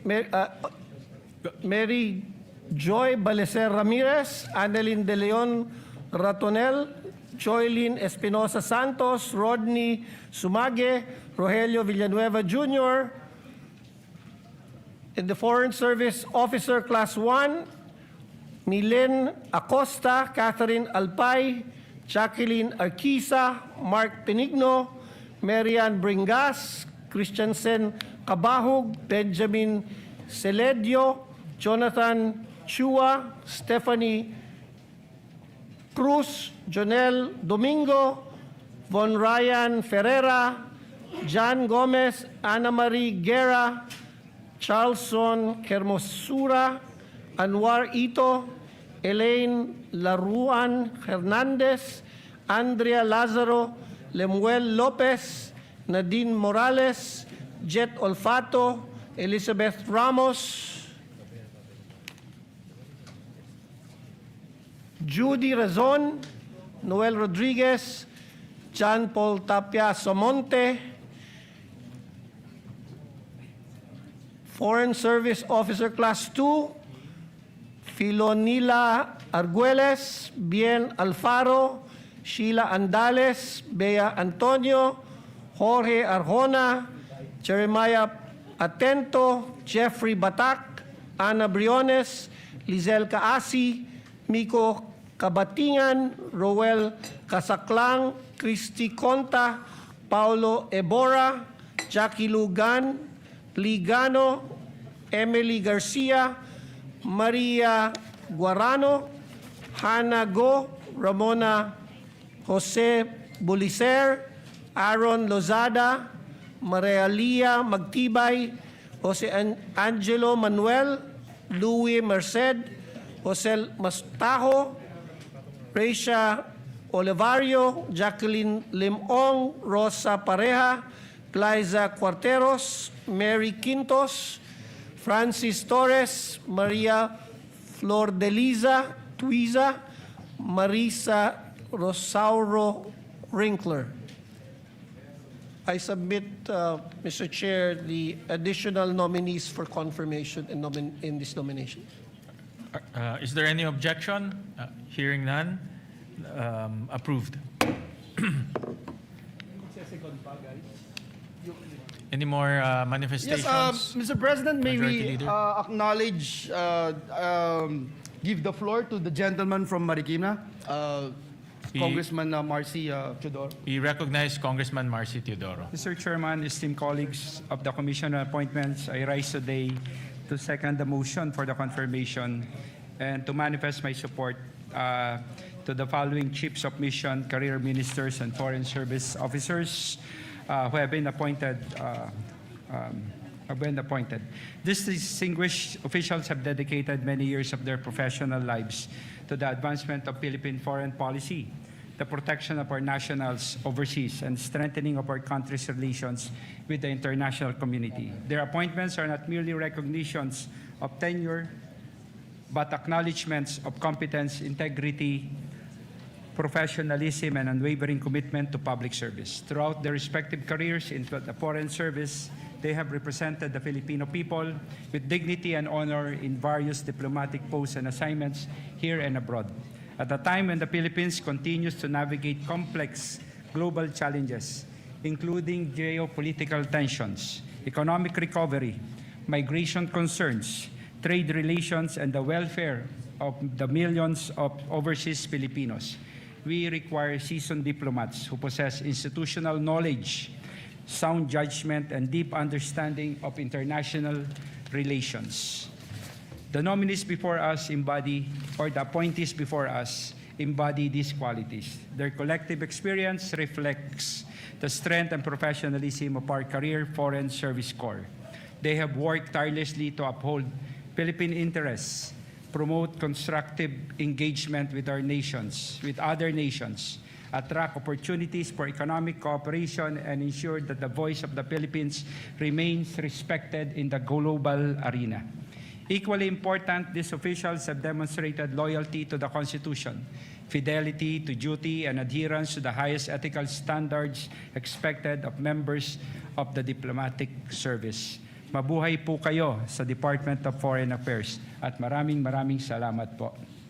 Thank you very Thank much, Congressman Marcy. Mr. Chairman, Representatives Paulo Ortega, Wilfredo Enverga, Mercedes Alvarez, and Senators Zubiri, Go, and this representation wishes to submit our seconding speeches in writing to be incorporated in the journal of today's session. In this regard, may I move that the written seconding speeches of the other members as manifested on the floor likewise be incorporated in the journal of today's session. Oh, I failed to mention also the Vice Chairperson of this commission, Representative Ramon Gico Jr. I so move. Yes. Is there any objection? Hearing none, the motion is approved. Mr. Chairman, at this juncture and on the part of the minority, may we recognize the distinguished gentleman, Representative Alan T. We recognize the gentleman from Isabela, Congressman Alan T. Thank you, Majority Leader. Mr. Chairman, Your Honors, on the part of the minority, we support and interpose no objection to the confirmation of the appointments of 85 officials of the Department of Foreign Affairs. Thank you, Mr. Chairman. Majority Leader. Mr. Chairman. The manifestation of the Minority Leader is duly noted.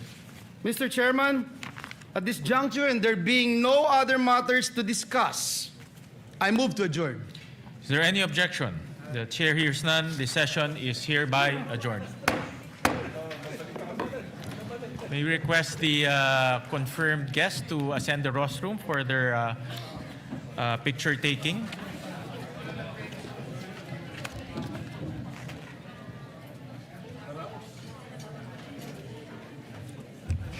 Muntik na tayo nagka-problema.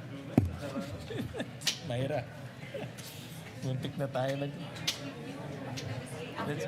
Okay. Yung mga generals ba? Yes, kasama natin. Gusto ko pa na siguro kami. Dito pa kayo. Kasi naman, 5 lang sila eh. Para...